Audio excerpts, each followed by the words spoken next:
Okay, the sound check's actually coming along good then. This is gonna need to be higher. Test, test, 1, 2. So this will go up to 10 decibels higher. Sound check my voice. Steve, test, test, 1, 2, 3.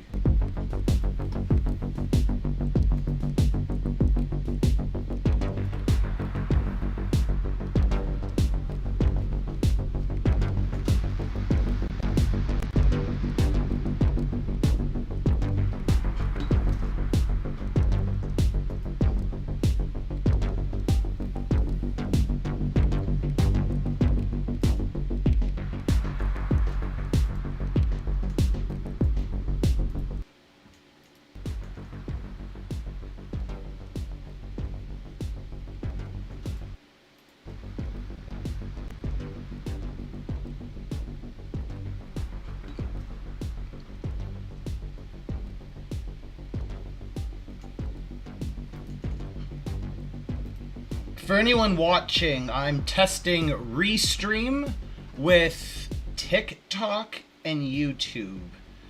So just be patient as I test this stuff out. This isn't an official live stream or anything.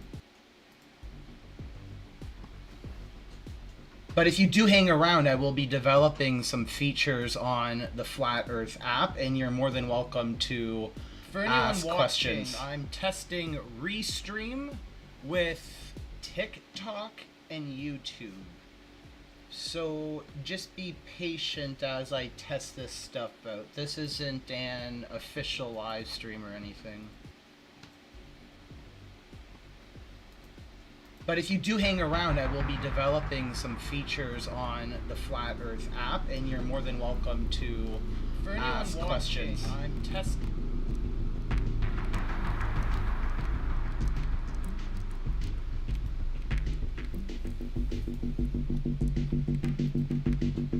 Okay, so this music will be in the background. I'm hoping my voice will be able to go over top of it and be quite nice. I want to see what TikTok looks like now. And actually, I'm curious how my phone looks like, because we're doing it in the long form style. So this is something that I don't have too much experience with.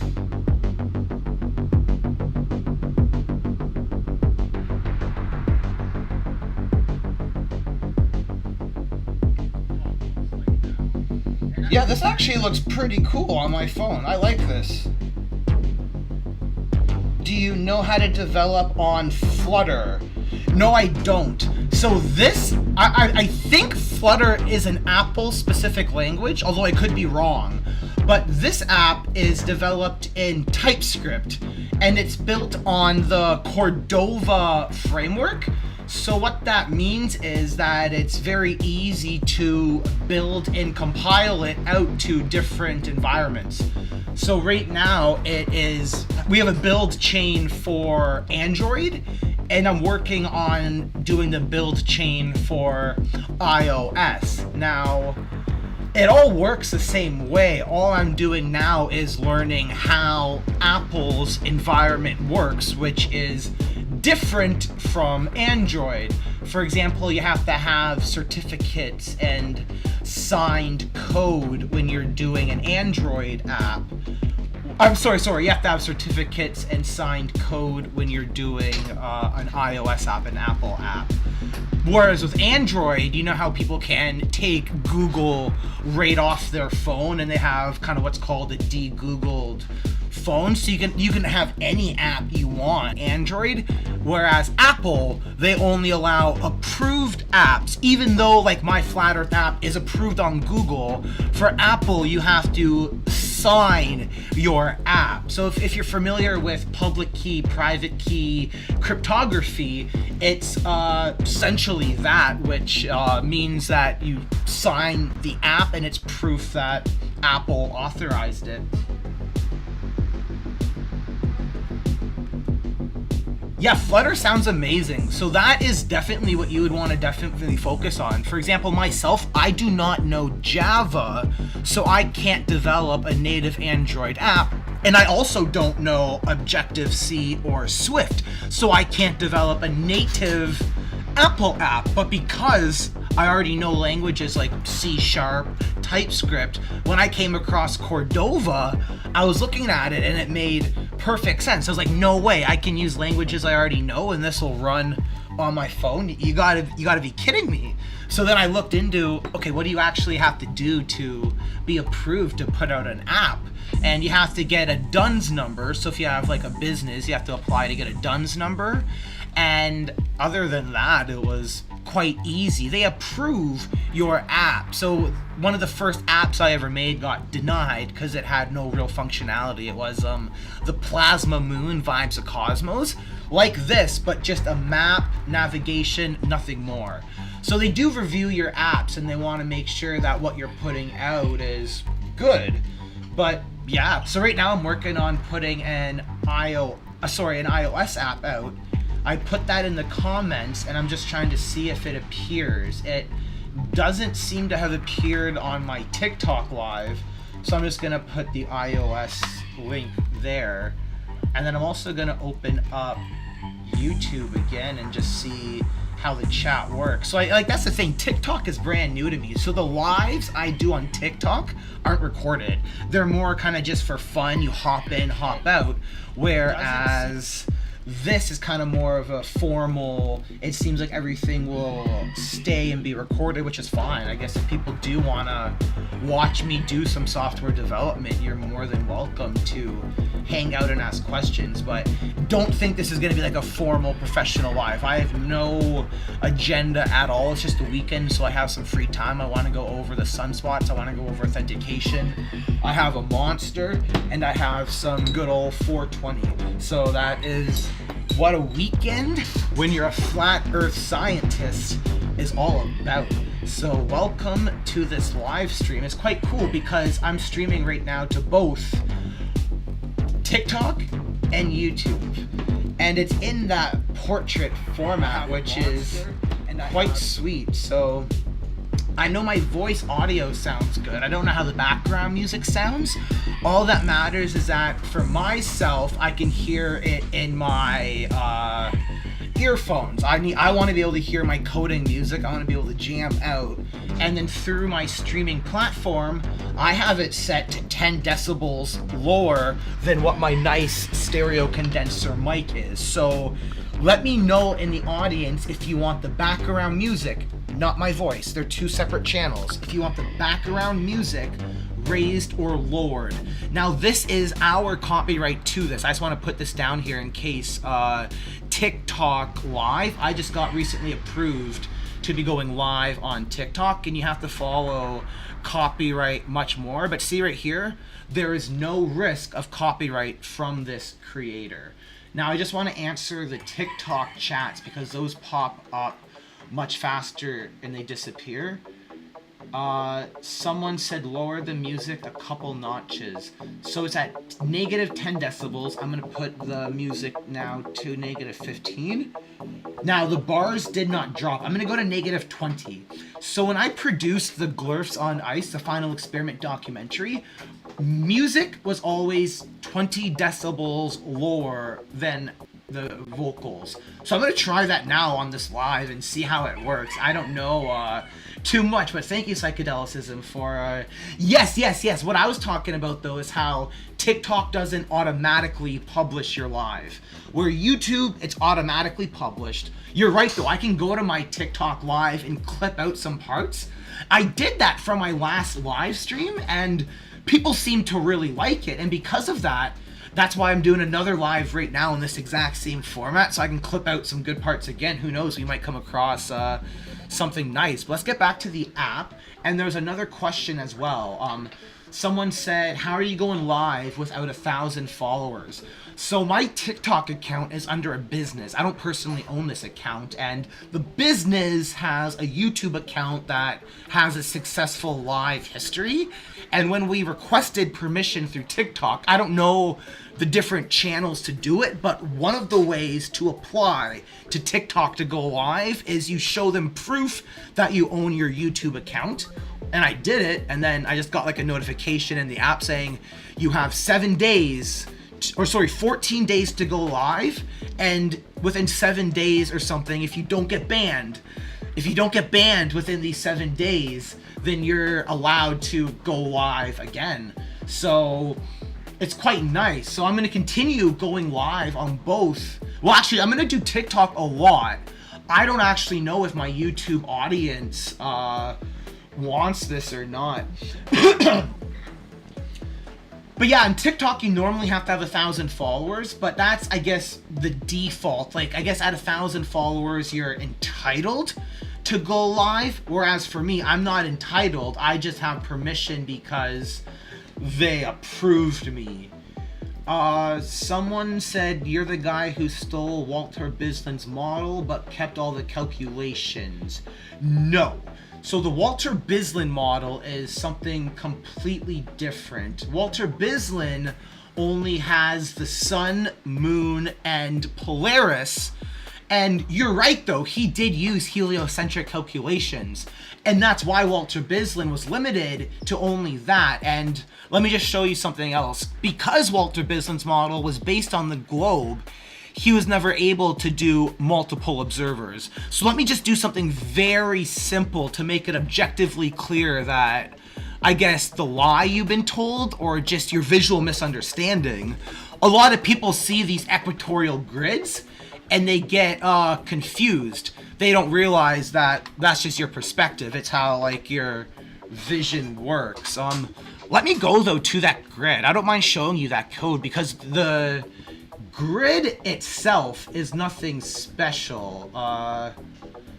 Is it following my mouse around? Okay, cool. So yeah, so my mouse will follow around. That's really cool. So under the models, what we have is something called the celestial sphere. And yeah, that's literally it. So see this little, I don't know if I can zoom out. So this part right here is all it is. I think I can zoom up on my monitor and let me go down. This is, I want to show you like both parts because there's right ascension and declination, and anyone can replicate that grid. So that grid itself doesn't make Stellarium. It doesn't make Sky Safari. It doesn't even make Walter Bislin's model. Walter Bislin's model is clever, and I'll admit it, because what Walter Bislin did is he used a reverse-engineered heliocentric model to troll us. He did it so that flat earthers would use the model, and he says, okay, go into the code, and here's how I derive the angle of elevation and azimuth. And it's important to recognize the limitations of the Walter Bislin model because, for example, Walter Bislin's model doesn't have right ascension and declination. So what that means is, I don't know if you can see it on the model, because up top I'm only showing the angle and azimuth. Let me adjust the stream because I want to show it if I can.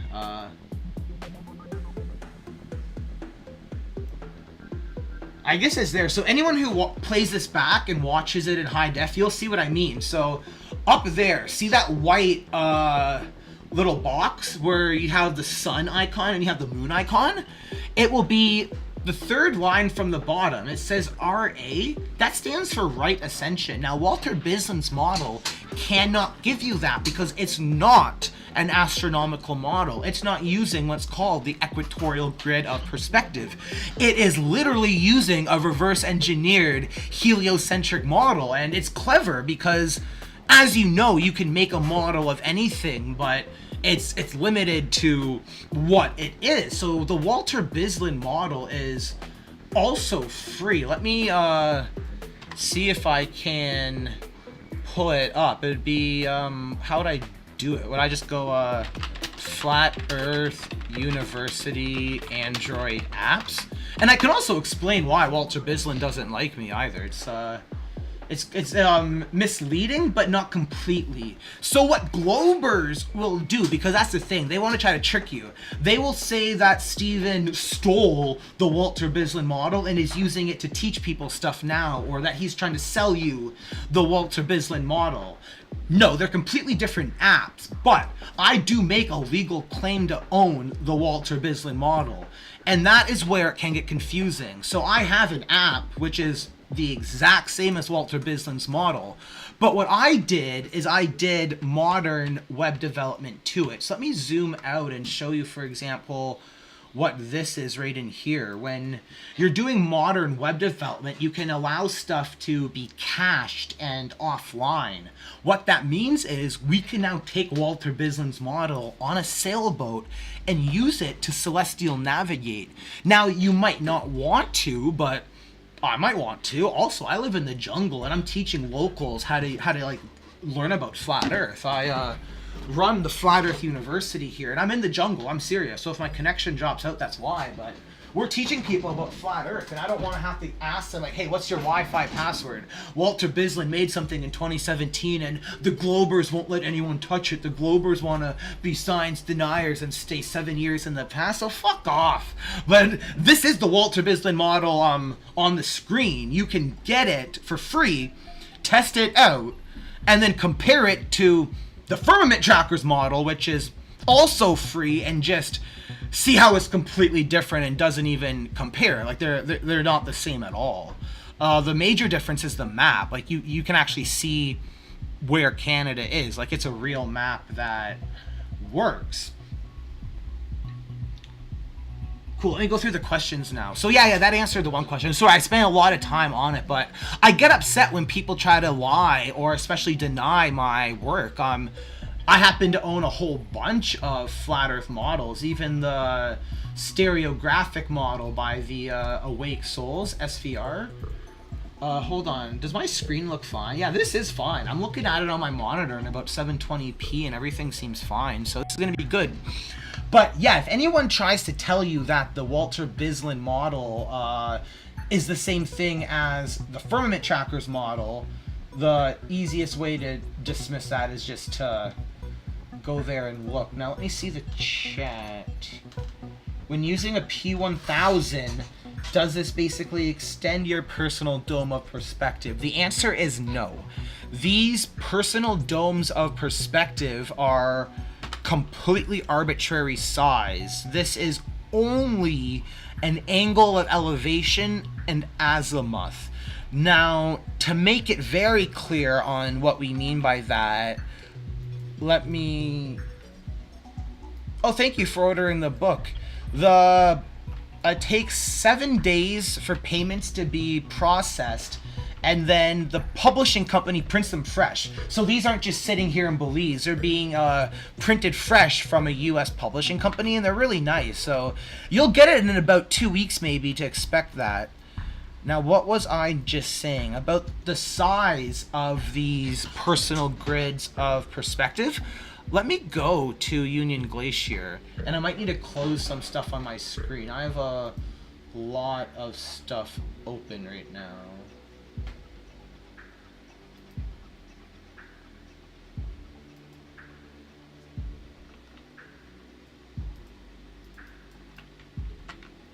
So see here how we're at 80 degrees of latitude, which is a perfectly normal spot that we all agree is possible to go.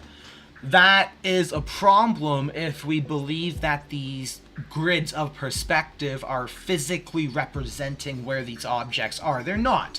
And that's why we always use the term apparent sun. Even in globe apps like Stellarium, you can see the apparent sun. The desktop version definitely, I know, shows you it in version 23, so you can quote me on that because I have it.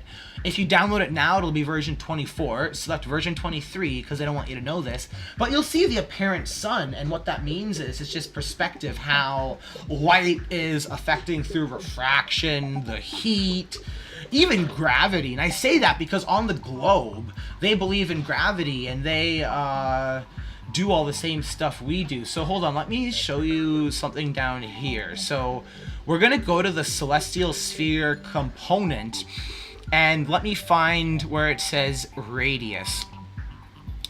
And again, this code that I'm showing you here is the front end code. You guys can screenshot this and copy it, and I'm so confident in that because this is not what makes an astronomical model. It's not just that I put a Gleason's map down and put an equatorial grid. And if that's what you think it is, you don't know how it works. But let's go to the dome size here, change it to just 5 pixels of radius, and now wait for our app to refresh. This is called hot reloading as well. So if you notice, I'm just sitting here and it should refresh.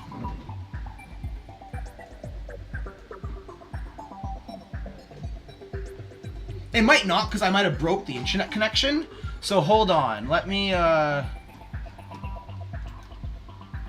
hold on. Now this is one of the things that sucks when you're oh, it did, never mind, it was just slow. So I was gonna say though, one of the things that sucks when you're doing TypeScript and JavaScript is that it uses the internet. So you have to download like JavaScript engines and runtimes and physics engines. There's a whole bunch of stuff in the background. At the core of my app, it's called RxJS.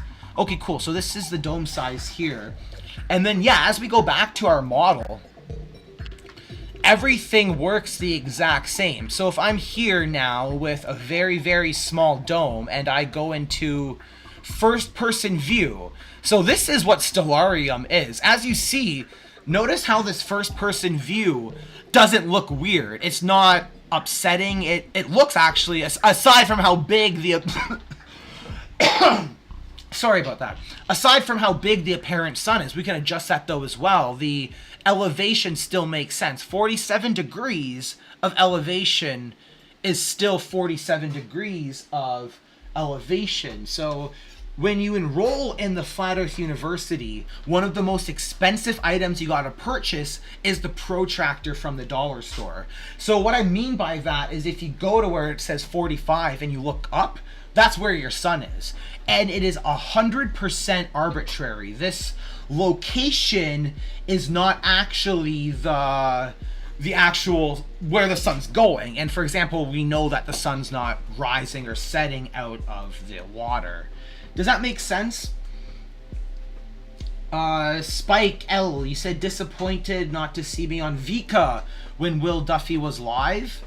I came on after. So I did not, no, I did not plan for that at all. But I did join at the end. So I think it's like a 6 hour, I'm not sure how long it is, but you can go to the end and you'll see me comment, give my feedback, perspectives. I think Vika's doing a live today actually as well. Let me just see that. I'm not gonna jump on, I don't think right now, but if he is, I want to give a shout out to his channel so that people watching me can have a very good recommendation of where to go next. Of course, none of these people come up when you search. We're all very much shadow banned. I don't see him here. Let me quickly check my YouTube channel. While I do that, what other questions do people have? Let me see. Let me go back to the top. Can you tell us how a lunar eclipse works on flat Earth or not? Yes. So a lunar eclipse, let me go to bird's eye view in the model, and what happens is we're using a Soros cycle, so I can tell you the day and I can then tell you how we would predict the exact timing. But essentially all a lunar eclipse is when the sun and moon are on opposite sides of our flat Earth, 180 degrees, and the sun, what it does is it wraps around our dome firmament and it focuses all of its energy right on the moon. And what happens is we see it glow that red and we get a lunar eclipse. Now, to get the exact timing, because I don't want to lie to you about the Saros eclipse. If someone tries to tell you that the Saros cycles lets you get the exact time, they're lying to you. So we got to understand what we're using, but we can still get the exact timing using modern day astronomical models such as this system here, the Firmament Tracker's Flat Earth app. What we do is we line up these two orbital paths, you could say. If you have studied Eastern cosmology and are familiar with lunar nodes, there's an intersection that is mathematically equivalent to what I'm going to show you right here. So see, as we adjust the time, there eventually becomes a point when these two things completely cross over and intersect, and they give us the approximate time of exactly when we can expect to see a lunar eclipse. This is now a flat Earth prediction because I used the Saros cycle and used my model to roughly give you a time. So again, I don't know the exact time. Based from my time zone, an observer on March 14th should expect to see the eclipse at 6:41 p.m. Central Time. Is that right? I don't know, but it's probably pretty damn close, and that is the power of the flat Earth model doing just a prediction ourselves. So thank you for asking that question. That was actually really good. How do lunar eclipses work on flat Earth? Let me see. Hold on, I actually need a drink. My mouth is very, very dry. I'm having a Monster right now.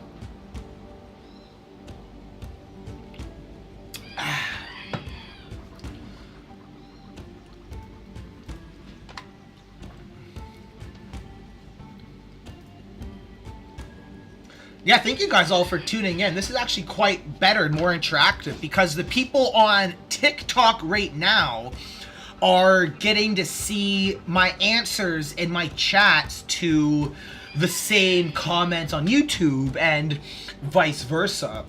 So one quick sec, let me load up it on YouTube to make sure that this format is even all right. It shows that there's 9 of you watching, so I'm glad that you guys are at least interested and I can provide some value to your Sunday. This is quite nice. This format looks really good on YouTube, better than Rumble. So yesterday I did this exact same thing. I streamed using Restream to TikTok because I just got permission and I needed to do it to keep my approval going. I had to stream and not get banned for 7 days. And I kind of like TikTok. It's quite nice. People drop roses, diamonds, these likes in the chat, and it's not a lot of money, but I'm very appreciative that I can make a chat and get 60 cents, $1. It's very, very nice. And then even by doing this, the TikTok algorithm's kind of interesting where it will promote this and spread it out, and then random people jump in and jump out. So the TikTok environment is very, very different, and then people might download my app for free. Because on the stream, you have to stack stuff. So there's me, my code, the model, and then like an advertisement up top. So I don't even know what it would look like on, I guess, a phone. Let me check my phone's YouTube. On my phone, it looks absolutely beautiful. Yeah, Vika, I just saw your chat on my phone. Oh, sorry, not Vika, Spike Lee. I might jump on Vika's stream later today, and that actually reminds me the whole reason of why I went to my YouTube was because I want to promote Vika, or at least check what time his stream is, because I don't want to keep you guys if you guys are going to be starting his in an hour and a half. Okay, there's no rush at all, but let me get the link open so I can show you guys. What I like about Vika's stream is that, as you said on the YouTube comment, he allowed Will Duffy on with Joe Hanvey, with another guy, and then me a couple hours after. Not even an hour. I was there like 15 minutes. As soon as Will left, I jumped on. But he uses StreamYard so that anyone can jump on his panel and ask questions, give your opinion, and Vika being kind of a neutral guy. For example, if Vika told me he did not believe in flat Earth, it wouldn't really affect me because he gives people a platform to openly discuss, and I guess it would be amazing if I found out he's not a flat earther just because of how open he was having everyone on. So again, before I go off on that tangent, because I love to talk about a lot of things, let's open up this and let's see how it looks on the stream. Oh, awesome. Yeah, so this is the channel here, Vika Draziv, and definitely check it out.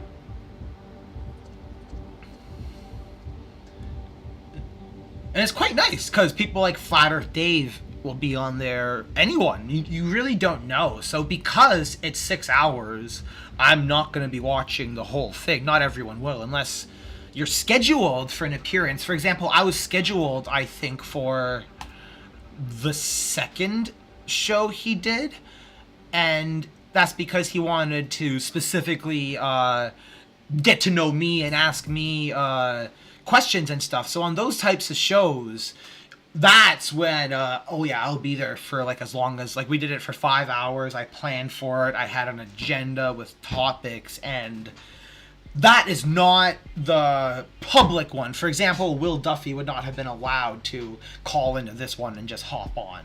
So there are different types of shows as well. But those of you in my audience who first saw me on this one, I'm glad you are still sticking around. And anyone who's listening and wants to give your opinions, jump on, say a controversial topic even, you'll have a platform in 85 minutes. You can jump onto Vika's stream and say what you want, even if you just have a mobile device. What's really nice about StreamYard is it's easy. No matter what, you can get on it. So let me check the chats, and I'll continue off talking about the size of the domes. Dude, you're just rambling about nothing. Yes, that is why this stream is called Test. So in brackets on YouTube, it says Test, and if you're joining from TikTok, you should be expecting room temperature IQ content anyway. So hold on, let me tell you. Right now it is 82.5 degrees in my room, which means the IQ of this content should only be around 82 IQ points.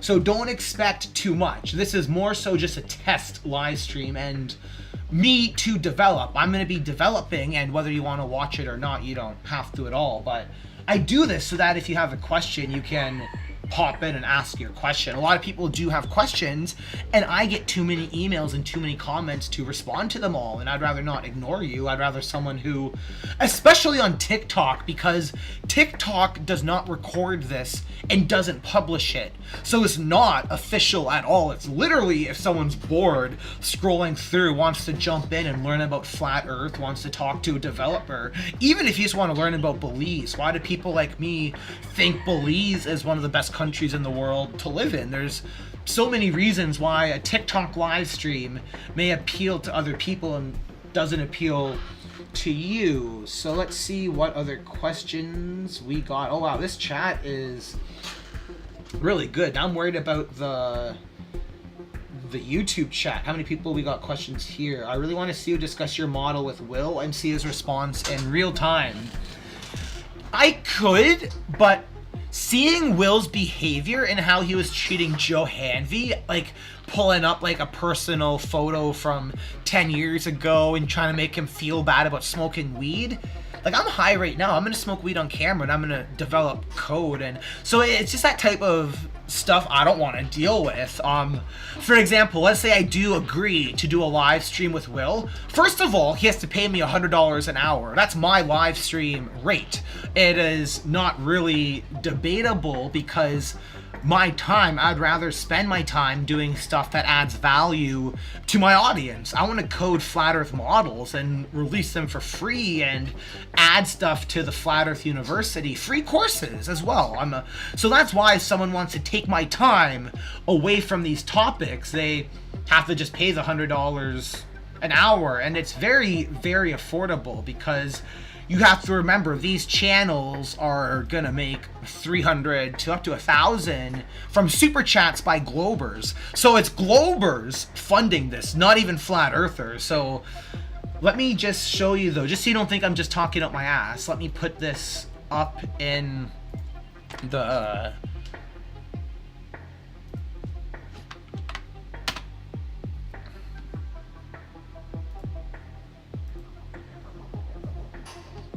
yeah.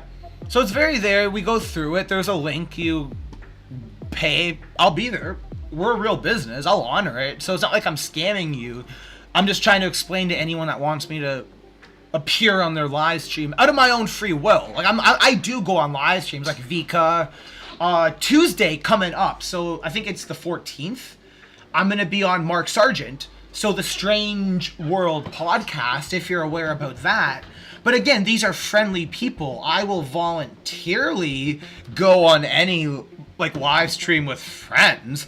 Like if you want to talk to me about flat Earth, ask me questions about my model, even if it's uncomfortable questions, like on Mark Sargent's show, they're going to be asking all the questions that were asked by like Jaren on Jaren's live stream, and all the questions being brought up right now, like the same questions you guys have. We're going to be going over those. So if you guys don't know about Strange World with Mark Sargent, let me also pull that up, because it is something that is definitely worth you guys checking out, and it'll be on Tuesday. So those of you who may or may not watch Strange World and may or may not know about the schedule, this one I don't think has been announced. So assuming I haven't been blacklisted by the Flat Earth community, you're going to see something pop up here tomorrow. And then, yeah, we'll be on Strange World. And I told them 2 to 3 hours they'll have. And I gave them free accounts to my software. And you guys might not know this, but the software costs $20. It's expensive software. Let me pull it up. There's a free version as well. What I'm talking about is the web version. So if you want to do like location searches, have multiple observers, that one, and to make content as well. Many people like myself want to make content, and we need to be able to record in 4K resolution. So yeah, in 2 days on Mark Sargent, Strange World, I'll be there. You guys should all definitely check that out. And then what I was talking about for the software, that is the $20 a year subscription here for the website version. Let's just wait for it to load up. It might take a little bit to load, but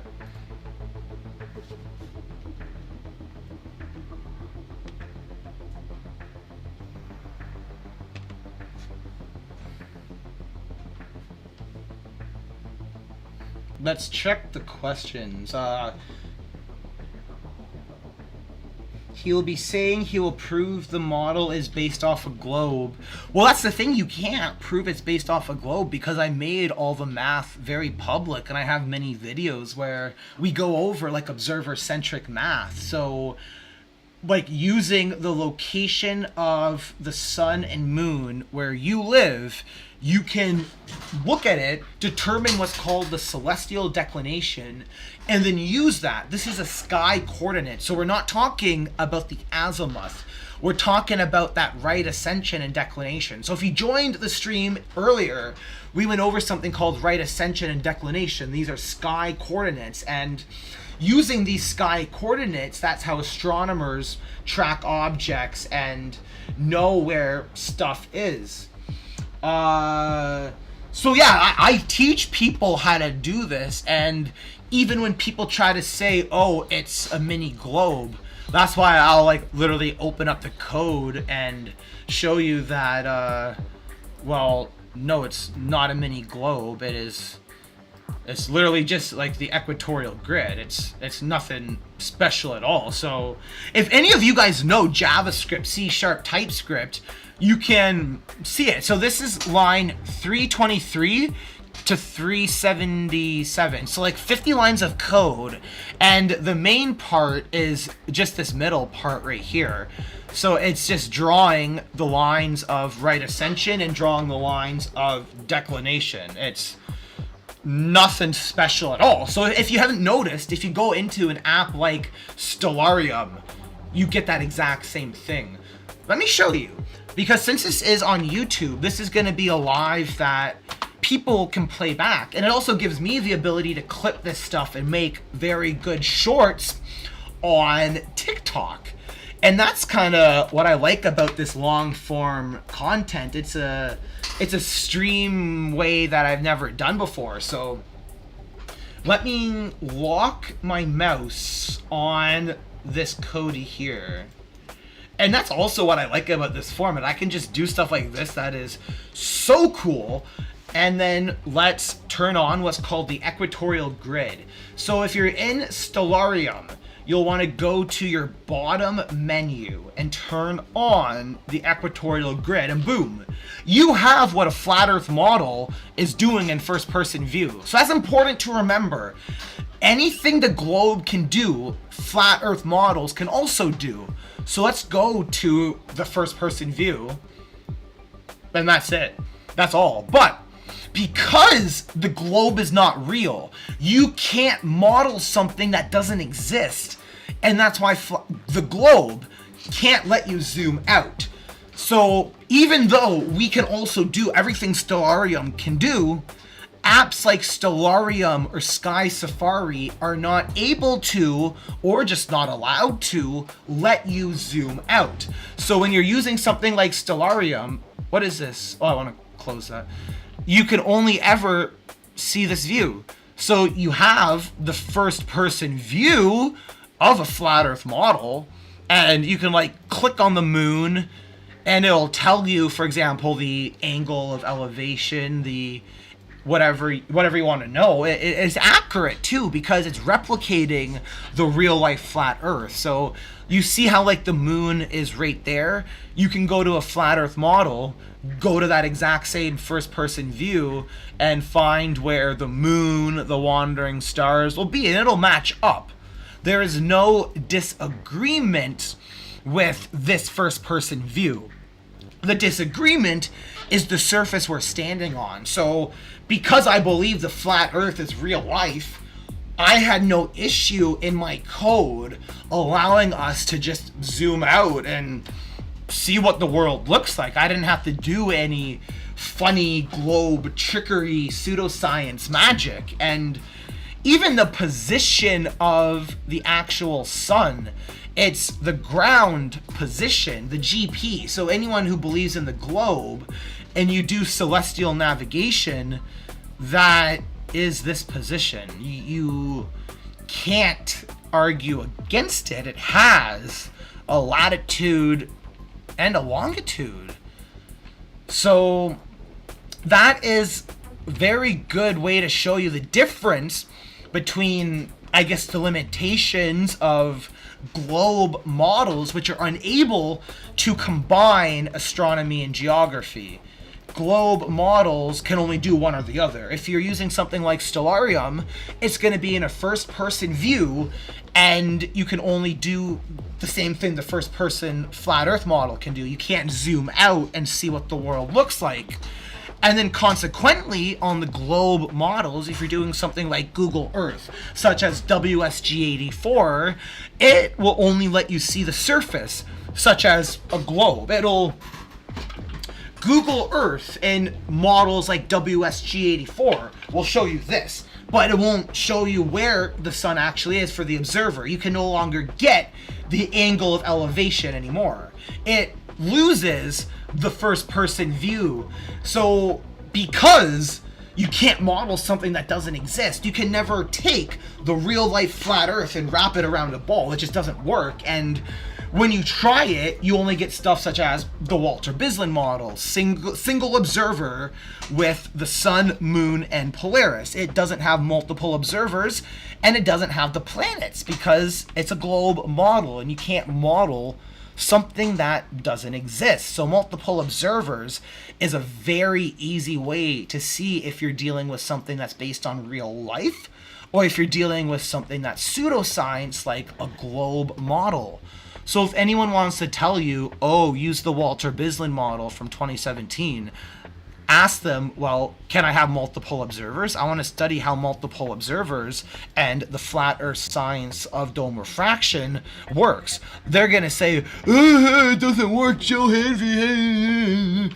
And that's just what you're going to get. And It's because you're right. They have no actual answer. You can't, like, once you see it, and that's also why I made sure to make the Walter Bislin model free on my app store. I wanted anyone to be able to get both and see the limitations of the globe and the superiority of the real life flat earth model. Let me just take a drink. My throat's getting dry. I'll check all the chats, both YouTube and TikTok. And yeah, we'll get right back to it. Thank you all for tuning in.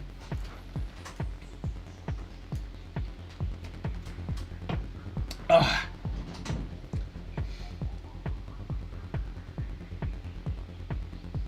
Oh wow, there's a lot of questions. Wow, this chat is awesome.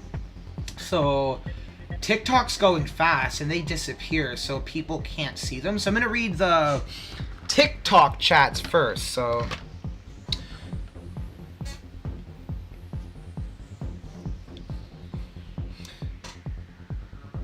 oh, psychedelicism, thank you. Do not puff on TikTok. Okay, good. Last time I turned around, so my back was to the camera. I'll do it again. This is a 420 development session, so that is why it may seem like my focus is not 100%, and it shouldn't be. No one should feel like they have to put on a show or pre-plan some complex live stream. So yeah, that's also why I don't always debate. I don't want to have to feel like I'm forced to put on a show, but to the best of my knowledge, if anyone has a question, I will answer it. Let me continue with the questions. Can you show opposing clockwise star rotation in each hemisphere? Yeah, doing that's a pretty cool demo. So let's go to the bird's eye view to do that. Let's go over here and actually, no, let's just refresh it. What happens is there's background calculation, so I want to clear everything, and I'm going to put, I guess, let's go right to Union Glacier for, oh, this is a small observer. Okay, so since we're dealing with small observers, I'll manually plot. So one of the features in our software is that you can just click to plot. So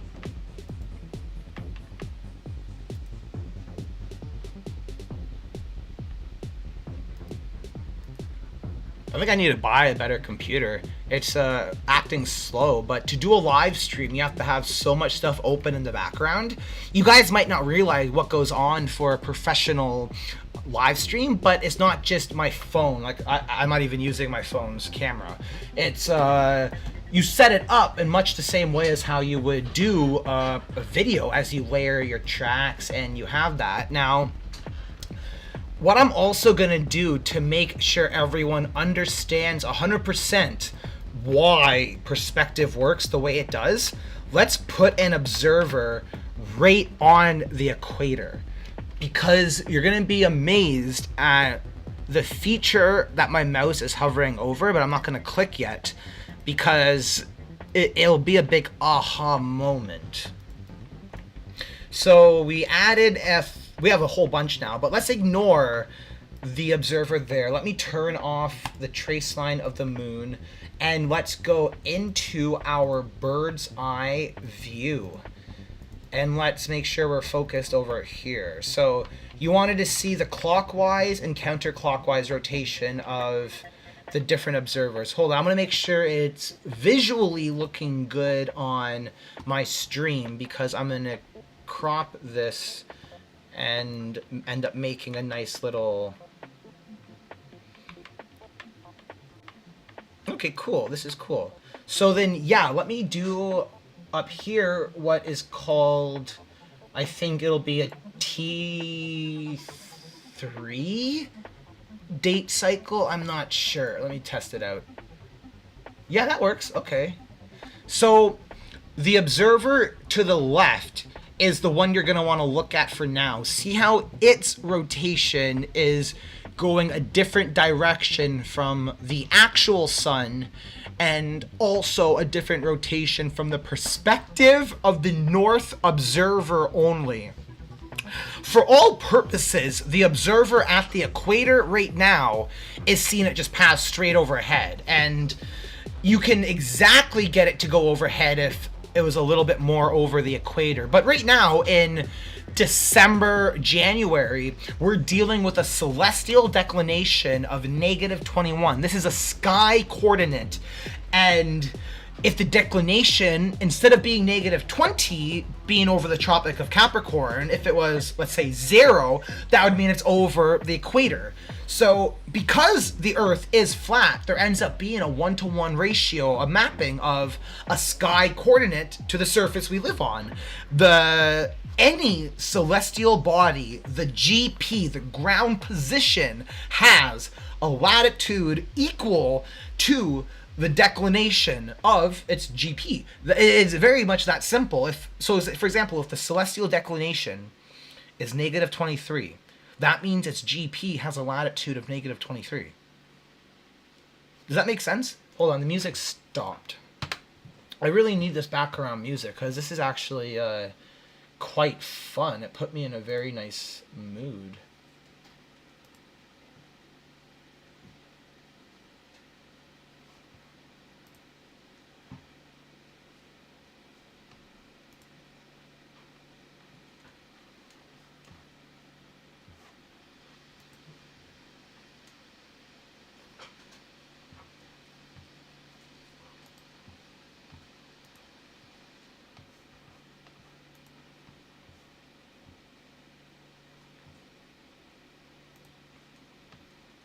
Hold on, I might need to just refresh my YouTube then.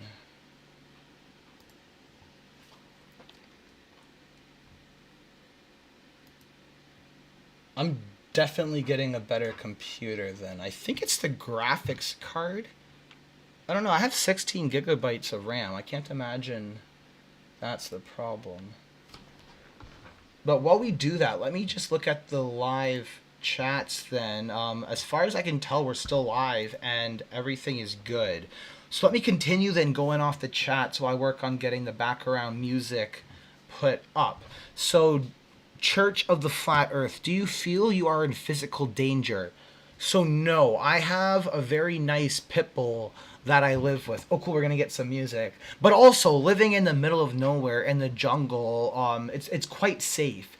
We have very relaxed self-defense laws, and it's a very dangerous country. So anyone who's dumb enough to come here and look for someone is probably going to have a bad time. It's like not the type of country that you would want to mess around in. But as a tourist, if you come here normally, it's safe. Belize itself is very safe if you're at like your hotel, your hostel, but if you wander onto like someone's farm and you're snooping around, they are legally allowed to shoot you. It's much the same way as in a lot of the US states, except here in Belize, no one cares. So that you have like that extra bonus, like you'll go missing and just nothing happens.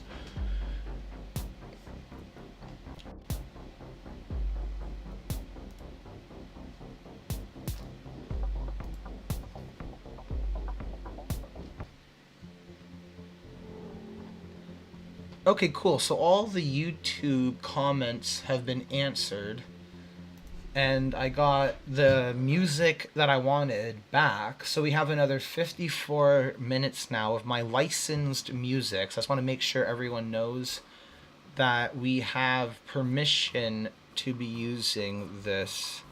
Let me get this going again. And let me just see if I can do a trick. Can I put the quality to 144p? Because I only want the audio. And then let me https local, what came up there? Oh, I didn't see anything. Local host port 4200. Awesome. And then this actually is something cool that I can show you guys. So hold on, is my audio not synced up? Let me see what I look like.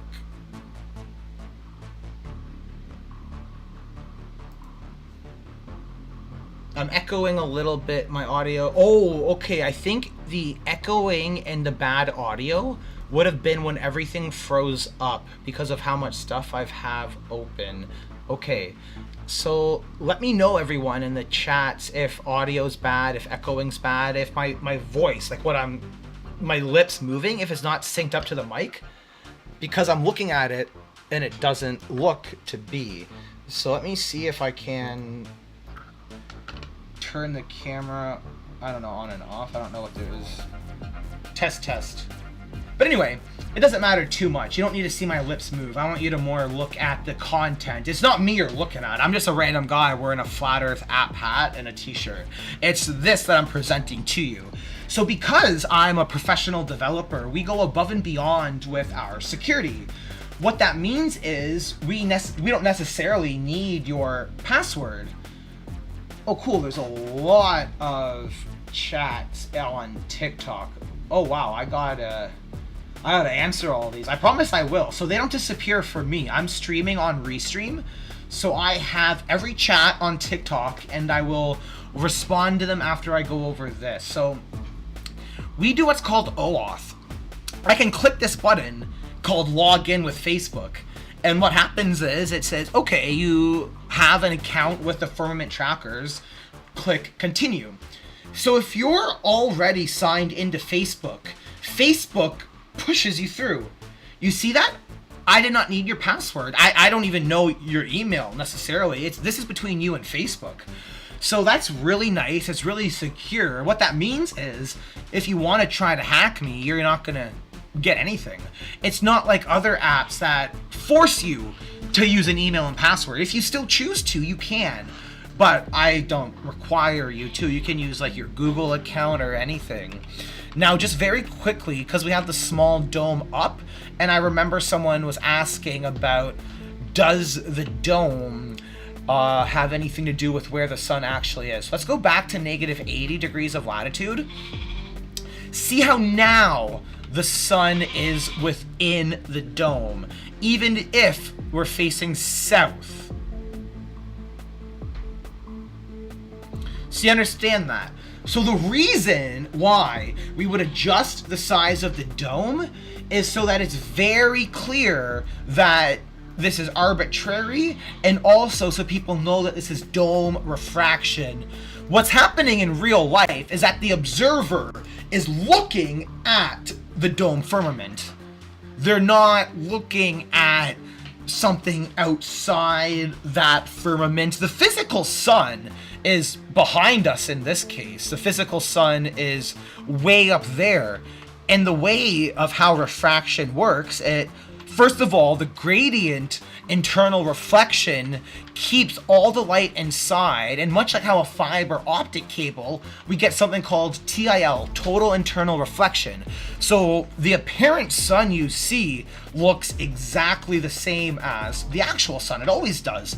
Even if you're facing north, you're still gonna see an apparent sun because the path of the photon, light, travels from point A to point B.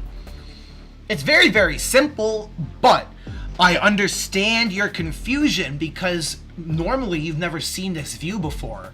Globe models don't have a third-person bird's-eye view where you can zoom out and see everything. They limit you to the first-person view. You never get to see what is astronomy and geography combined into the same model. So that's why I'm so proud of this software.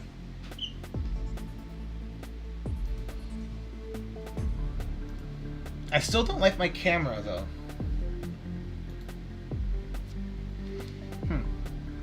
I'm gonna try turning it off and turning it back on.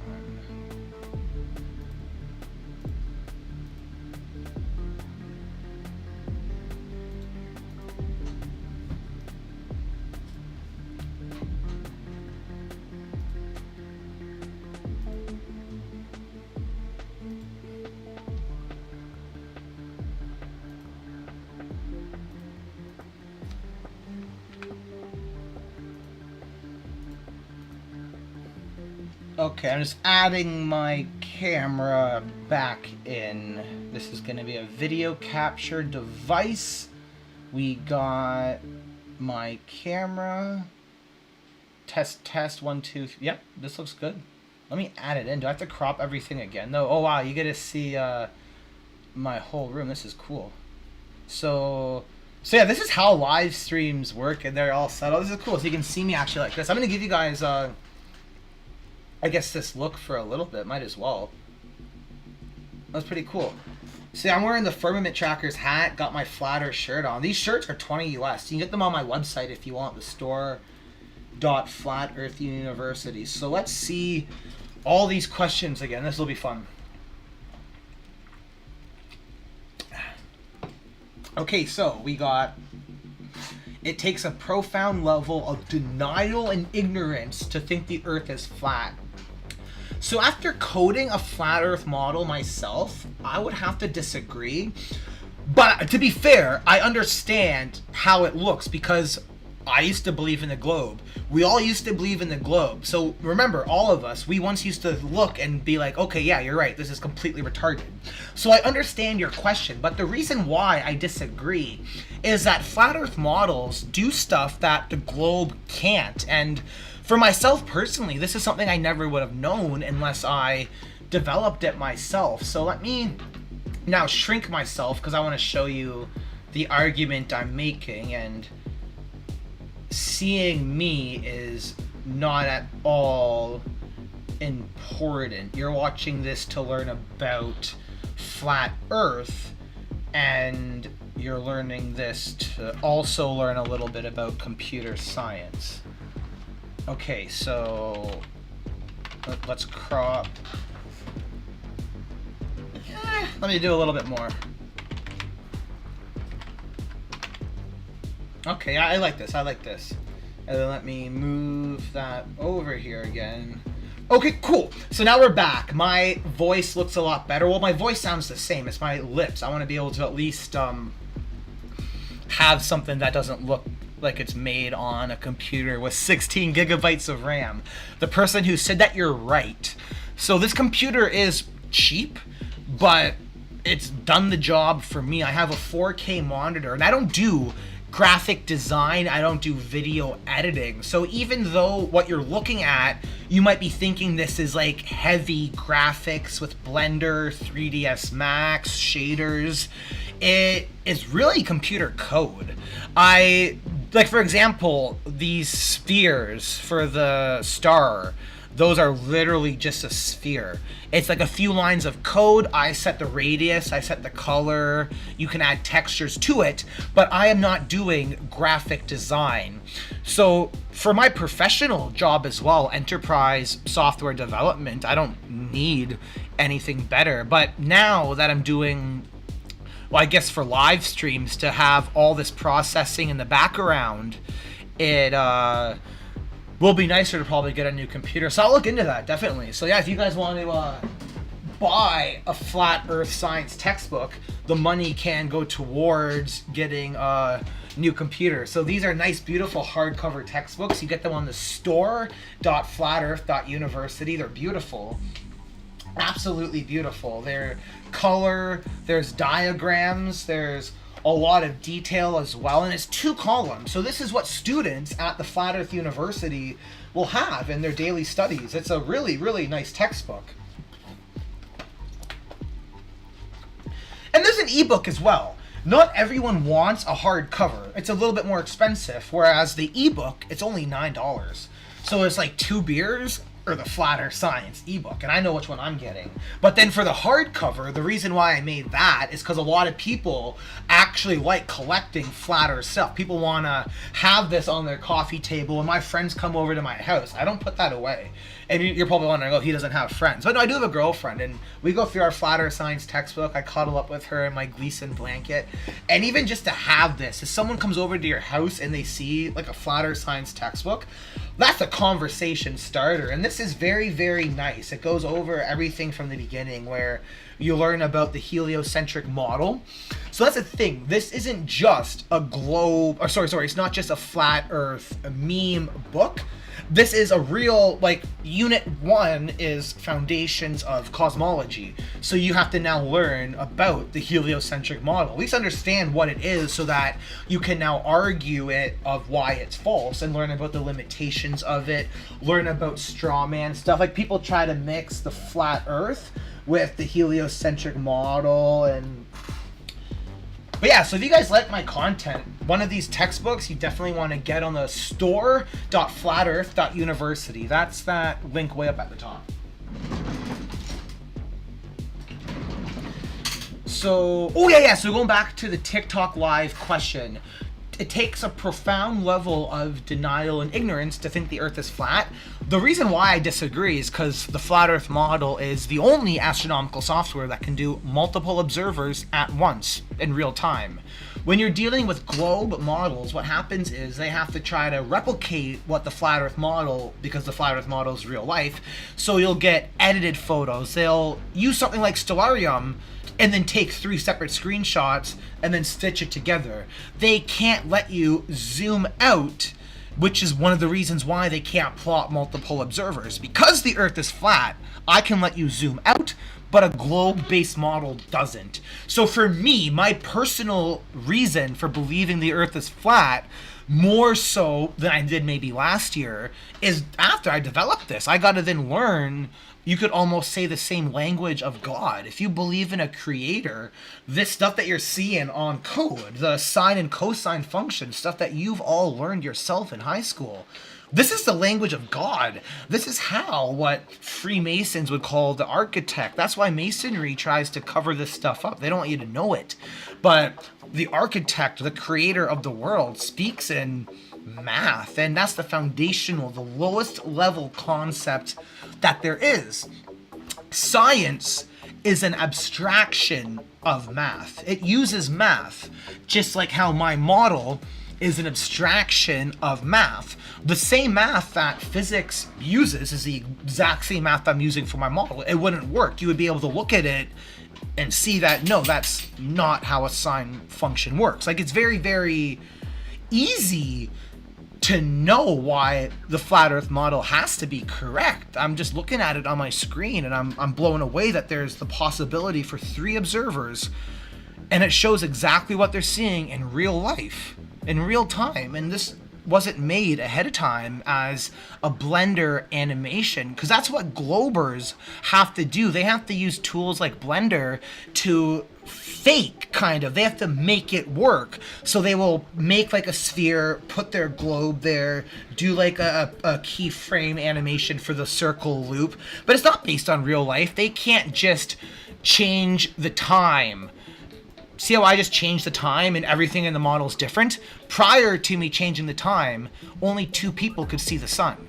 I just changed the time, and now all 3 people see the sun. I didn't plan that. So the easiest way to understand this argument in 30 seconds would be that when you have a quantified model, this is a scientific model. We're not talking about Blender. We're not talking about globe-based models. We're talking about the real-life flat Earth, a quantified scientific model. There is infinite inputs, which means there's infinite outputs.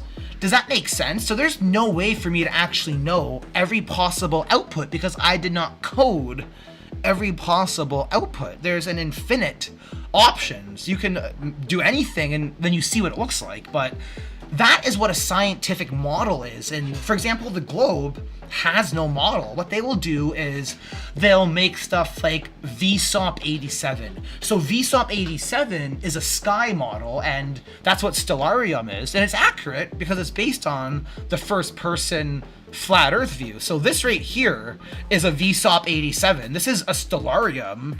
We can do it too, just like the globe can, but what the globe can't do is combine the sky with the surface that they claim they live on.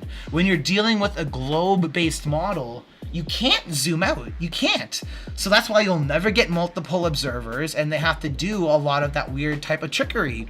So the argument is that the globe has no model. They have to separate it into separate models, such as VSOP 87 for Stellarium in the sky, Or Google Earth, which uses WSG-84. So that is now a ground model, and that is what gets into the argument such as an oblate spheroid.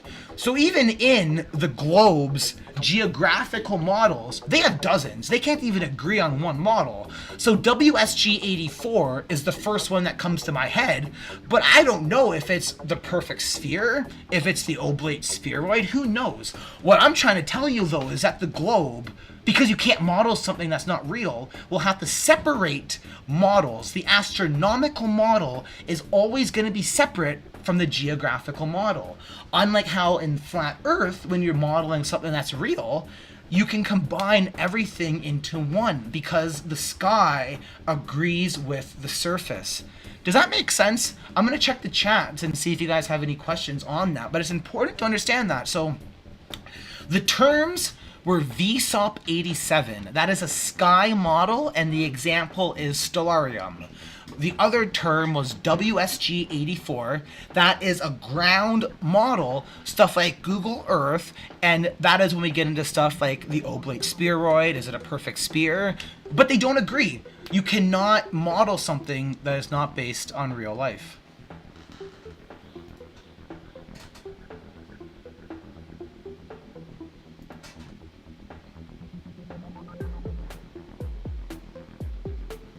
Oh, thank you, Aaron. The audio is good. I appreciate that. Cool. Only a couple comments on YouTube. So yeah, if anyone's on YouTube, feel free to drop in more comments. It seems right now most of the audience is over on TikTok. It's quite good right now, and this format is meant for TikTok. I don't know if they call it long form or whatever, but if you're watching on your phone, that's the whole purpose of it. It's really, really cool. So let me then now switch to my TikTok comments and continue going through these. Yes. Arion Bright Flame. Does it show the stars dropping 1 degree per 60 miles while traveling south? Yes. South and north. As you move away from Earth's toroidal field. So this was something I should have actually showed earlier. Remember how we plotted an observer at the equator? And I was saying, wait, you're gonna really like what I'm about to show you. It's gonna blow your mind and everything's gonna click. I'm gonna do that demonstration now so I don't forget. And it ties into your question as well. So let's go to our equator.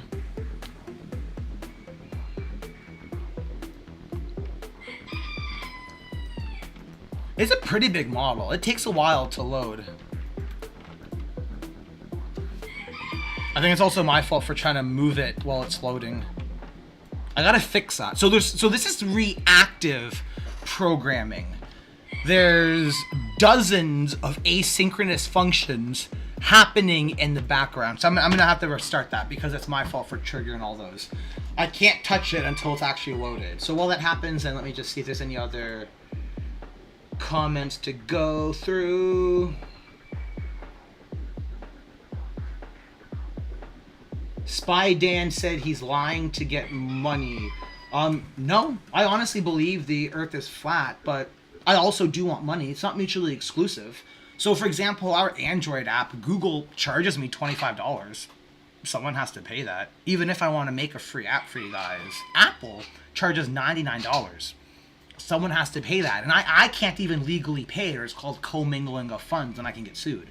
So that's why we charge money, but I made sure we have a free app that everyone can get, so I don't feel bad at all. And I'm actually very thankful that people have been purchasing the Pro app because it allows us to then have a little bit of extra money to do stuff like the Flat Earth University, for me to buy a Firmament Trackers hat, for me to make Blu-ray documentaries, build up Flat Earth so that as a business, it lives on. I'm going to die in 100 years, but this company will always exist. These pieces of software will always exist because the entity lives on without me. So we are with an observer at the equator.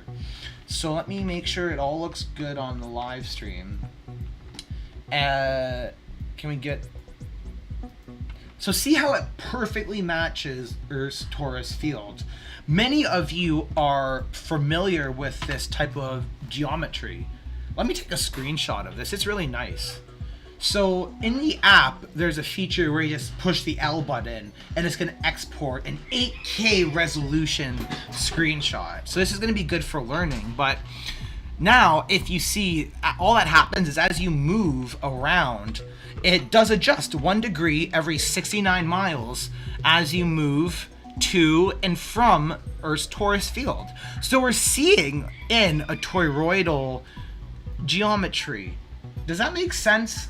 So yeah, the 1 degree for every 69 miles you said is true. So if we're at the North Pole, we know that Polaris is straight above us. Okay, so that would mean if I am at the equator, Polaris will be right to my left. So let's put our observer right at the equator. And right there, that red dot is Polaris. And again, this might look confusing because we're showing you what it looks like in real life. So let me just go into the first person view. So in the first person view, this is what Stellarium is showing you as well. You're now seeing Polaris. But remember, this also confuses people. How can this red dot be Polaris if Polaris is up there? It must be the globe. There's no other answer. Or maybe you just don't know that you never actually are seeing the Polaris on the top of the dome. You're seeing it as it goes through a dome. So if you have a flashlight and like a glass IKEA bowl, get a flashlight, shine it through a dome, and understand what's happening as light wraps around. And not only light, you don't even have to argue that. A lot of people believe in more of an esoteric, spiritual action.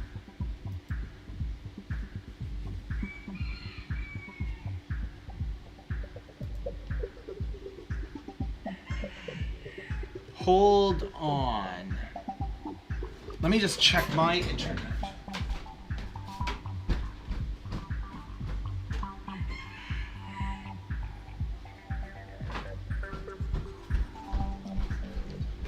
Yeah, so if you're still watching on YouTube, it seems TikTok has dropped out, but I want to see if YouTube is still up. So if you're in the comments, feel free to let me know. I'm using Restream, but okay, yeah, this looks fine. Yeah, you guys gotta see me get up and walk around. That's pretty cool. So then, how do I get this back on TikTok? Because TikTok seems to love this type of stuff.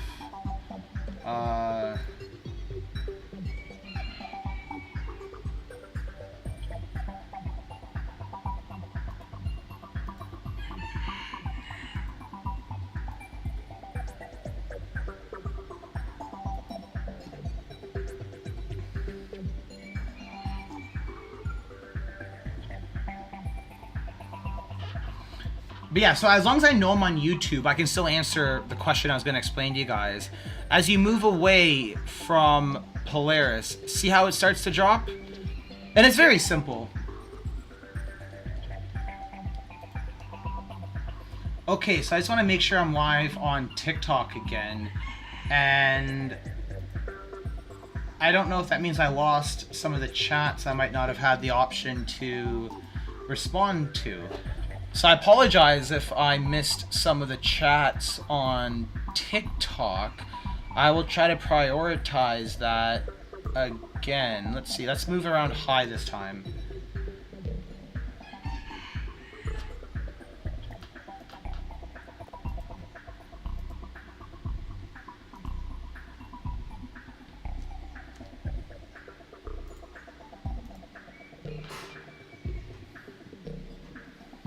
Yeah, so you guys are just jumping back in. I'm just trying to get my chat set up again. Oh wow, there's 20 people on YouTube watching. Okay, then I'm not going to take too much longer then. Okay, good. Okay, good. The YouTube chat shows on my YouTube. So I'll see if there's any comments there. Restream is not showing me the previous chat. That's fine. And then I just want to see if TikTok, if I'm live again there.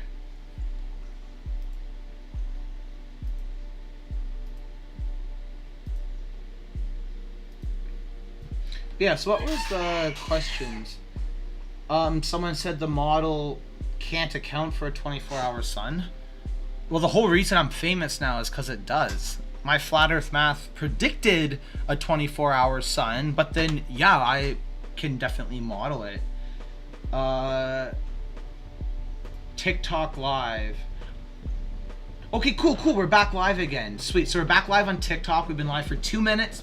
I apologize for dropping the TikTok live. However, it seems that everything is going. Now, let's just see how the music is as well. Yeah, sure. That sounds quite good. I'm going to want to go back to that specific song that I liked.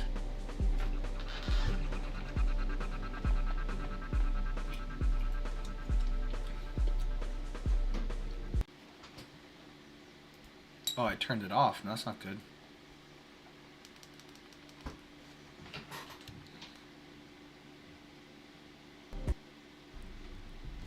Okay, cool.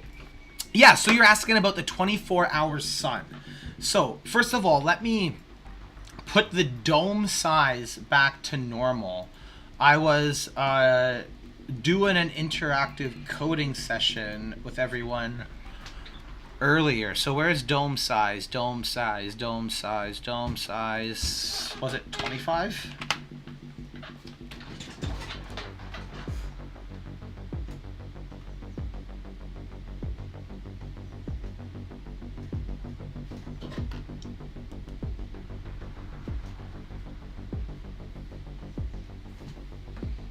I'm just waiting for it to refresh.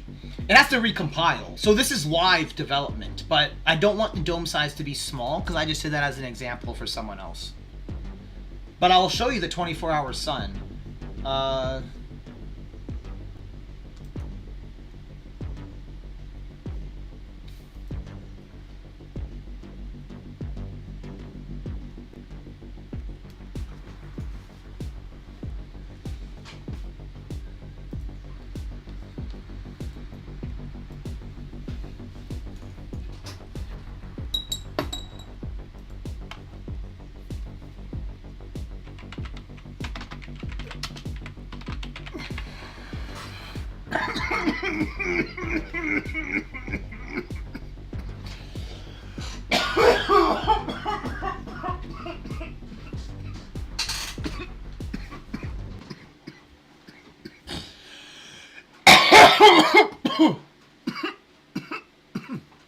Hold on, the music stopped.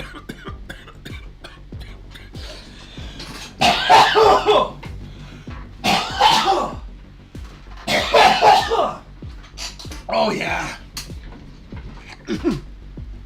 Okay. This is what I mean by 420 development. But what I want to show you guys.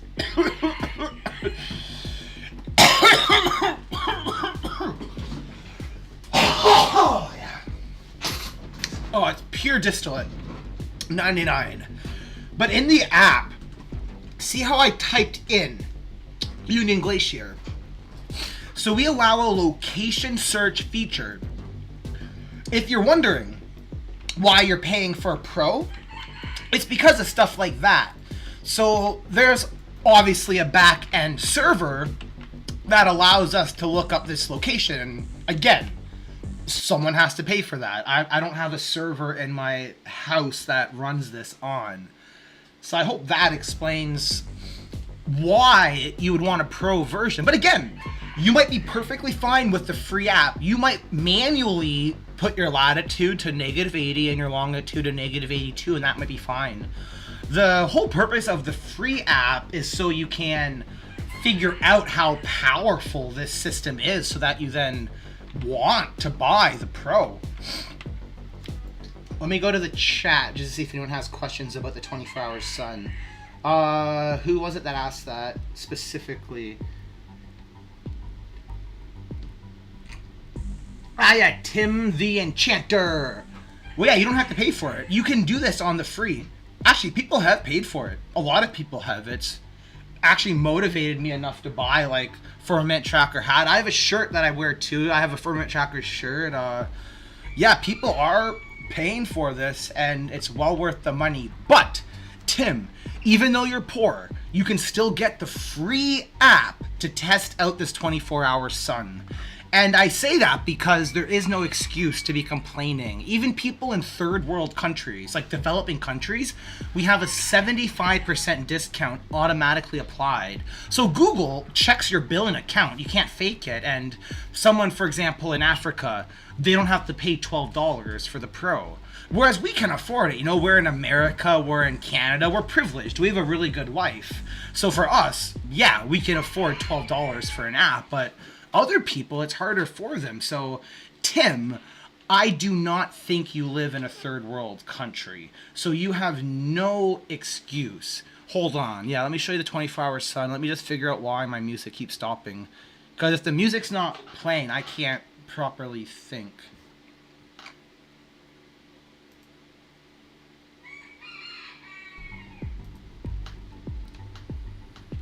So the next live stream, what I'm doing is I'm going to download this music ahead of time so I can play it.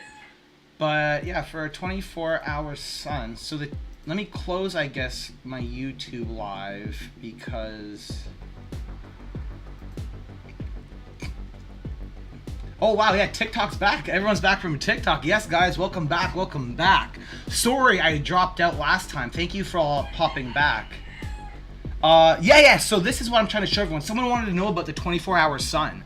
So if you have Google Play, go to like your app store, search up firmament trackers, get this, you set your latitude to -80, your longitude to -82, and then all you do is, actually you want to set the date to December, let's say 18, just because it matters. It affects the declination slightly, only slightly, but to have the full experience. If you want to see what Austin and Jaron saw at Union Glacier, you want to put your date to the same time they did, and that's all it is. So we see that with the Firmament Trackers Flat Earth app, our flat earth science allowed us to get everything right down to the angle of elevation, exactly what was observed. And that's what's so powerful about this. So we see when Austin and Jaron were facing south, the angle of the sun was 13 degrees. Do you see where the 13 degrees is? Let me put the font size very, very large, just so you can see it this one time. Top left, 13 degrees. And 180 degrees south. That means due south. So you know how like a compass works. You have 360 degrees. North at the top is 0. Going down at the very bottom would be 180. You know, 90s there, 270s the other way. So we know that when they were facing 180 due south, they saw the sun 13 degrees in elevation. So... because I'm a scammer and I sell very expensive stuff, you need to buy your $1,000 Flat Earth protractor from the store.flatearth.university and then use it to see 13 degrees angle of elevation. And that is what we're talking about. So obviously you'd be using like a sextant in real life, but seriously though, get a protractor, get a pen, get some like a scrap paper so you can have like an actual book that you are using to learn about this stuff and make notes. Like, I'm very, very serious. The Flat Earth University is not a joke. It's free to enroll, but there's tests and quizzes, and you gotta go to the dollar store and get a friggin' protractor for $1 or you won't pass the course. So it's stuff like that you gotta do if you actually want to learn about how the world works. But then also, so let's change the sun now to facing north, and we can see exactly what they saw again. So let's cycle the time around. And yeah, about 30 degrees. Longitude though, let's get the longitude exactly north. So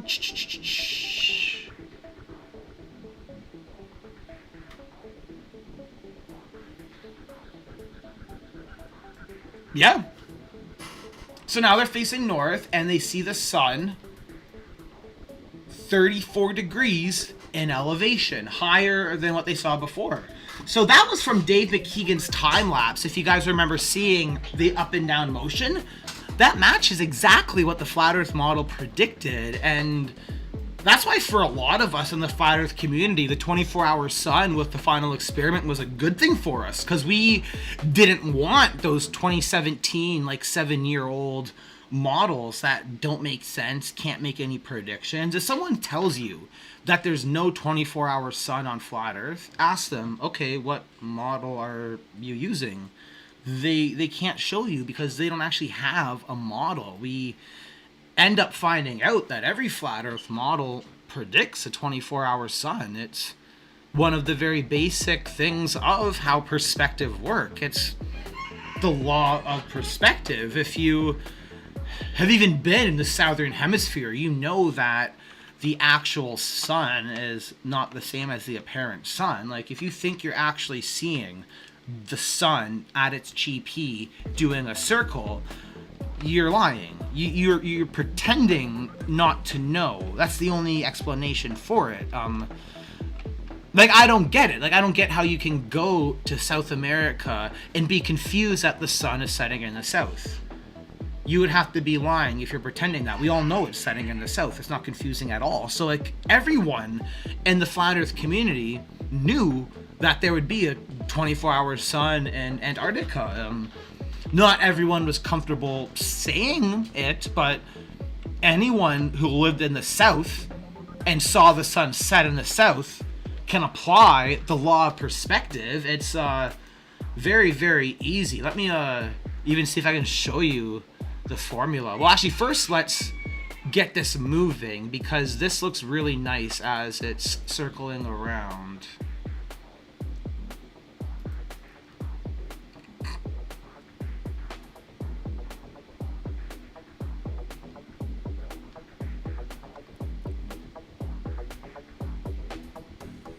I think this is it.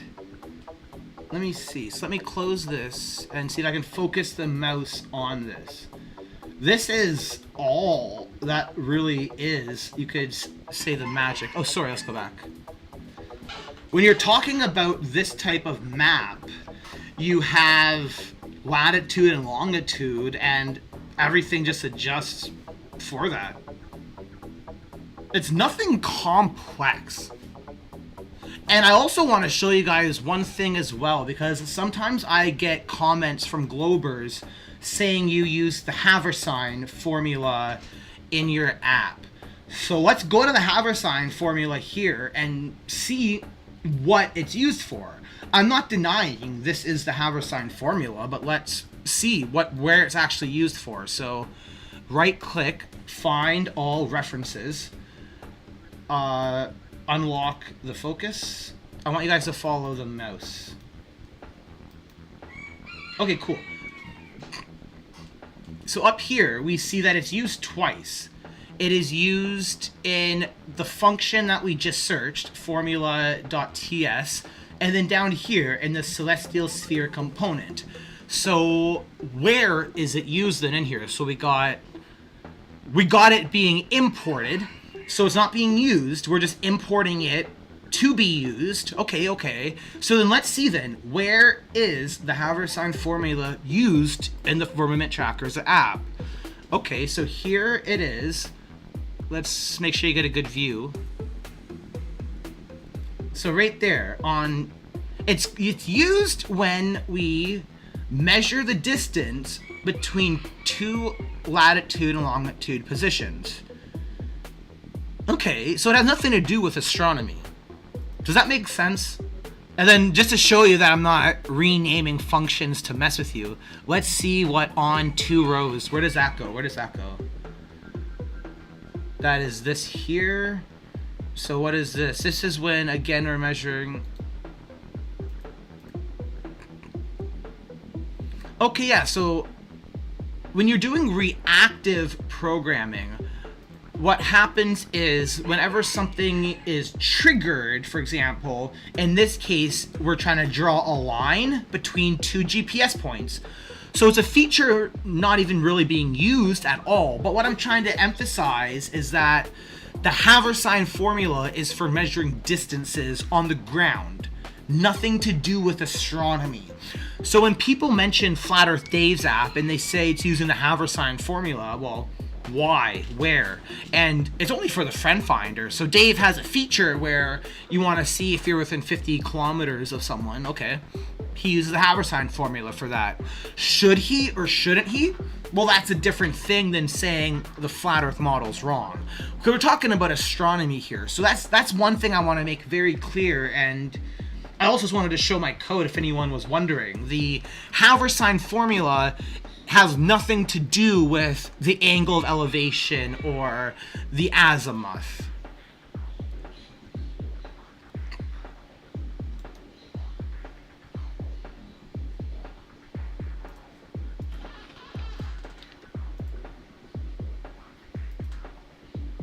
Sweet. Let's circle around high, plot some observers, and then let me check the chat again.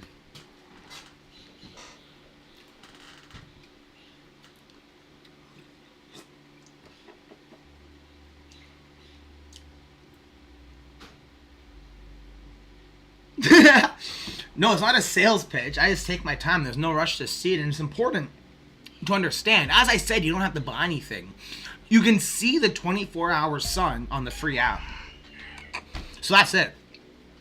Now, if you're a senior Flat Earth researcher, now Tim, you're not. You're still a junior.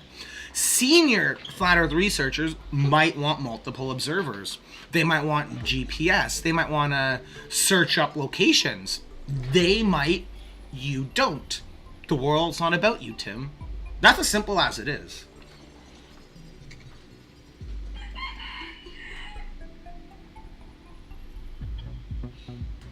The sun is on 32 latitude south, and that causes the 24-hour sun, and only that. Dub Wilkinson, you're correct, yeah.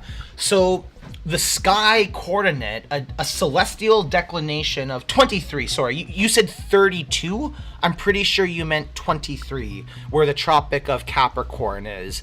But the point you're making is still correct regardless. The celestial declination, a sky coordinate, in this case of negative 23 degrees declination, has a one-to-one mapping to a land coordinate.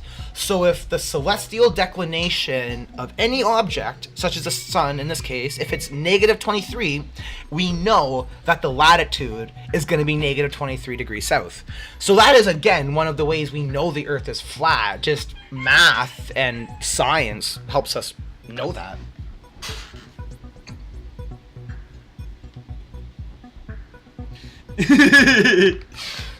Someone will clip the scammer out of context. Yeah, they will, but I don't mind. To be compared to like people, like I've been compared to Flat Earth Dave, and people clip his stuff out of context. It's a compliment. To have that influence now in the community where my content is apparently teaching people so much that they have to do that, it's impressive and funny too. It's because I think a lot of the Globers are familiar with the type of content I make and how I appeal to both the Flat Earth and the Globe audience. If you're a Glober, you can probably watch me talk and not get offended, and you might learn something too, because that's the thing, we all agree on the same sky. It's only the land that we disagree with, the ground, and a lot of flat Earth science is exactly what Globe uses in Globe science.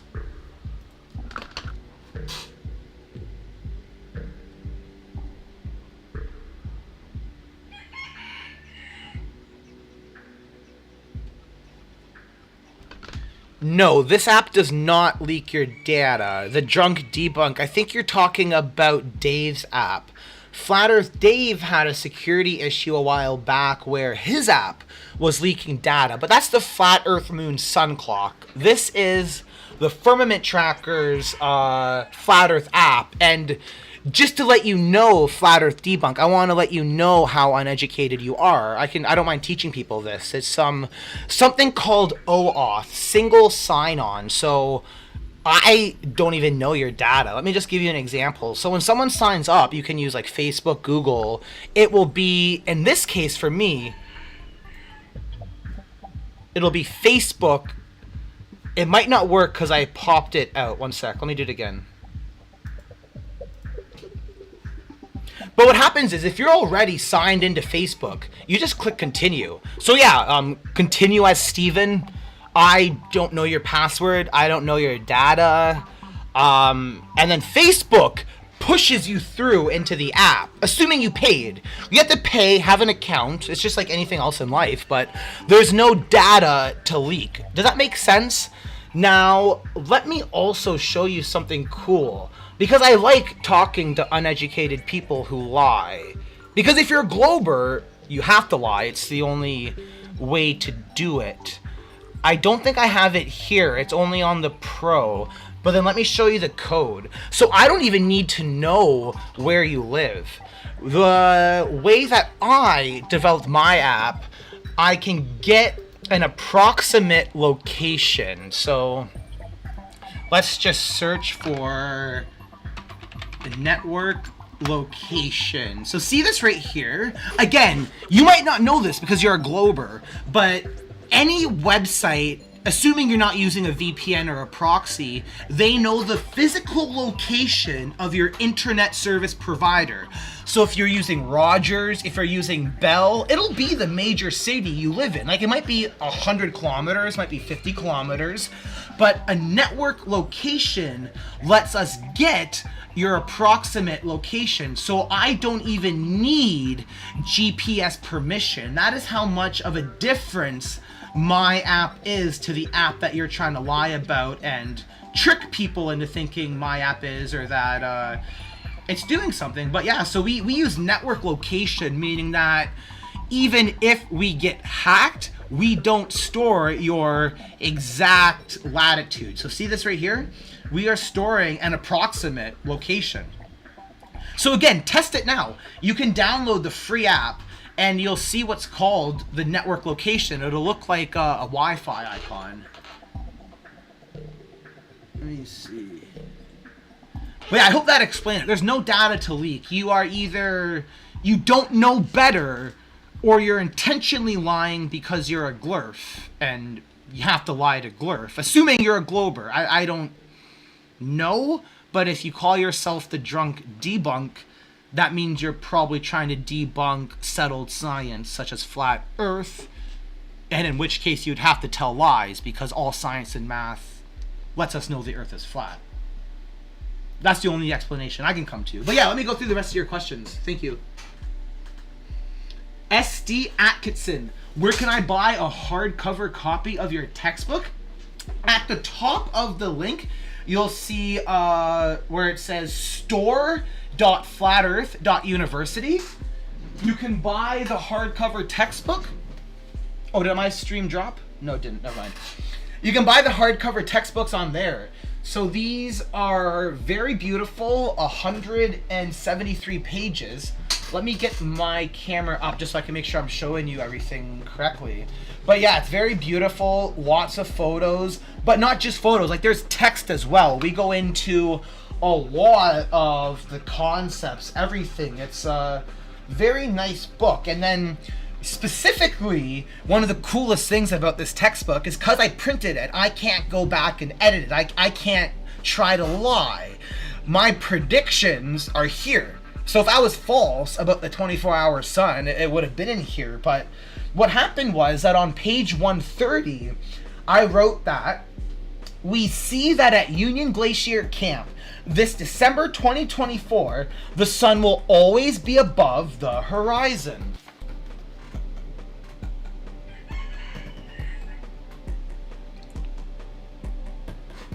So it's really cool because we see that the flat earth science here is correct.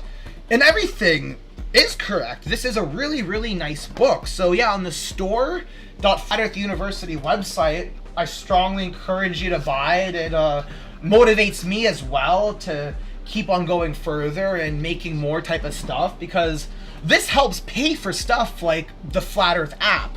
Android and Apple charge me money. The Flat Earth University, we have $50 a month for the online e-learning platform. So yeah, it's been very wonderful and a good feeling that people do want to buy that stuff out. So yeah, check out the store.Flat Earth University. What field of science in specific? Well, this is flat Earth science, so geocentric cosmology. The drunk debunk. I am a certified master of flat Earth. Let me just make sure that comes up in the live stream. Yeah. So yeah, we were talking about geocentric cosmology. So a very serious field of science, and the Flat Earth University is authorized by the Journal of Geocentric Cosmology to issue these degrees.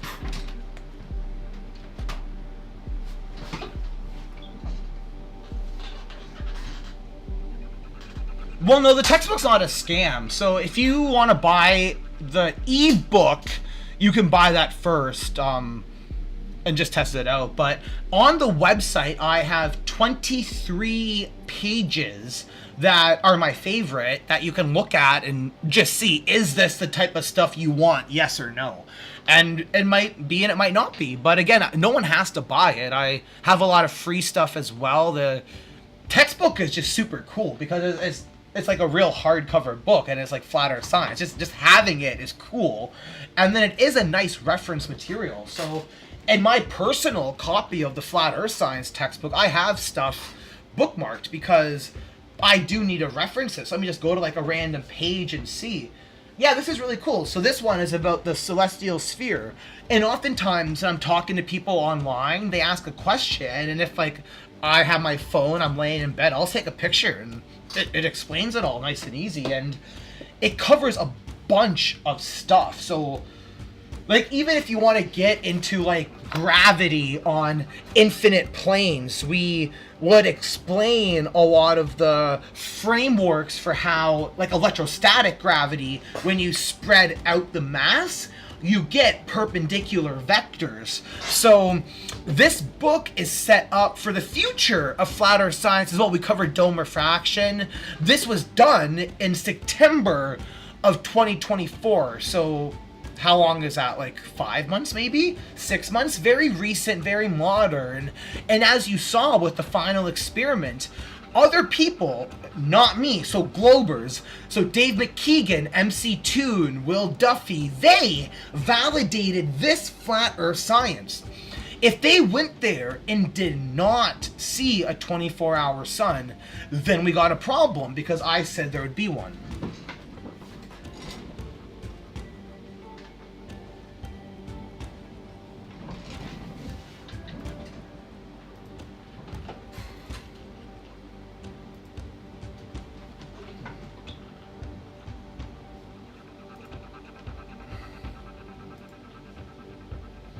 Okay, let's check the comments.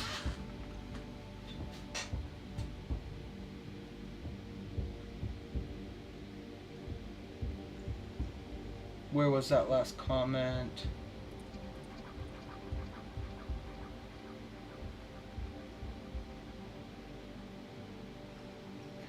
Yeah, Reaper. Yeah, the globe is a scam. If flat Earth is a scam, the globe is a scam. So when I was younger, like, I've been to the Kennedy Space Center in, I think it was Florida. And if you want to talk about grifting, that is grifting to the extreme. Talk about merch on merch. It's worse than any flat earther you have ever seen. But again, there's nothing wrong with that. I believe the Kennedy Space Center should be allowed to promote that. A lot of people, like my dad, he really likes Star Wars, Star Trek, and space is his hobby. Whether he believes it's real or not, I don't care, but everyone has the right to their hobbies. If you genuinely believe that science fiction space is real, and other planets are real, and space travel is real, and if you go to the Kennedy Space Center and you find that fun, good for you. But it's still a grift, just as bad as anything else would be. They have the merch, they're doing all that. So the double standards we got to appreciate and not pretend that just because it's an individual person doing it and not the government, it's somehow bad. So no matter what, even if you have a Globe channel, I encourage you, write a book, sell it to your audience. No matter what your skill set or hobby is, there's probably going to be someone that will find value in it. I got really lucky with the Flat Earth app. I had no clue that the Flat Earth community would appreciate my software development background, but it's something I could do that no one else could do. For 7 years, we were stuck with that low-quality Walter Bislin model with a map that didn't even have names on it, only the sun, moon, and Polaris. We had no planets. So I was able to give us a proper flat Earth model that allows us now, for at least 10 years, there won't be any conceptual changes to this model. This is how the world really looks. If you're up on the firmament looking down, you're going to see this Gleason map. This has a 24-hour sun. It is not falsifiable.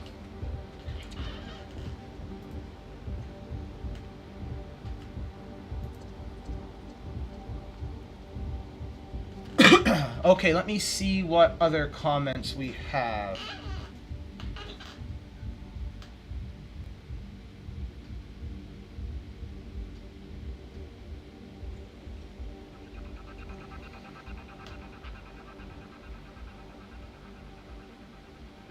There's a lot of people on the YouTube channel now. Okay, cool. Let me...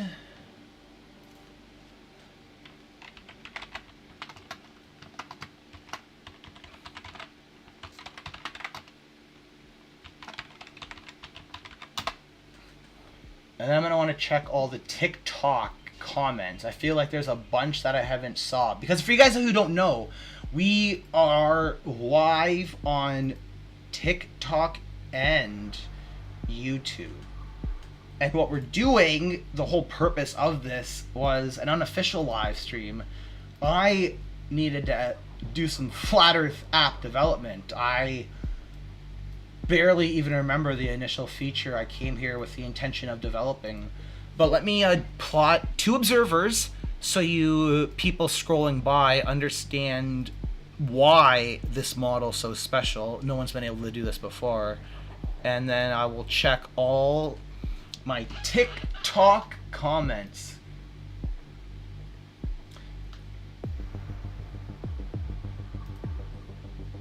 Oh wow, 200 messages on TikTok. This is wild. This is wild. What's up, smartest flat earther?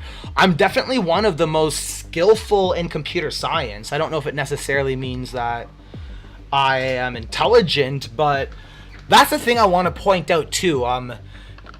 If I can do this, that means Microsoft can do this, Google can do this, Bing Maps can do this, because even if you believe this is a globe map, that further strengthens the argument. Why won't, for example, Google, Bing, or Apple allow you to see a North Polar AE projection? Why? It's something to point out.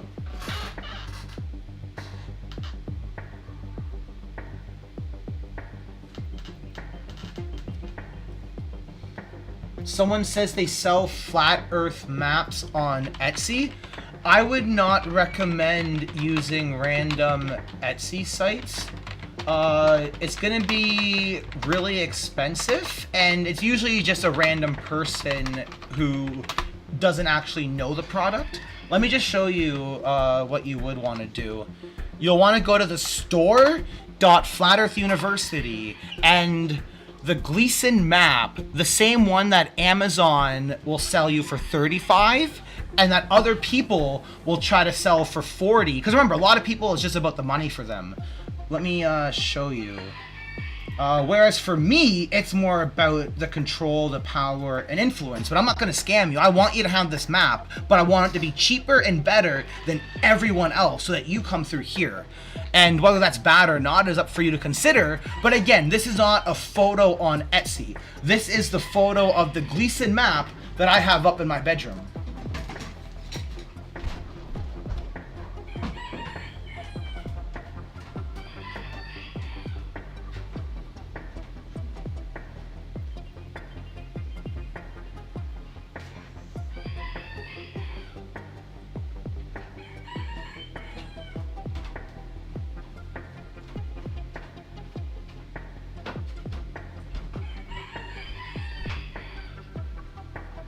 Yeah, so this map here is the $25 Gleason map that you can get on the store.Flat Earth University.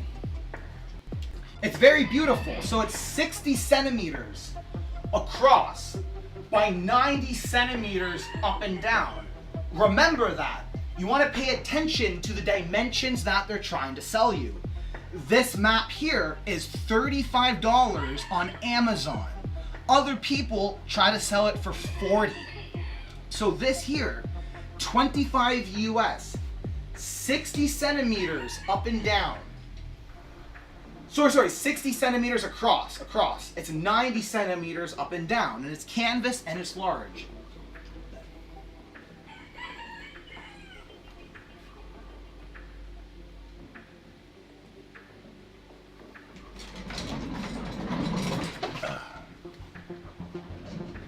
Let me see what comments we have.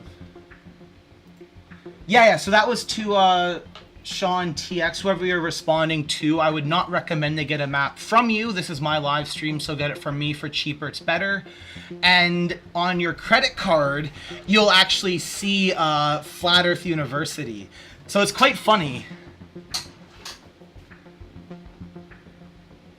Oh, cool. A lot of people here. Okay, cool. Let me just quickly scroll through any other comments. So I'm just checking all the TikTok comments right now.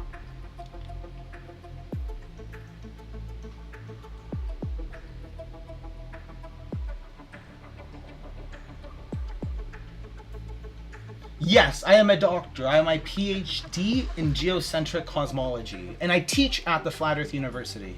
You guys can enroll as well for free. Let me just pull that up as well. So that would be students.flatearth.university. And again, it's free to enroll. There's 2 courses that are very, very nice. Let me make sure this is showing up on... Yeah, that's nice, that's nice. What other questions do we have from TikTok? Someone said they're gonna buy my book and then write your own book debunking the entire book. You can.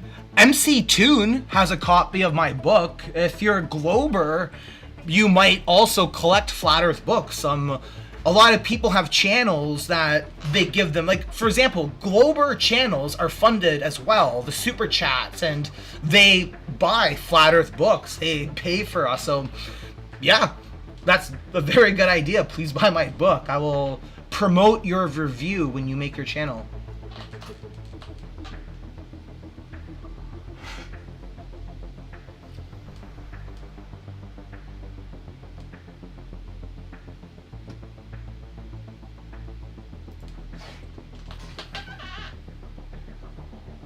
Yeah, so when you go to the Flat Earth University store, the hardcover, let me see.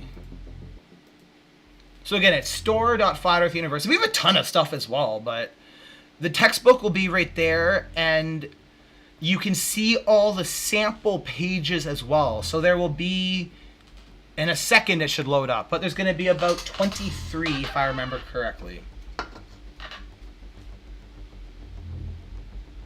Oh, up here. Okay, yeah. So you can take a look, click it, see if it's the type of stuff you want or not. But it's a beautiful book. I strongly encourage you guys who are interested to get it. It's absolutely amazing. And then through the Flat Earth University as well, when we do our courses and lectures, like, the courses are free, and then what happens is we'll reference the book. So hold on, let me give you guys a quick look at the Flat Earth University.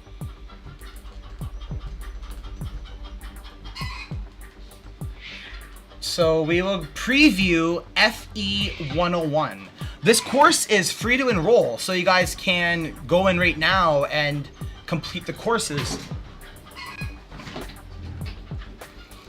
So if you guys ever done like your first year of college or university, it's much this exact same experience. My first year of university, it was called Moodle. That's what we did. And you'd go to like a lecture and come back, do your quizzes and stuff online. And there's quizzes. You have to pass. If you don't pass, you don't complete the course. So for example, what's the latitude at the North Pole? 90 degrees. Good. What type of projection is the flat Earth map referred to? Well, scientifically, it's the azimuth, the equidistant. Okay, that's good.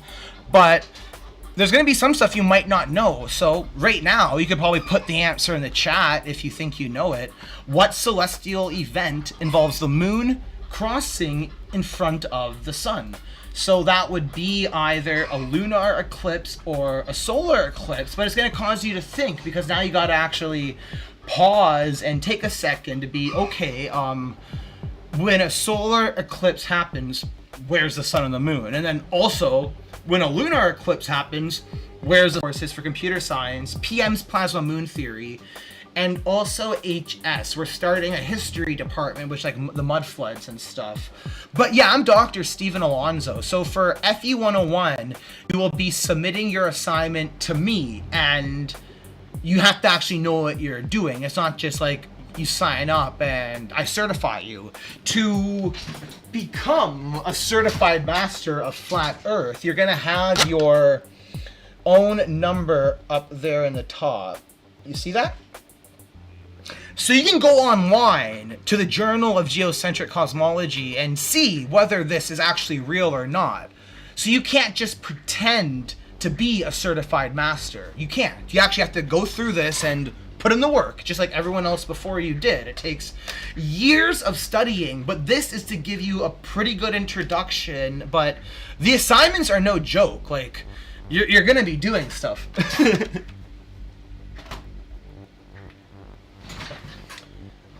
So yeah, definitely, if you're interested in the Flat Earth University, you can go to students.flatearthuniversity, or also just Flat Earth University. If you search up Flat Earth University, it should bring you right to our homepage, and you'll be able to enroll.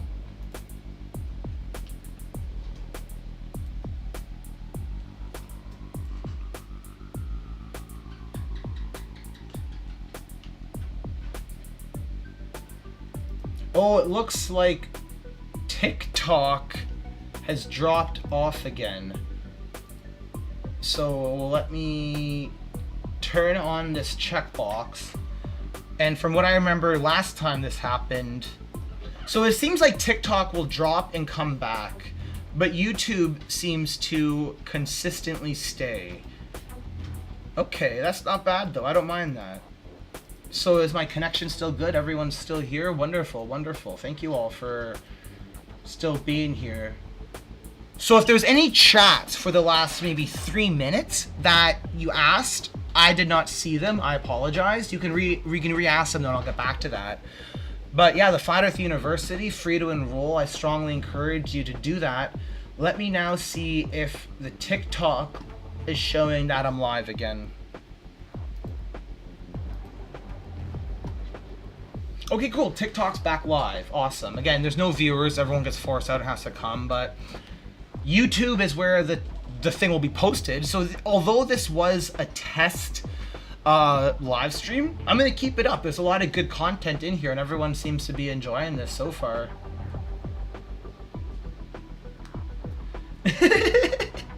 Post your credentials? I did. I just held it up. You have to scroll back. Does Flat Earth University have any professors? Yeah, I'm Dr. Alonzo. I'm the professor for everything I just said. Awesome. This is quite fun.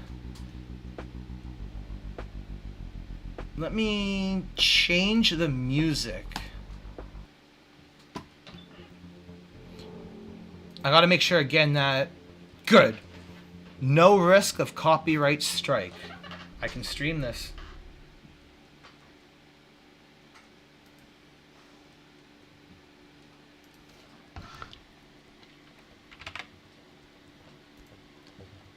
Actually, I'm kind of curious to watch Vika.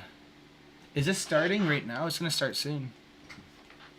This is actually a good promo for anyone who has been tired of watching me for a while and wondering, where I may be later, but where also you can drop in later. It seems like this is open.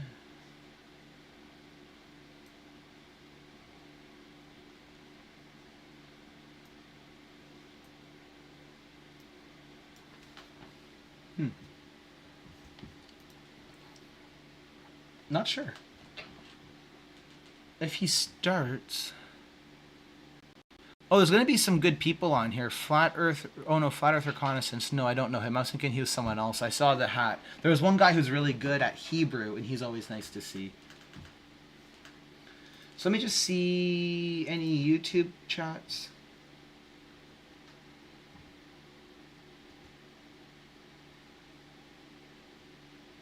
What question did you ask, Jenna?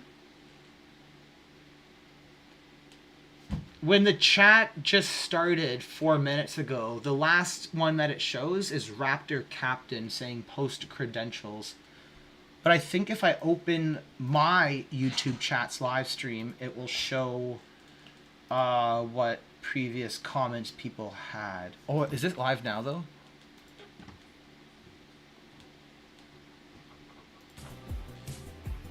Oh, cool.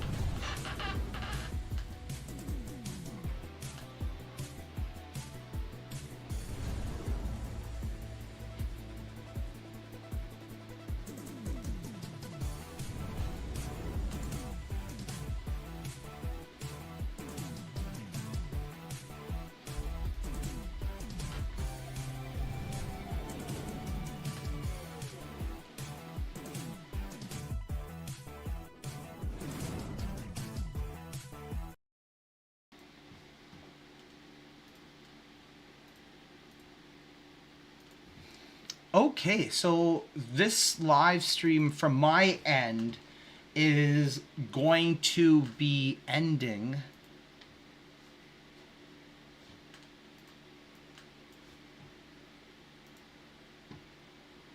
Okay, he muted himself as well. Vika is muted right now.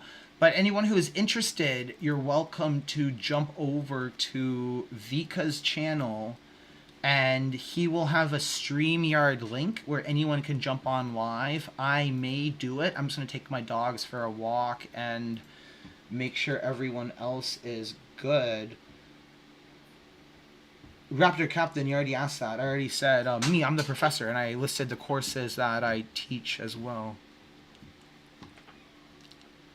So yeah, thank you all. I think this YouTube live stream I did was at least an hour. How long was that? It was kind of fun as well. Make sure everyone else is good. All right, sorry guys. Raptor Captain, you already asked that. I already said, me, I'm the professor. And I was the muted that I because it was. well. I think it was a problem because I'm broadcasting from So yeah, all you the all. way I think from this Union YouTube Glacier. live stream I did was at least. That's the reason. How long was that? It was So kind of hello and fun as welcome, well. guys. This is Vikas Razi broadcasting from Union Glacier, Antarctica. I just came to do a day trip to see the 24-hour sun. And even though if I'm 18 hours here, I can go ahead and say that the sun is not gonna set for the 24 hours because I need to get back take my plane back for my day trip. So I might just say there is 24-hour sun there, right? So yeah, welcome guys, welcome to the TFE call show number 4. So we are on it from before with this whole TFE thing, and we have reached to one stage where, trust me, bro, is the only way to go, right? Looks like, trust me, bro, it's the only way to go because we wanted to believe in this, that this is so much authentic, but the way this have been unfolding. So, guys, get ready, get your popcorn, get your spliff, wine, beer, coffee, whatever. Take a double dose because we have really some amazing and interesting thing you would like to miss. So do hit the like and subscribe button first for sure, and share this show with the people whom you think should know so that they can get on it right from there. Because man, oh man, this is This looks like worse than the moon. Yeah, thank you all for attending my development live stream. We had about 2 hours of good questions. Now, for me, there's nothing that I'm going to present anymore. I'm going to keep this live stream open to promote Vika and also make sure anyone on TikTok who is not familiar with this might want to watch us. Yeah, so whoever's on TikTok, this is Vika's stream, and it's going to be quite interesting. People jump in and out. And I also just want to be able to test out, restream, test out TikTok. Oh, we got someone in the chat whose keyboard apparently is broken. DSE, your enter key was stuck. You might want to fix that.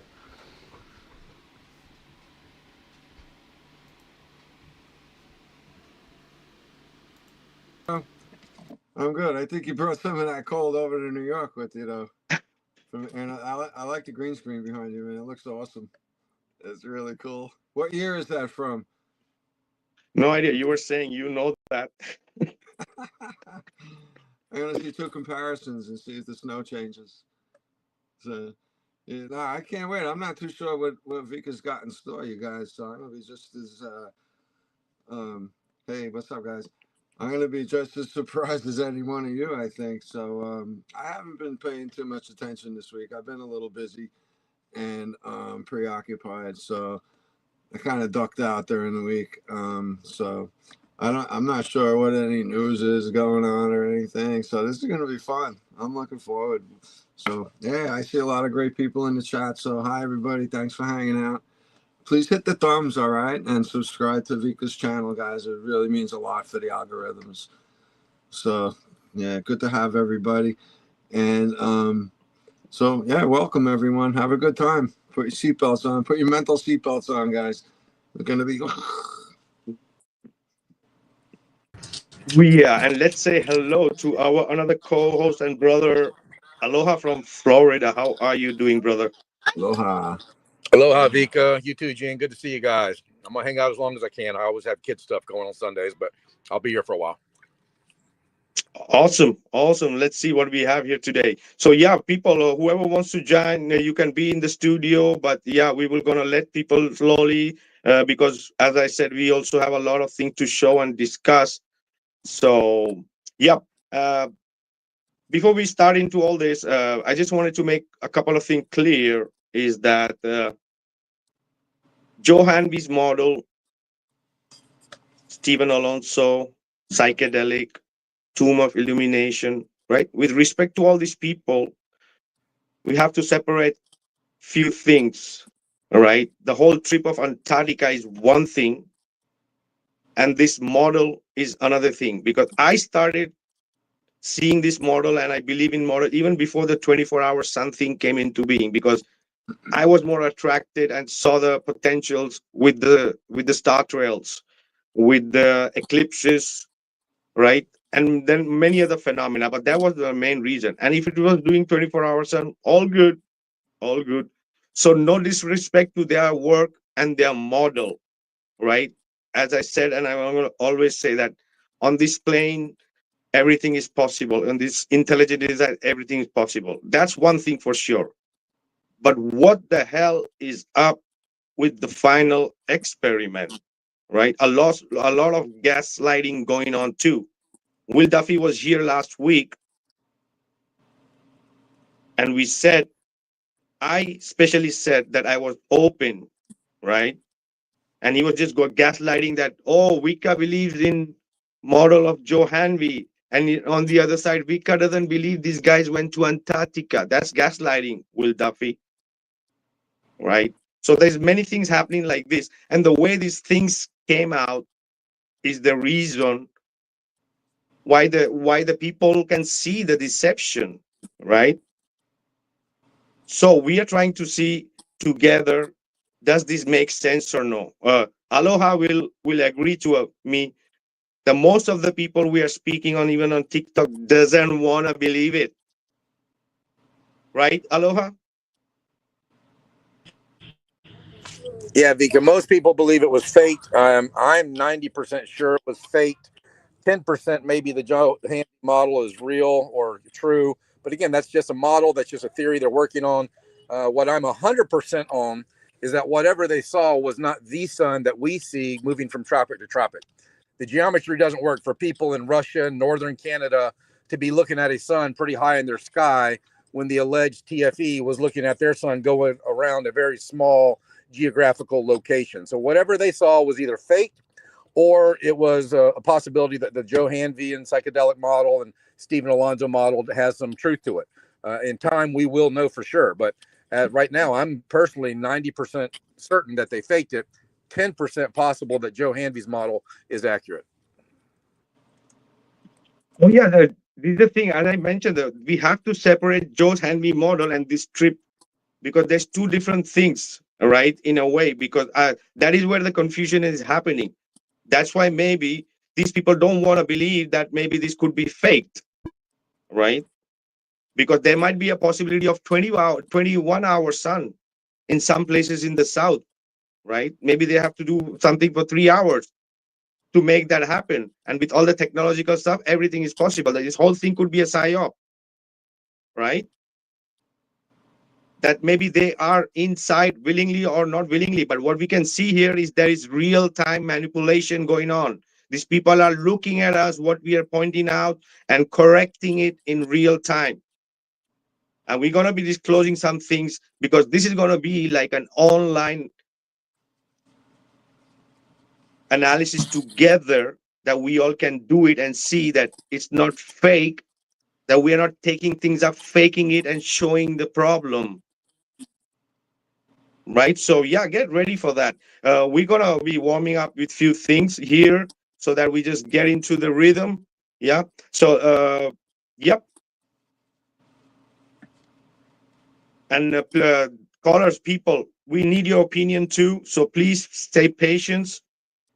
In the studio, we will add you. All right. So what I'm going to be starting with is, before even we get into the other thing, I also wanted to mention something about Mr. Jaren, right? We all saw the last live from him, right? He's bashing flat earthers. He's he's a glober almost. I did also mention today this on TikTok, right? It's all money and fame together.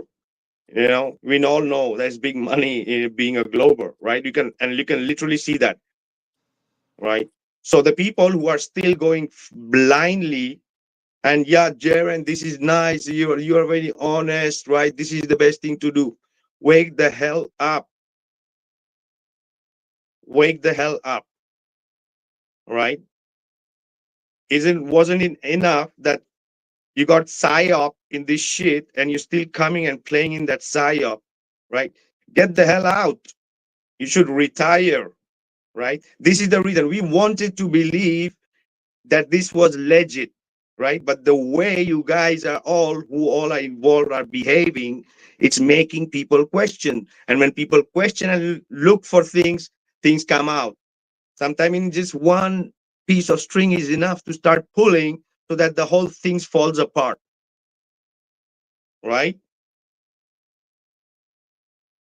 So I want to give a quick, huge shout out to Mr. Cheswick because I love electronic music, man. I love it. That's one of the reasons I love the track he made, and it goes so perfectly. I think it's a divine timing, right? It's the divine timing. So what I'm going to play next, maybe you could call it, that's my present situation with this whole TFE thing, right? So let's start the party, guys.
Me, bro. It's the only way to go. Believe me, trust me, bro. It's the only way to go because there's the only way these people have left us to go, right? Before we continue, let's say hello to our first caller, Sob. Sob, how are you doing?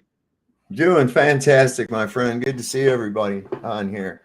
I think in the words of a couple of pretty famous guys in this flat earth outfit, I think I've often heard them in respect to SpaceX and NASA that if we find anything, and I'm paraphrasing, if we find anything fraudulent, then everything has to be examined with utmost scrutiny. And if we find fakery, then we can assume that there is just fakery. So we see several instances of this. One of the things that I want to know about this missing day. Okay. I'm not convinced they came back on the 17th at all, just based on what I found out about the flight schedules and all that. Now, I could be wrong. The only thing, one thing that would prove beyond a shadow of a doubt would be a simple passport stamp showing an arrival back in Puerto Arenas on the 17th. That would do it, right? But there's some missing time here that's unaccounted for, and I'm wondering why that is. Now, the video we saw for when they came back, they said they had to come back early, shows them getting on a plane, shows them flying out, and we see the seat back, and there's the flight information on there, but there's no date. just the time. So I'd like to see that addressed a little somewhat. The rest of this stuff, as far as I'm concerned, look, man, if you faked anything, it's all faked. If you think about how a movie is made, for instance, where I lived out in California, the movie Tremors was filmed. Well, part of it was filmed right up the street behind my house. Another part of it was filmed down in the Alabama hills, about 35 miles away. And then the rest of it filmed in studio. So they had also B-roll footage from the area that was supposedly where this movie took place. So just to give you an instance, there's a scene where Kevin Bacon and the other guy, they get out of the truck and they walk into a store in this town. Okay, it was even supposedly set in Nevada. The street sign's still there, everything. The buildings were just fronts. So it shows them walking into this store. But then the next scene is them walking into the store from in the store, and there's goods and counters, and it's an actual store. So that part was filmed at a different time, at a completely different location than when they spliced it together with this piece of them going in. So what I'm trying to get at is that there's like B-roll footage, there's on location footage, and then there's studio footage. You get the impression that all of that shit was shot in sequence, when in reality, it was filmed. They might have filmed the very end scene at the time, you know, as the very first thing that they filmed. It's just the sequence that they put everything together that gives you the illusion of that. And one of the things I think is very striking, what gives a body cam video for a police officer validity in a court of law is the fact that there is a date and time stamp on this thing. Okay, you know the date and the time that this stuff is being filmed, and it corroborates with whatever reports and everything else like that. None of the video that we've received from any of this has any date or time stamps on it. And it's so simple to just turn on. The little video camera I've got right over here, I can turn it on and have it show the date and time stamp on the recording as I'm doing it. So I don't know. I figure if you were going to do something like this, knowing full well that you're going to get some kind of opposition from one side or the other, regardless of what you see, that you would go through every effort you could to try to show the legitimacy, be specific. Here's the sun at such and such a time of day. The temperature is this. The sun is in this direction at such and such a declination. We didn't even see any of that. None of that. Yeah, brother, it's too many red flags, brother. This is the thing. If it's one thing, you could say, all right. Other thing, all right, you know. So as you mentioned, you even called there, right? And the flight timings is many things is questionable. And as you're saying, what about the last days? This episode is also called Studio Gate. It doesn't mean that we are saying that everything was in a studio, right? A day trip would be enough to get what they had to show that this thing is a whole trip legit, right? The whole pre-production and post-production was even already done, even before they might have visited the so-called a snowy place that we think it's Antarctica, right? Well, I kind of verified that with the I showed a video from ALE. They showing this aerial view of the camp. It's like an advertisement. And that's an interesting company to look into as well, because when I tried to look up their stock backers and everything, the only thing I could come up with was Antarctica Capital, which is a private investment firm, which keeps them from having to disclose their investors. But in any case, the thing that got me about this date was that out of all of that, because I was like, okay, I verify, I think that they actually filmed what Jaron was showing in Antarctica at this camp. Okay, does that mean that everything was filmed there? No. But I kind of verified that with aerial views of the camp, and you could see exactly how he walked and relate it to the buildings and everything that you see. So that part of it made sense. But what got me on that was the fact that when I mentioned that I don't think that the date was moved up. I think it was just merely the flight time. Holy crap. First time I'd heard anything out of Jaron since Christmas. And all I'd done is wish him Merry Christmas. And the first thing I'd heard from him since that was, him going off on me specifically about that point. Not anything about, hey, thank you for verifying that I was there, or you're wrong about this, that, and the other. No, it was flying off the handle, calling me a retard and all this other bullshit. We left on the 17th and you're lying. And I'm like, no, man, I called the company. I went over the flight schedule. Exactly. Why aren't they getting triggered, right? They have to answer the people. If the people have some questions about why the hell is it like that, why is it that the Union Glacier receptionist is saying that the itinerary for the flights and nothing is going beyond that? What do you have to say? Instead, he's just getting heated up with you. That's not the way. So that's No, going to show the people, even if there is some legitimate, it's legit, it's not going to look like, right? I told him, I says, if I'm wrong, I'll admit I'm wrong. Okay. But I'm looking at this thing through, I'm wargaming how it would work out in my head. And I'm like, no, that doesn't make sense. And the fact that you got so triggered, pissed off about that one point tells me that that's a hot nerve issue. And you have to think, okay, so if you did go back on the 17th, that means you had an extra day in Chile. Now, you didn't make any video going, hey, I have to spend the day here in Chile because I'm here an extra day, blah, blah, blah. Let's take a look at some of the shops, or, here's around the town, or what'd you do? Just sat in your room and didn't do anything? Or what I'm saying is that there's no accountability from the time after he got back to the next time we saw any kind of a post. It's like, wait a minute, what is going on during those times? Oh yeah. Yeah, it's a total shit show, brother. And the way the things are happening, and the last uh, podcast from Mr. Jaren, right? It says a lot, right? So I'm gonna give a quick shout out to Ironworks. What's up, brother? He says, "Hey team, thanks for the super chat, brother." And yeah, I wanted to show a few things before we continue, because I tell you there's quite a few things we need to go through. Another big shout out to Robert Attack for the. He's saying, thanks, guys. So cool to have some truth talkers still in the FE community. It's a Freemason and Jew versus the truth. All power to you. Oh yeah, brother. As even Gene and say and Aloha say, this indoctrination is going on from a very long time. It's nothing new, right? That it's gonna be easy to take over this. More deception is through within us. That's the reason we don't are getting in the right way. But yeah, I want to share this thing before, because I think it's important for the people to understand what we'll be looking ahead of this.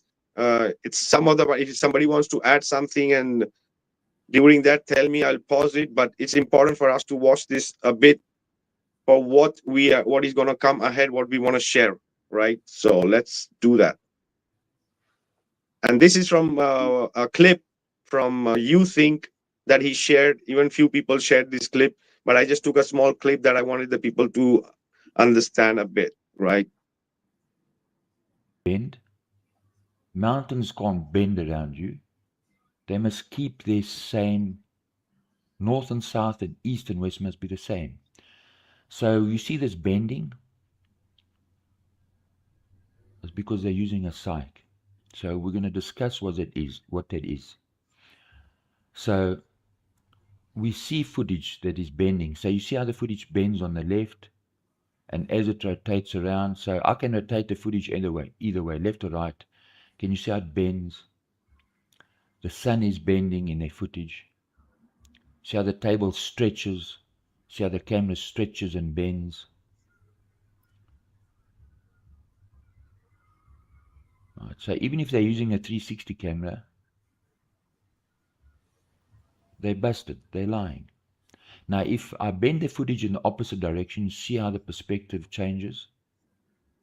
They've bent the footage. Now I'm bending the footage in the other way, and I'm keeping the footage going. So I'm running the footage on the NLE, and I'm keeping the footage. So I've kept the proportion of their footage the same. No bendiness. So they use the psych. See how the camera now doesn't bend and distort.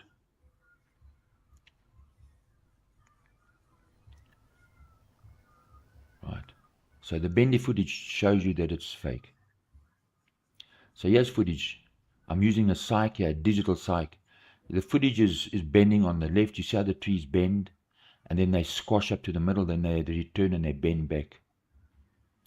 Right. It's that spatial bending. It's CGI, means a cyc was used. So can we prove it in another way? Yes. So when we look at spatial blending now, and then we're going to have a look at clipped video levels. So how can we prove that they used a cyc? Well, the shadows.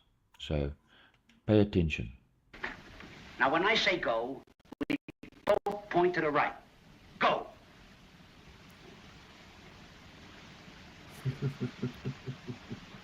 Hey, Porcupine, come here. Point to the right for this chump, will you? See? Get busy, come on. Right, so, right. These are clowns, right? They sent the Stooges out there to film the midnight sun.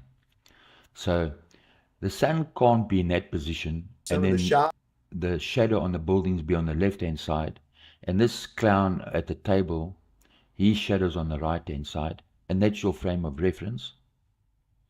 It's not possible. He said, the light is directly in front of you, the shadow must also be directly in front of you. It doesn't matter how far away the light is, the shadow must be in front of you. Right. So the only way the shadow can be on the pointing towards the left on the left-hand side is that it must be stretched across the horizon. So you're saying if the sun is the center and the shadow of the buildings on the left and the shadow of the person at the table, it must be on his right. That must be their position. So what they've done is they're bending the footage on a cyc, and that's how you have those two shadows in that same frame of reference in front of you.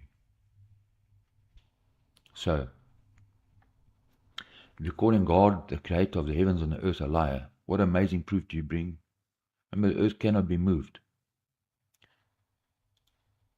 They're clowns. The evidence they bring in is not evidence, it's a clown show. It's a dumbass clown show. Right? And then they bring in their bending sun. Seriously? Is this evidence or is it it's a clown show?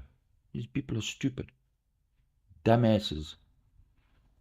Because ultimately, understand, you need to look at the bigger picture. It's about sun worship. These are Satanists. This is their god Apollo, the sun, or Baal. Right? Because they're dumbasses. Right? Right. So I refuse to bow down to Baal.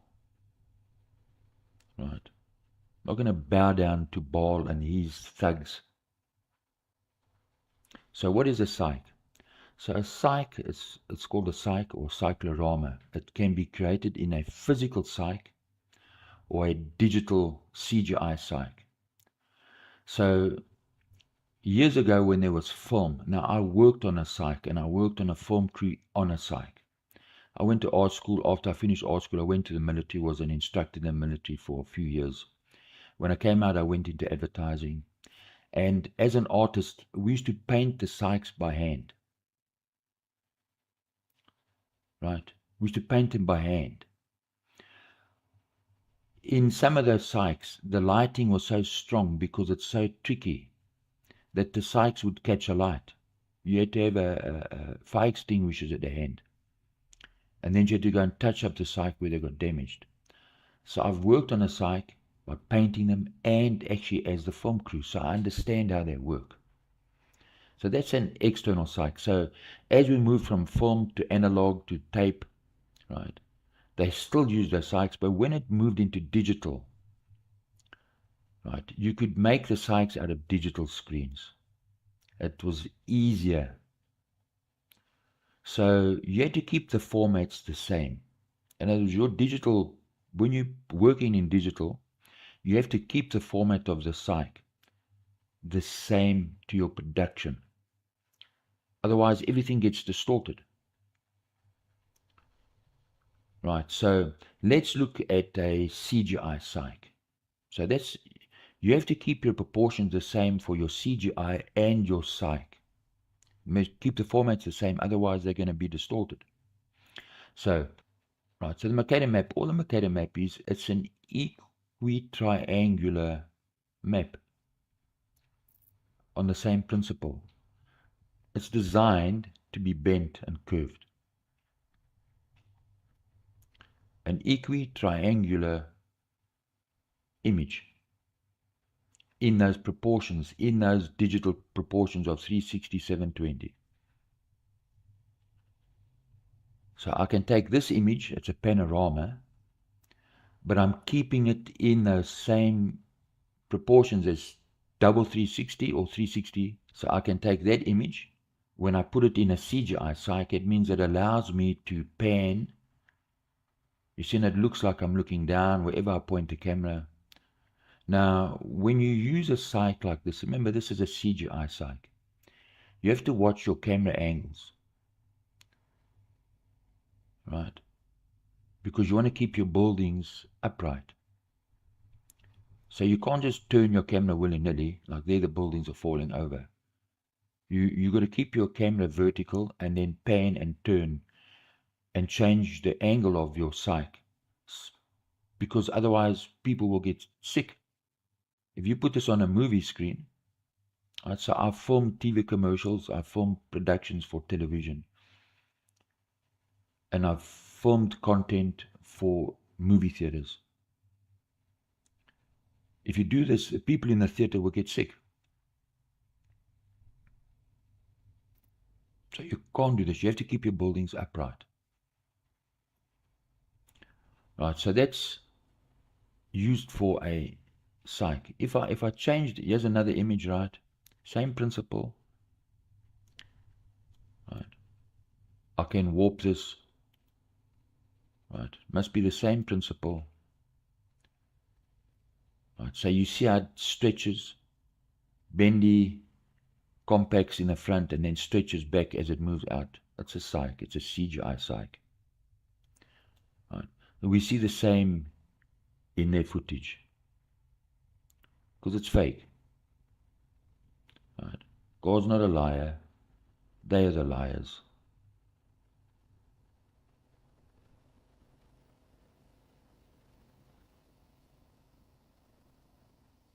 Right. So let's talk about clipped video levels. So what are we talking about? Well, when you're working on a psych, all these kind of technology, right, require professional to do all the right settings and everything, right? And these people thought that they're just gonna do whatever, and people are not gonna realize it, right? Well, didn't they take wasn't there some people associated with like Disney and the Amazon, or the film industry? You had Candace Owens as producer down there with you, or director, or whatever he was, and there was some other guy that was affiliated with the film industry. Wouldn't be surprised if Amazon would be the sponsor for all this. Oh, listen, this is going to be something. They've already let it out that they're going to make it's going to be like Behind the Curve too, man. That's all. This is what it was going to be from the beginning. Oh yeah, we continue just a bit more, and then I would like to add more people. And you need to understand something, that the people who set this up, they're all experts in their own field. You can't just get any willy-nilly cameraman. That cameraman, he understands the lighting. It's got to be perfect. The cameraman understands his camera. His exposure has to be spot on. There are lighting crews who would come and light up. You can't just get a bunch of clowns to go and film on a set like this. The guys who are doing the digital psych, their gamut must be 100% on point. So I can film a shot and then render that shot out and then play it out onto a digital screen, and that's my psych. But when I play it out, I have to make sure that my screens are calibrated. Otherwise, what's going to happen?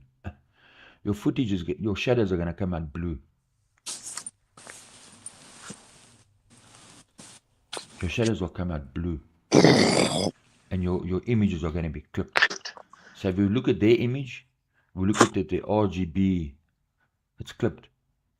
It's pushed up and it's truncated. These are the problems you have when you work with either rendering out on a CGI cyc or you're working on a literal cyc. When we compare that to normal footage, you look at the colors, right? You still have your reds, your blues, your yellows. Must be normal, right? If it's sunset, it must be normal colors. So in this one, the blue is a bit truncated. So the guy must have so the person color graded the snow, probably wanted to get a nicer look. But in doing that, you're clamping down on your blues. But when you look at their footage, it's complete bullshit. Because they're amateurs, they're clowns. Right? And so these are just idiots. So, look, there's a cool clown snow show, right? Slavas, right? On the left is Slavas, very cool. Right, so I went and filmed him for television production when they were doing their world tour. I had the pleasure of filming them and interviewing them and creating content for television and for advertising. Cool clowns. Now on the right we have the dipshit clowns from the South Pole. A bunch of flippin' morons. A bunch of idiots. A bunch of idiots, and that's why their shadows are blue, because they're dipshits.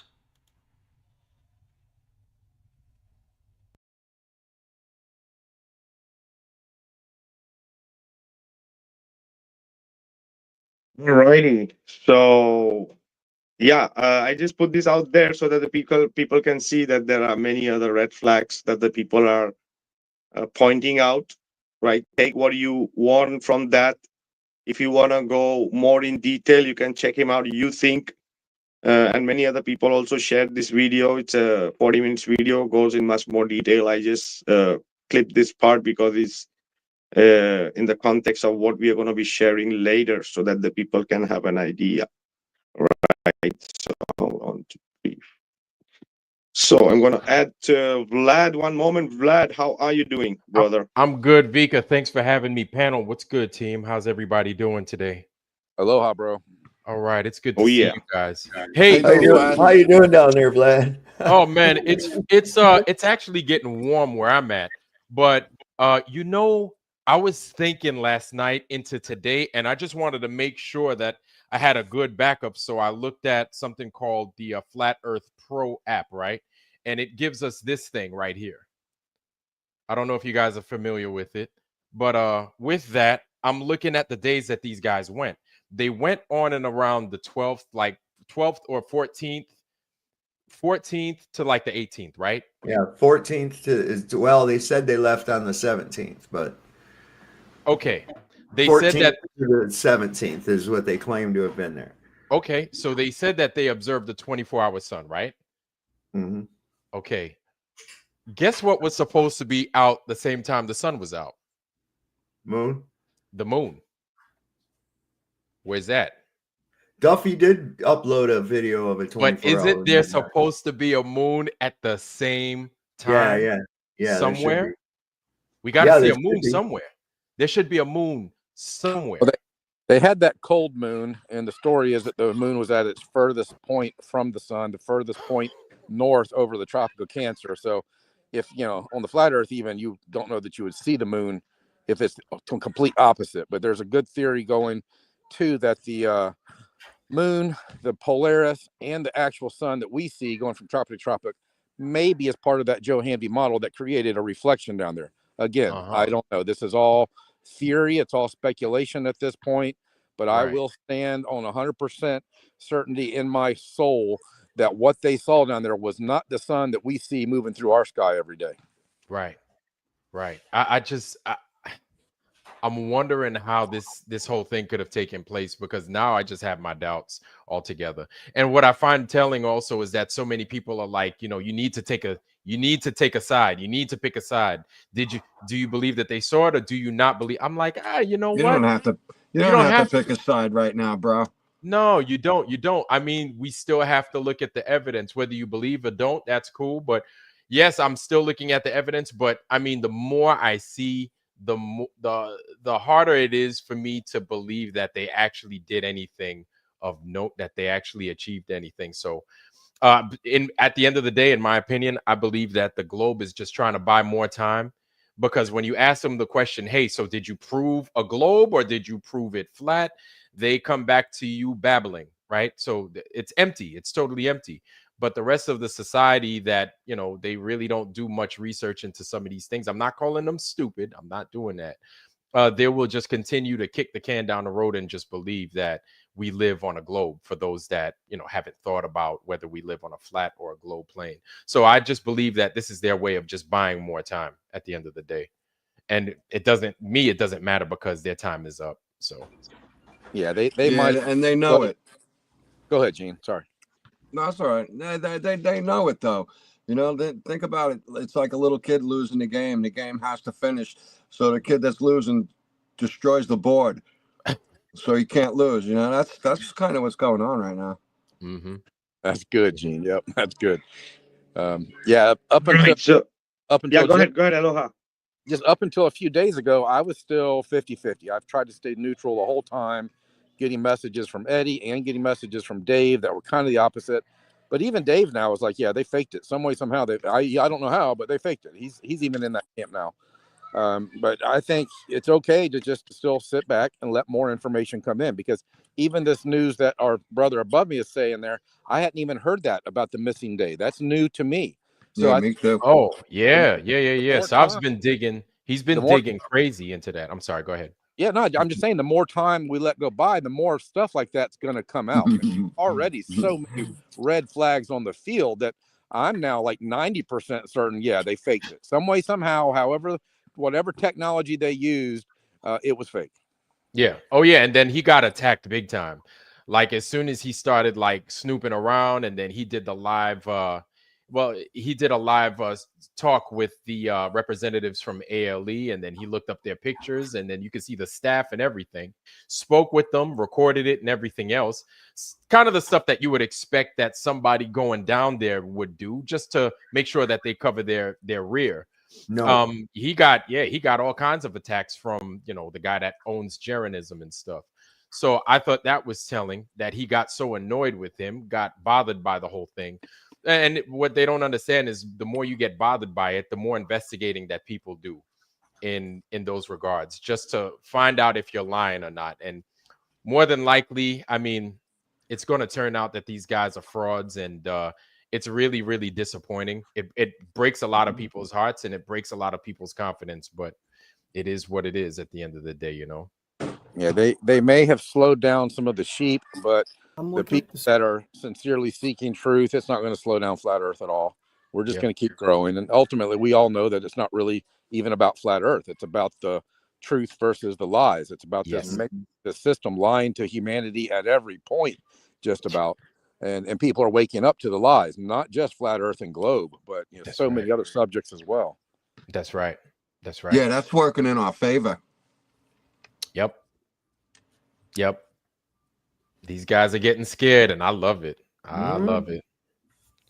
Right, guys, so the main reason we are here to share of today's show was one of these, what I'm going to play right now, right? Nobody can say that people are faking and modifying things and showing as proof, because I think everybody who's online right now watching this can do together. If you're on a computer or on your phone or tablet, you have another extra device, you can do that, what we are trying to do here. So I'm going to add one guest here for a moment. So once I play this video, and then we'll continue, right? So if I drop somebody, You can in drop me, case. speaker. I just wanted to say thank you for having me. Love the panel. You guys are amazing. Please you guys keep doing what you're doing. I just wanted to get on to say that. Love you, but I'm out. Good Thanks to for see you, being here, Brian. brother. I appreciate y'all. Later, bro. Alrighty. All right. So I'm gonna play this and then we're gonna discuss. All right. So this video is supposed to be from Mr. Austin Whitsett, right? We'll play this and then we will start our talk. Screen here, and what do I see? So the cool thing about this is you can zoom in on the screen. Can you see it? So running right up here, a right angle all the way across. This part of where we are seeing, I'm having an echo, guys. So please mute everybody if they're not speaking. All right. So see this good, and there's a stand.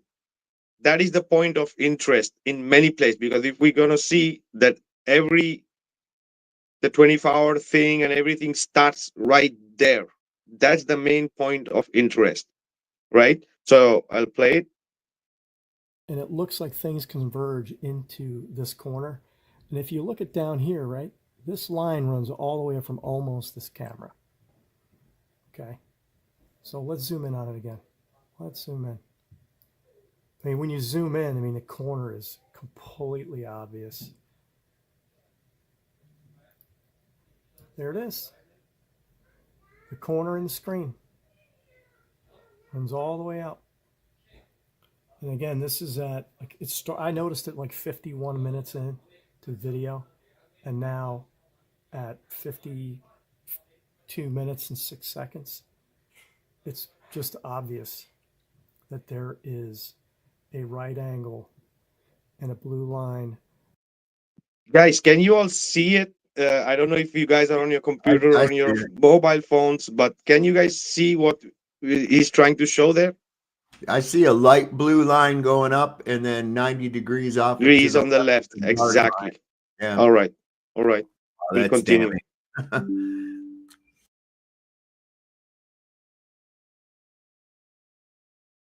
I see.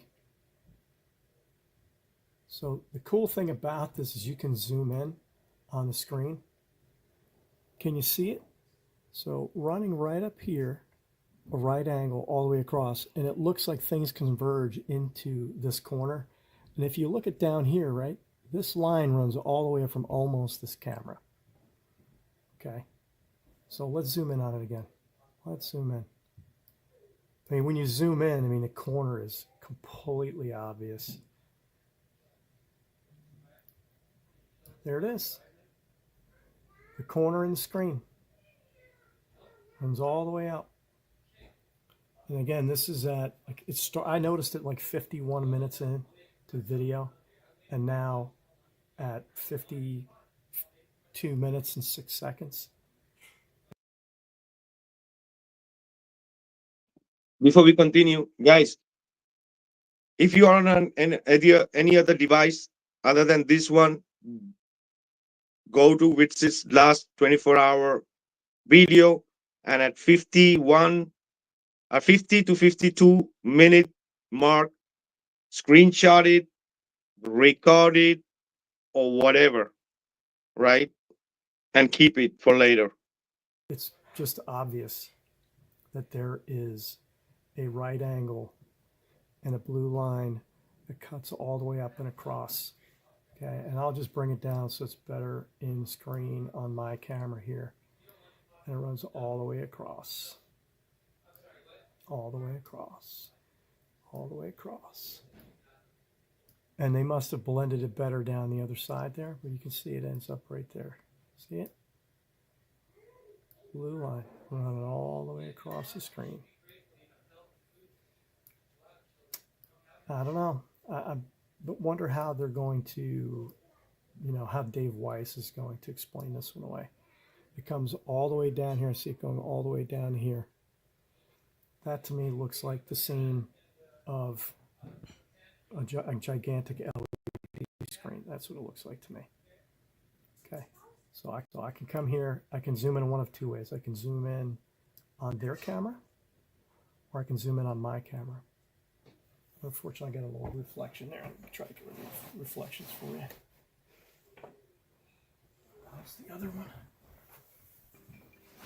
Yeah, what is that? Chemtrail?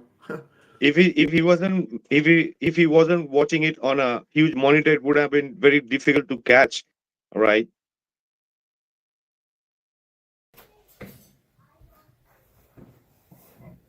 Undeniable. See it? So all the way down, even into here, all the way down. It's completely nuts. And it makes that camera look like it's not, you know, it's part of the screen. I don't know how far out the screen would be on the bottom. I have yet to see the image there, but seek and ye shall find.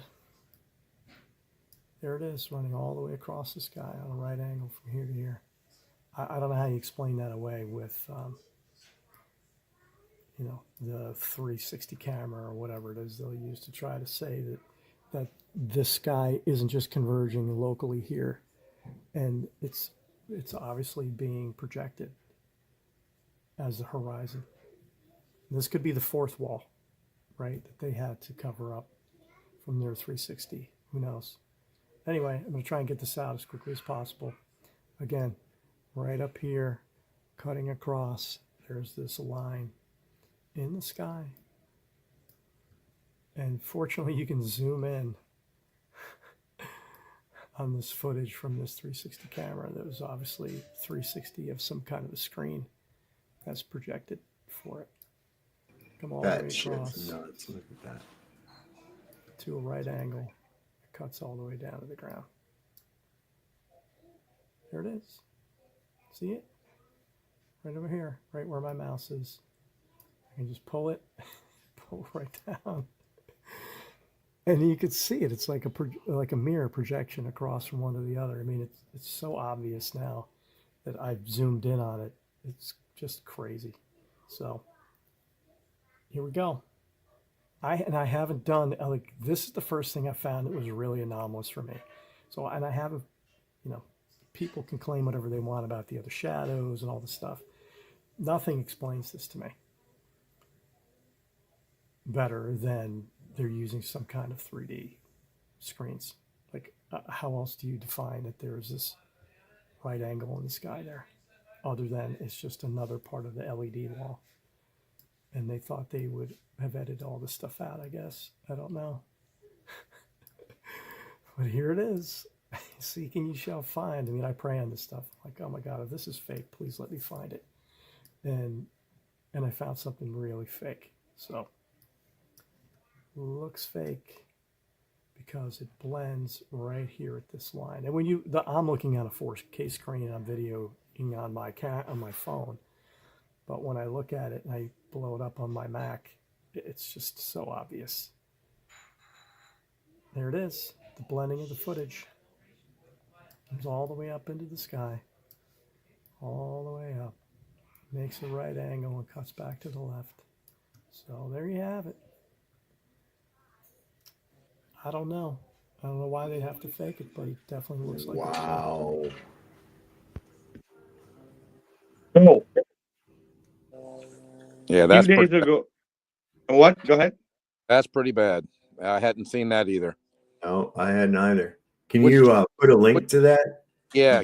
All right. Wait, guys. So I have the person whose video is this. He's right now with us.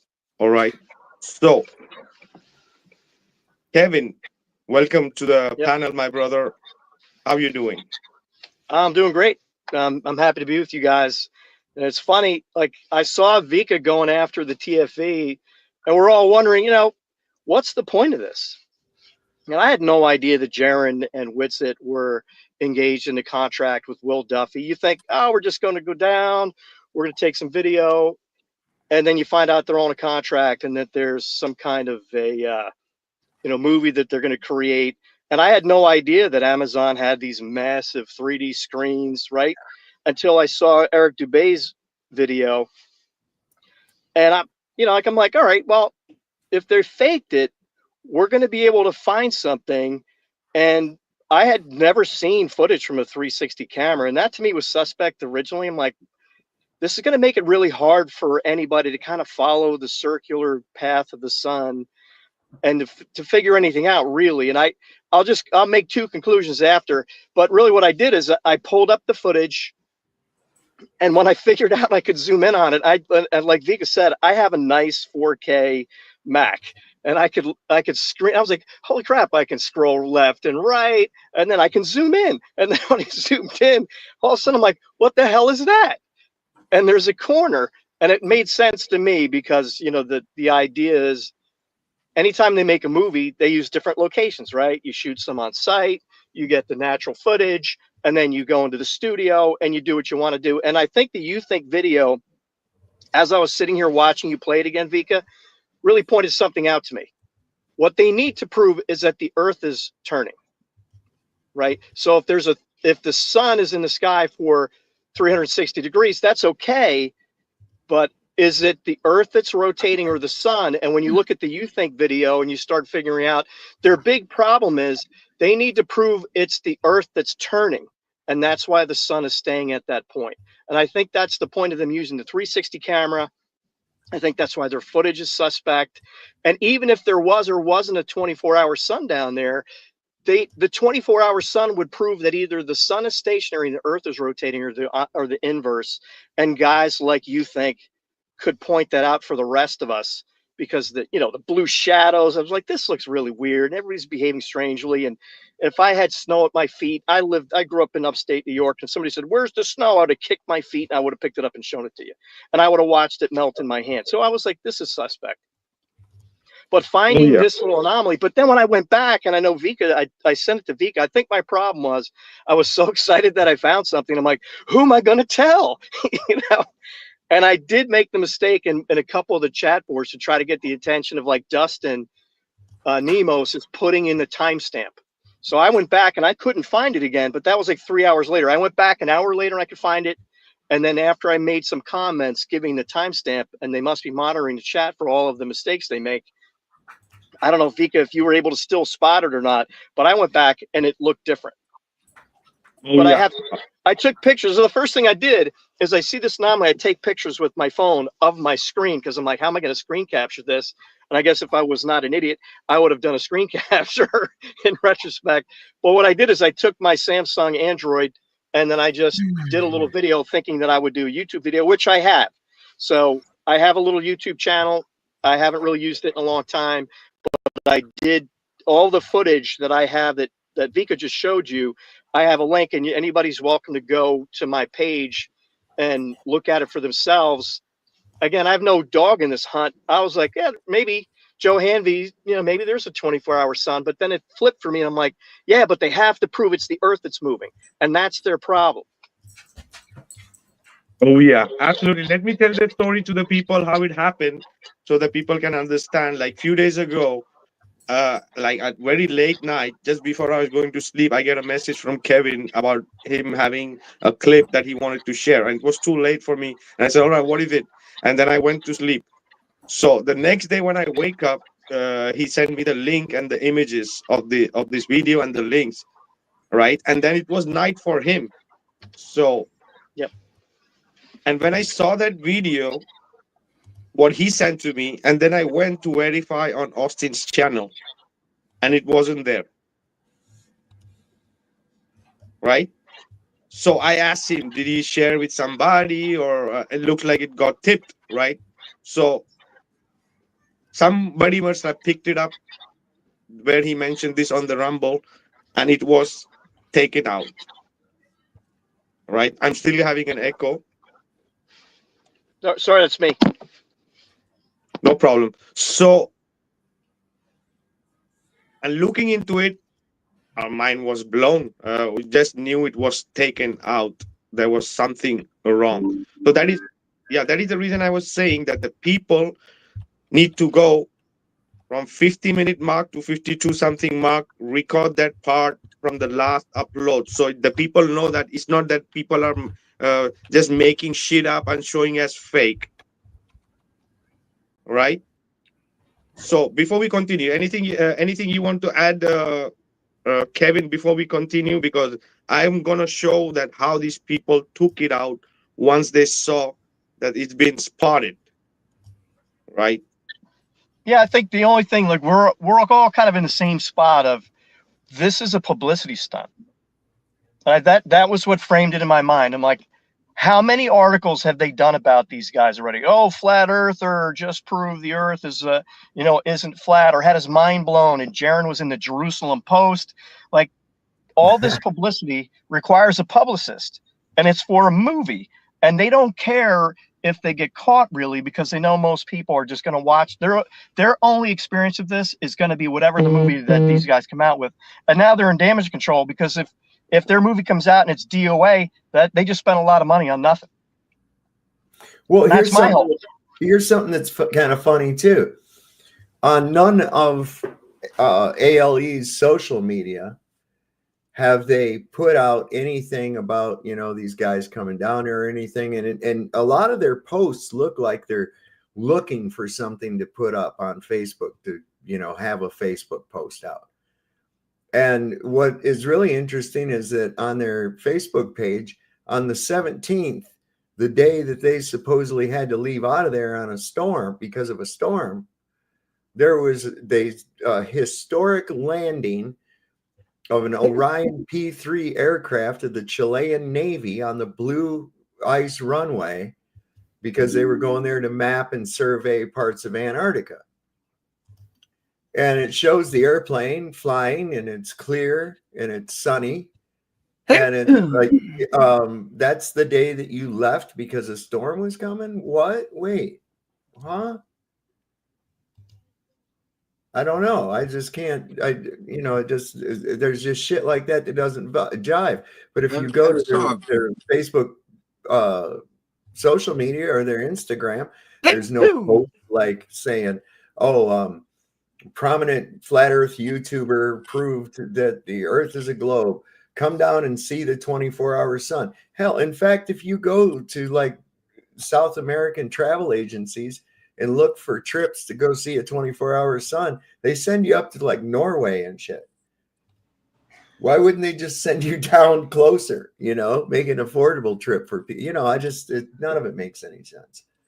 Well, and Gene, that's what I think too. Like, the straw men that they create, like, we didn't realize that you're allowed to take controlled trips down to Antarctica, and that Nathan guy circling going, where are the guns? I mean, what was his name? McTool. Where are the guns, Nathan? It's like, yeah, but you went where they told you. You're in the middle of an ice desert. Where the hell are you going? Well, this is the only place that takes this is the only company that takes people in. Okay, and like I said, I looked into it, and best I can find is that they're part of Antarctica Capital, which is a private investment group. But one of the partners, like the lead partner in ALE, is also a partner in a thing called spaceadventures.com.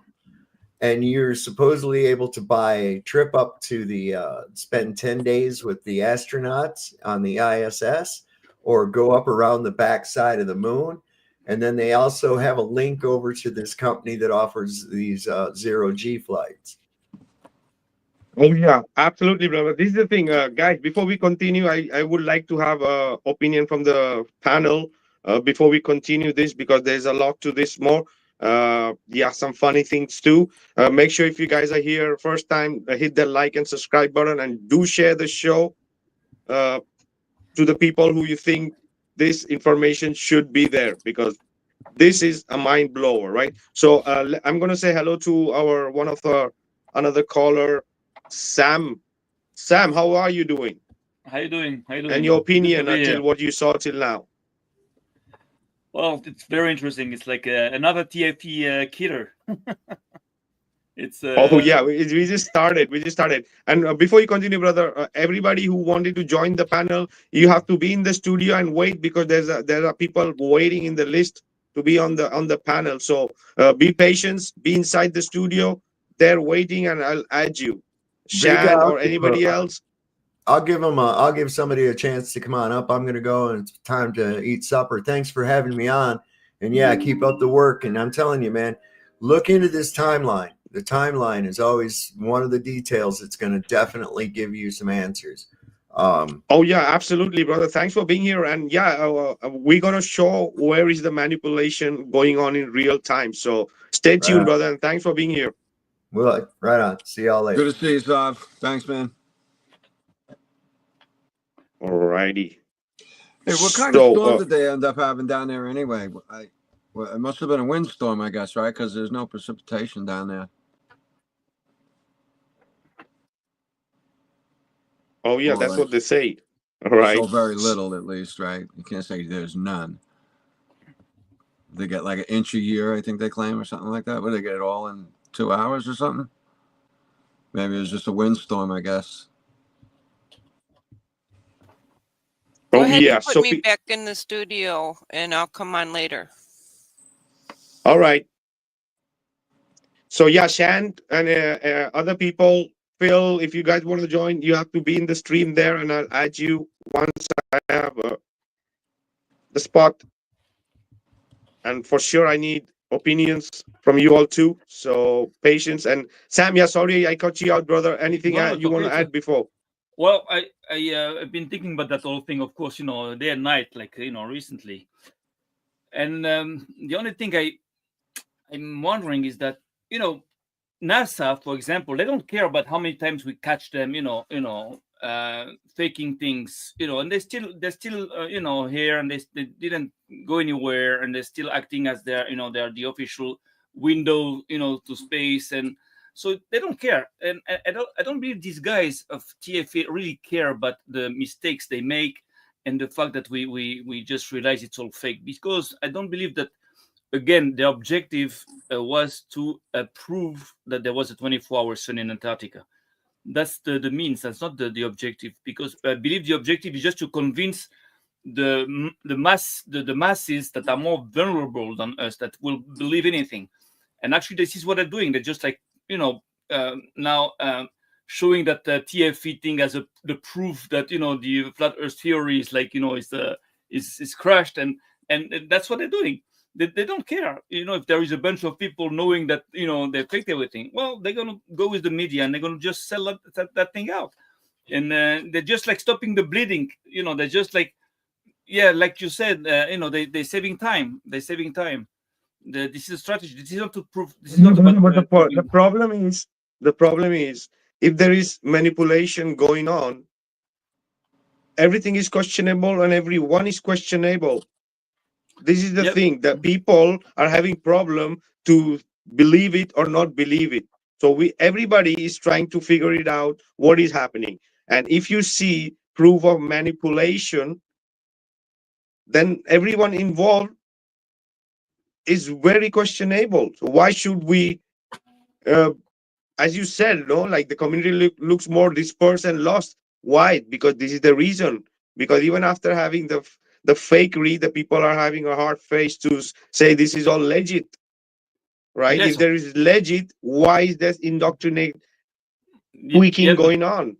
For the record, you're right. We have to prove that it's fake, and it has to be recorded, and that's okay. But I'm talking about trying to get into their minds. These people don't think like you and us, you and I. They're just like they're different. It means that in their degenerate mind, they have a different plan that won't work anyways. But just to understand, I believe their objective is just like to drown the media with a fake news, and just like go on with this another few years, because now flat Earth is getting serious. There's more and more people coming in, so they got to stop the bleeding somehow. And this is a way for them, I believe, to just like gain save some time. That's the way I believe. But there is also another thing. I don't know if anybody just checked that date they came in, because I heard it's the 17th of December, 2024. But you know what that date is?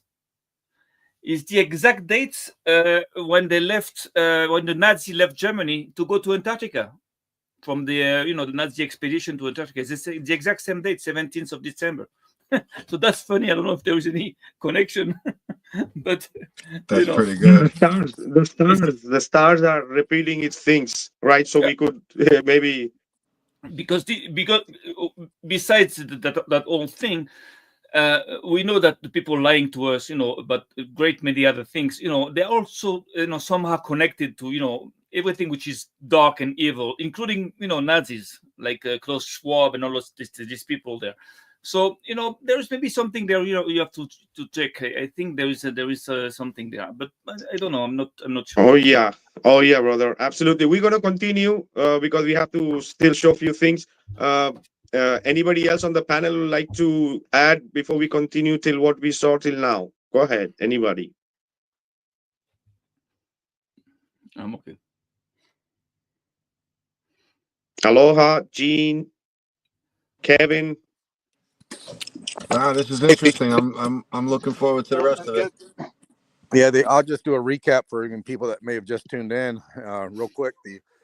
The information that came forth tonight that I did not know is the timestamp not being on any of their videos, the possibility of a whole 24 hours missing, a missing day, and then that line in the sky that appeared to be a screen stitched together. I mean, that's some pretty big red flags, maybe even those might even be the death blows. I don't know, but there's so much accumulating now that it's looking worse and worse for TFE.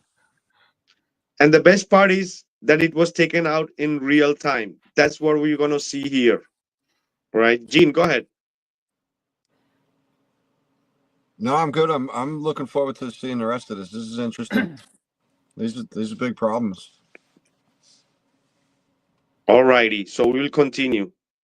So what I'm doing here, because when I saw the video from Kevin and I went to back check it, it wasn't there, right? So I'll play it. There's no audio, but you can see what I'm trying to do. All right, we'll do one thing. Before we continue with the line thing, I wanted to show this also that is very near. It's just a little bit behind. And you can see how the mountain, there's no other mountain in the whole 360 that is doing this shit, what this mountain is doing. All right.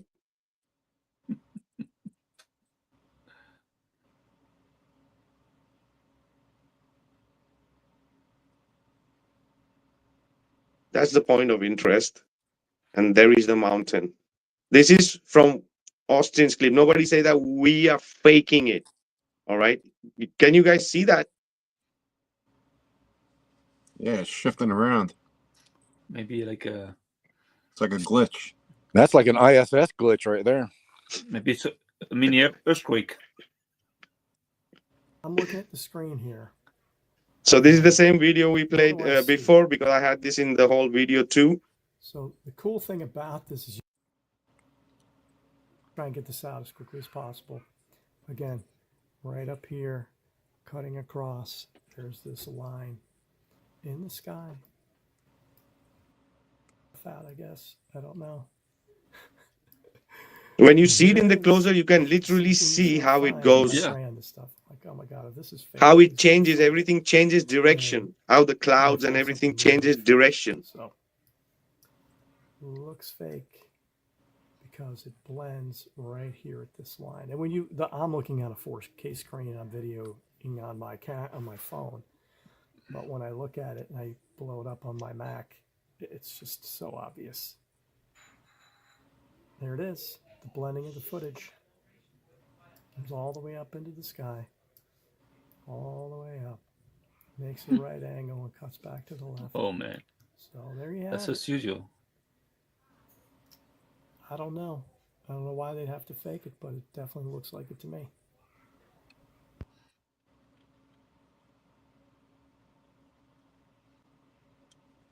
And so here you can see it's visit page, and I go at the same timestamp, and I go there, and I try to take a screenshot. I try to record it, right? You don't see anything just like that.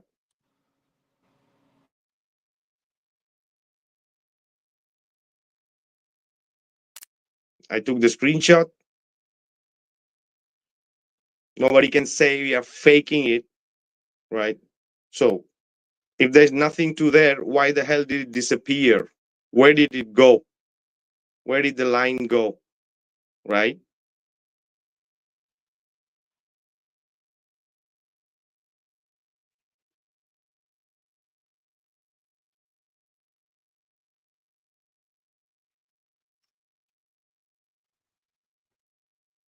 So I'm trying to get that screenshot.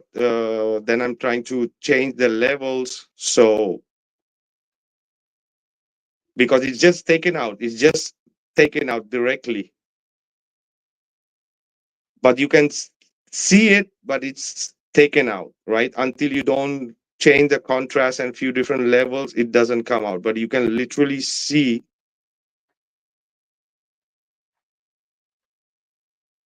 Once I change the levels, you're gonna see that. Take it easy.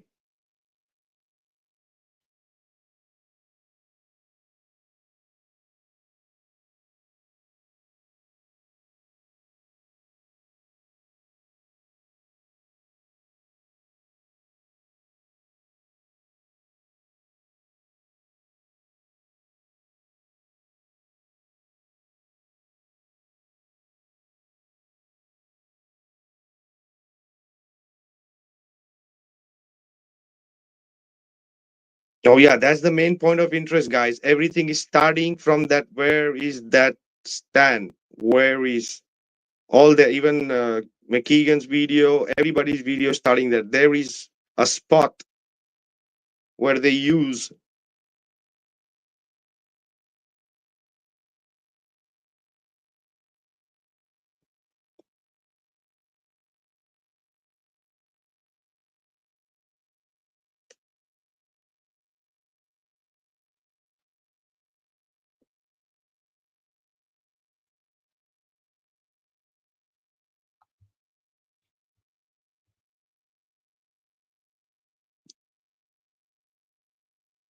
I need to be in a part where I'm zooming in, and you can literally see how it's been taken out, guys. It's been literally blurred out. Literally, it's been blurred out. Once it was pointed out, the word got out somehow, and then made a real-time modification of the line, right? If Kevin is fake this thing, why is that anomaly there in Austin's video?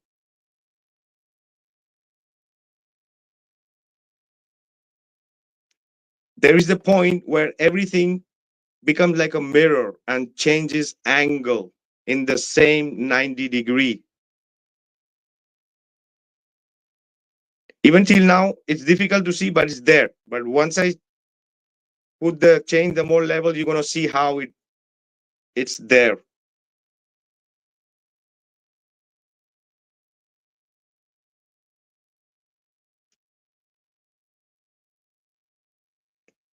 The next image, the next contrast is gonna be much more clear and see.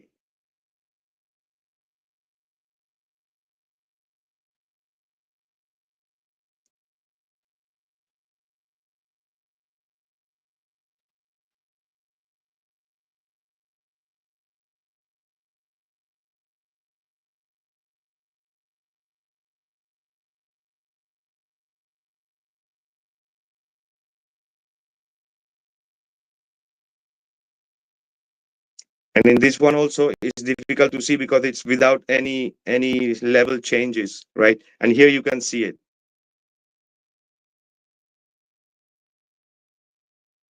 You can see right next to the, and you can see it's all the way goes up and takes a left turn. Maybe it's for people difficult to see like this, but maybe if you see it on the computer or on the full screen, you will be able to see it. But yeah, it's for anybody to go and do that, but it's already been taken Here out from today, being Teachers a Tech. Hope prominent you're having a line. great day Sorry, today. guys. Today,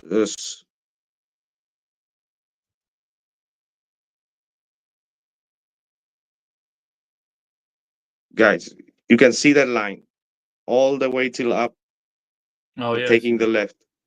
I see it Yeah. now. Eh? You can Yes. see how the image mirrors Yeah, and takes yes. a left. Eh? Yeah, now it's clear. Yeah, wow. Oh yeah, it goes all the way down. You see? Here I'm gonna, yeah, because here I'm trying to take images, and before was this straight line you could see, right? Was a blue line. right? You could see. And after it's taken out and you can see the blur.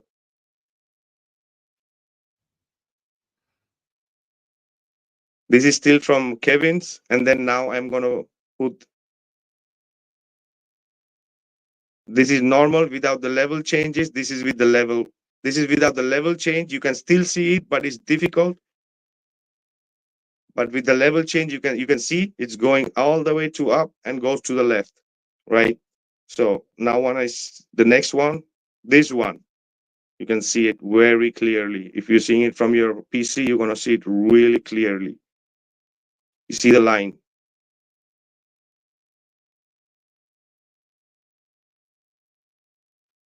You guys can see it? Mm-hmm. Yeah. And then it goes to the left angle all the way. You see till up here. If you see how the clouds changes angle right there, it's like almost mirroring. You see the line? Yeah, yeah. You see the line all the way. Guys, it's been literally blurred out in 3 hours. See the clouds, how it turns. Everything is almost like a reflection because that's where is the corner of the turn is. Right there next to this. This is not faking or anything. All right. This is from Witz's page, screenshotted from the video, and it's there. There is where many shit is happening, right? And it's been taken out. So if Kevin's made this up, why is that anomaly there? Because Here it's today, been Teachers Tech. blurred Hope you're having a out. great. Because it's been blurred out.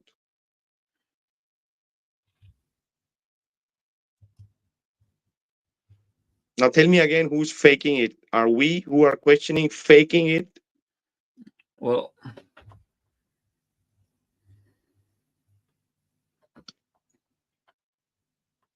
Kevin, are you there? I think Kevin is not there. But yeah, I think Kevin saw it too. Why did Austin blur this out? Go to 50 minutes mark, screenshot it, record that 50 to 52-minute mark and save it. And there where they did that manipulation. Because the timestamp was out, so it was quick. Why do you have to manipulate? it's obvious, though. It's obvious. Right? If you're a truther and everything is truth, and you even promised in the name of the Bible that this is all truth, why is it real-time manipulation going on there right now? Well, it's the autopsy of a crime, what you just did. Is it possible? Is it possible to manipulate video once it's uploaded? Is it possible or no, guys? Tell me. You think it's possible? Eh? Everything is possible, I believe. So I'll play this. Day to day. Today I want to show you how you can edit uploaded YouTube videos without losing views on them and having to delete them and re-upload them again. There you go. You might be wondering, why would you need to edit your video that you've uploaded to YouTube? Now, let me give you an example of a couple reasons why. Let's say you have a video you've uploaded, it's getting good views on it, and you've just noticed a mistake, maybe at the beginning or the end, or maybe even in the middle. You'd like to get rid of that, and you don't want to have to re-upload the video, because if you do that, it gives it a whole new URL and all your views are gone. And you want to keep those views or maybe comments that you have, you just want to remove something. So this is where you could be using the YouTube video editor built right into YouTube. The other reason, maybe you want to blur a face that you've noticed there's a face in there that you didn't want to be seen. You can add a blur effect to it, or maybe you want to add some music. These are all things that you can do in the YouTube editor after you've uploaded your video. So I'm going to be Here we go. Did you guys hear that? Yeah. Blur and smudging is what you can do once you have uploaded the video, right? Maybe some people are having hard time to watch that in the small screen. Watch it on your computer on a full screen. You can see it literally really clean.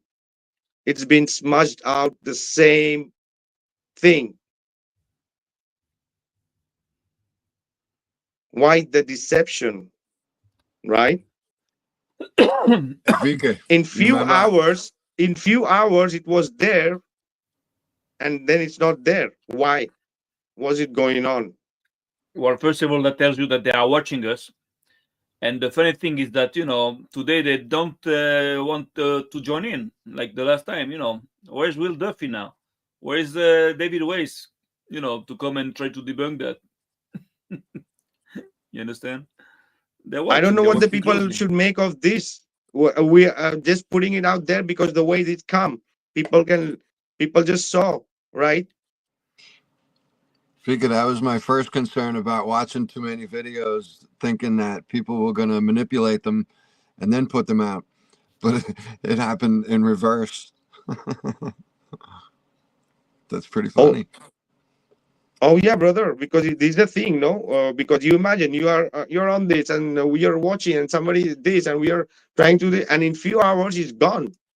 Yeah, and you are there another few hours looking and you find that, right? What a nice catch. Yeah. And you are seeing the evidence of manipulation in real time. And you, as you guys are saying, these people are listening to us and correcting. And this is a perfect example that there is doctoration going on, doctoring and tweaking of footage going on in real time. And don't tell me that we fake this. If there was nothing to the line that Kevin sent with the video, why is there the anomaly there, blurred out and smudged out? And you know what? Even there's an extra second on the video. Now tell me again how you can add an extra second unless you didn't add it from the, because if you see the timestamp in a day from where Kevin is doing and showing it on the screen till I go and see and watch it, there's an extra second going on in the video, right? In the place of interest, right? Where everything starts. There is where everything turns. You can literally see it's mirroring. It's like converging and taking a direction turn. Looks like the thing we have here on the screen. Looks like the corner of the screen. Because from there, when it starts rotating the sun, making that circle where it's behind, that's why I'm calling this studio gate, right? It's absolutely possible. We saw, sorry, go ahead. No, that's why they're going to deny that too. They those people have no shame. They're going to deny that. They will also, they're going to say, well, that's not true. So, but it's good. It's good that it's on the record because it proves who they are to the right people. It proves it. Oh yeah, and speaking about with you thing, what we shared before with the blue angle and everything with the studio and all the CGI, right? This is what it's pointing to, because the earth is not moving, that's for sure. Yeah, so why?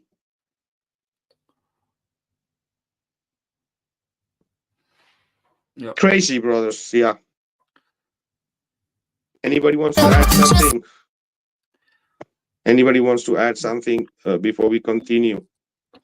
Well, you know what? If they want to count a light in the sky as proving the globe, they have to account for every other light in the sky. All the stars are what they've been doing for thousands of years, and the repetitive cycles of the moon and the wandering stars. So this doesn't really do much for me for for a flat Earth, really.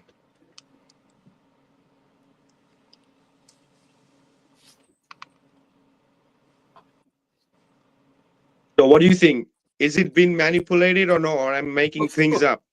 Of course. Of Come course, you're on, making guys, things tell up. me before. You're kidding me? Of course, it's manipulated. You're gonna be blind. Wasn't there a show where they like put people in on a train and they told them they were going to go to space, and when they put them on the train, they dropped them off in some studio, and the people didn't really know. Wasn't there some sort of reality show like that? Yeah, I think that was a What couple is years ago. I vaguely remember that. Yeah, they faked them. right? They made them believe that they had launched them into space, and it was all in the studio. Yeah, this is what that's reminding me of Or there lately. are in end times, right? Or something like that, or in apocalypses. Yeah, something also like that.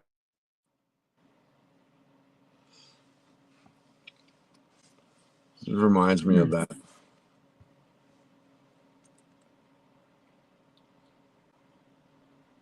So anybody can do this. Go by yourself before they try to even take out the whole clip. Go 52 seconds.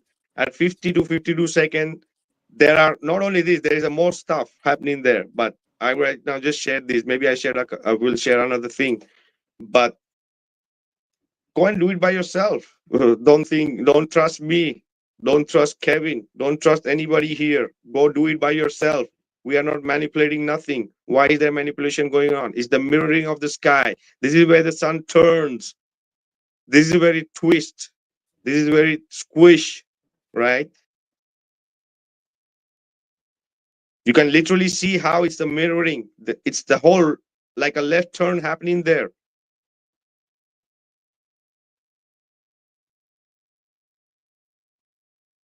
I hope you guys can see it. It's not very clear, but you can see it. Of course, it's clear. Kidding.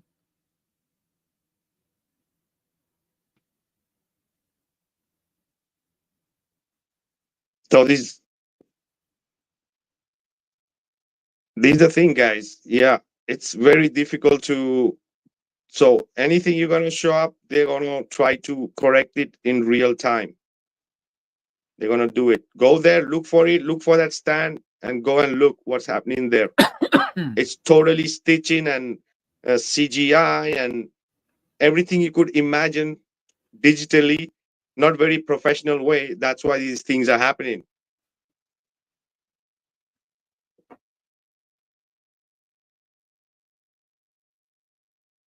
So there's going to be another thing here. In the same just a minute, 1 second. Yeah, so in the same 2 seconds, 2 minutes, apart from all this, you're going to see this also here.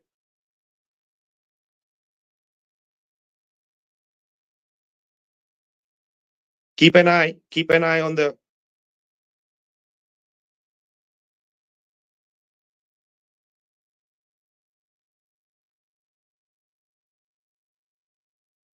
Oh, You see that? yeah. Again. See that? Holy sh! Oh yeah, What it is shrunk. this? What is this?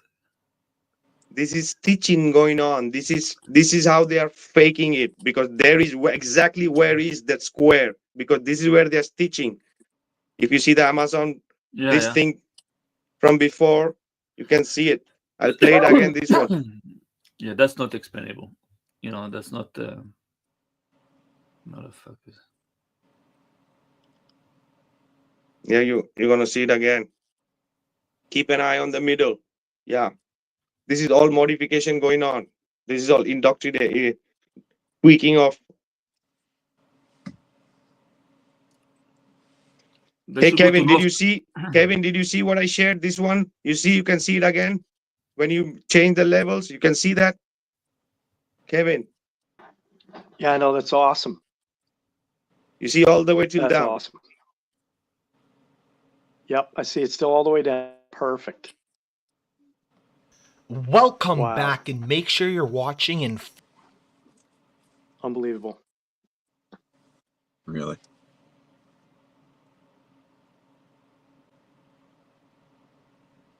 It's like I knew that they'd have to seam the screen somewhere, And I just was fortunate that I have a really nice high def computer monitor that I could find it originally. That's cool. Yeah, and this is the thing.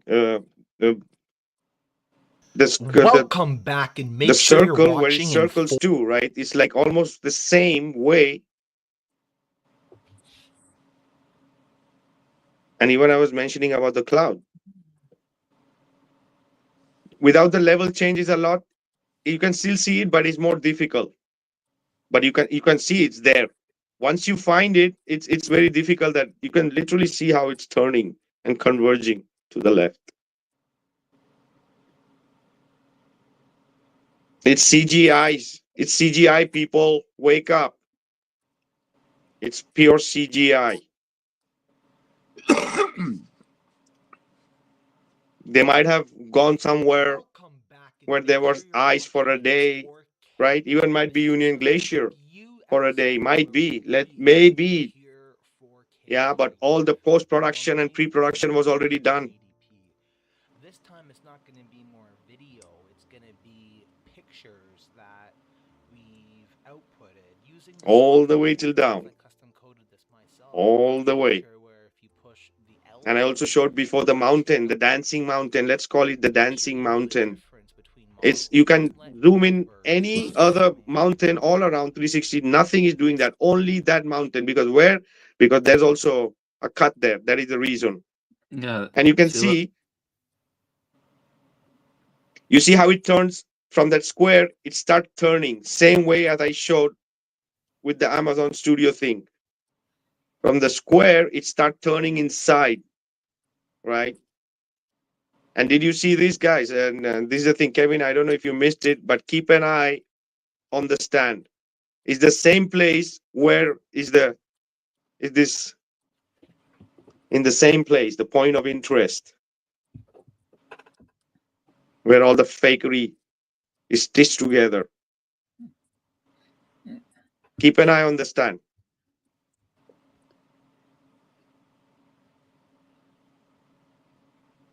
Yep. 1. Yep. 2.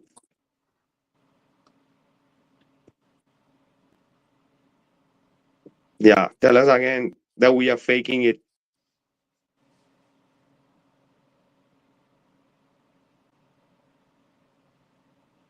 Right there. You see? Again there. 3 times. Right. Like just off to the left of center. Yeah. It's the same place. It's the same place where the stitching is going on. Yeah. Or you're a liar. Either you have integrity or you don't. Either you have honor or you don't. Period. You're either honest and you tell the truth or you're a liar. Or you're a liar. Either you have integrity or you don't. Either you have honor or you don't. Period. You're either honest or you are a liar. But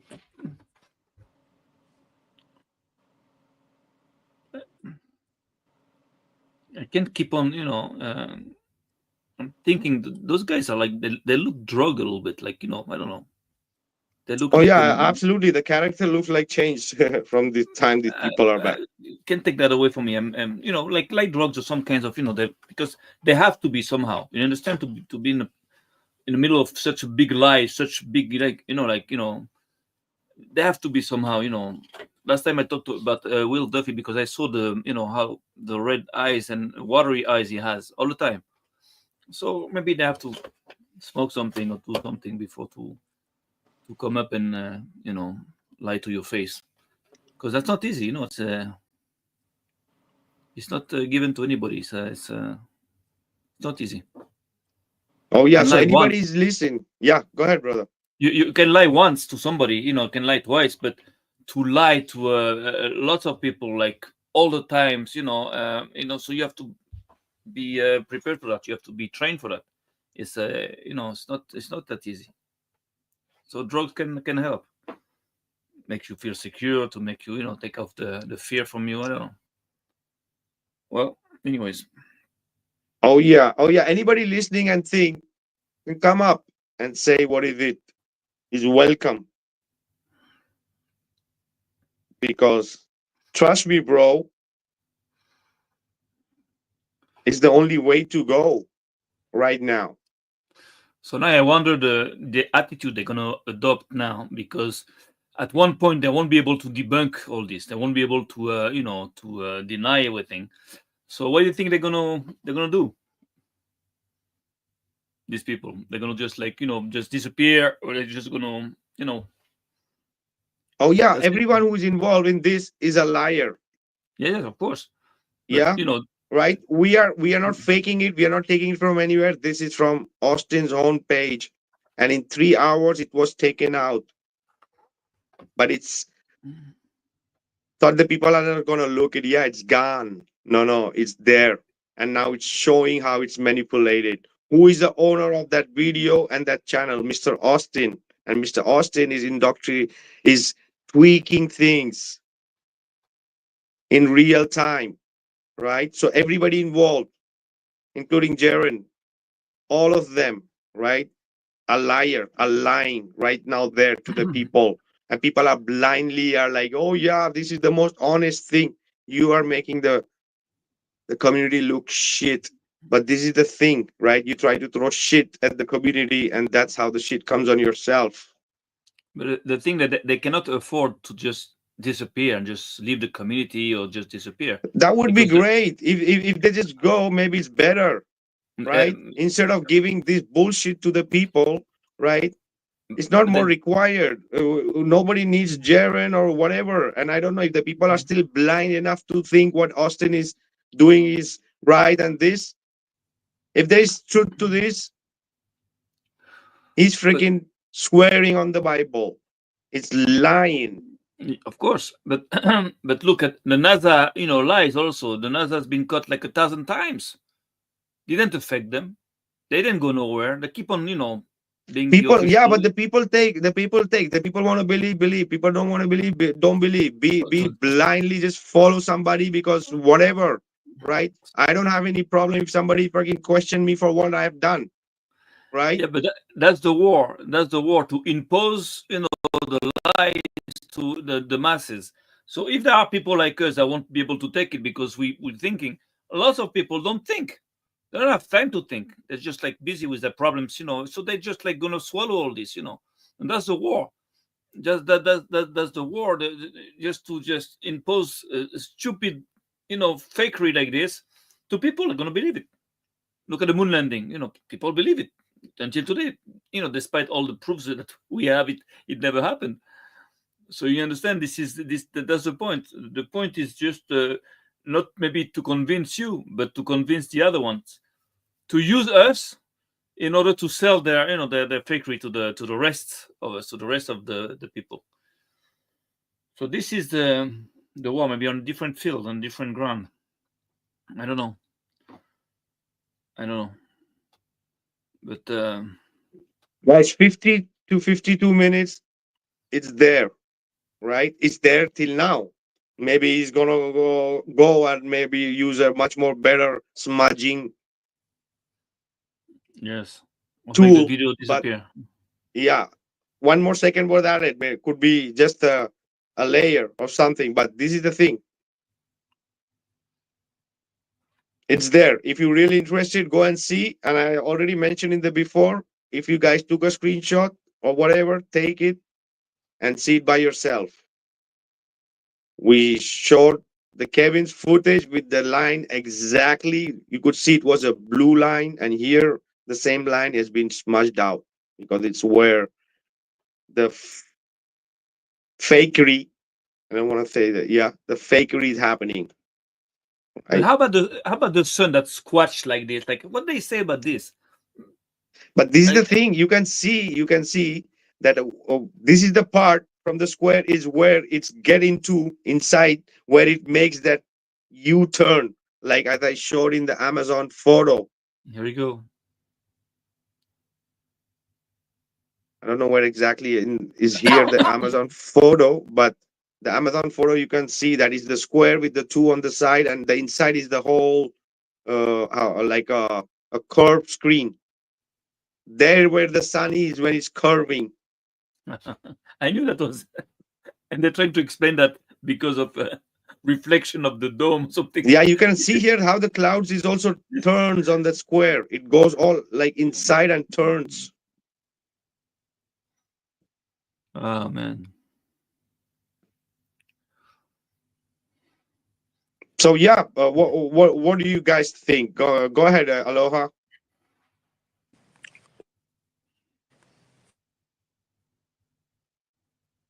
Aloha, are you there? His mic is off. There you go. Oh, hold on. Here, can you hear me now? Yes. Yeah.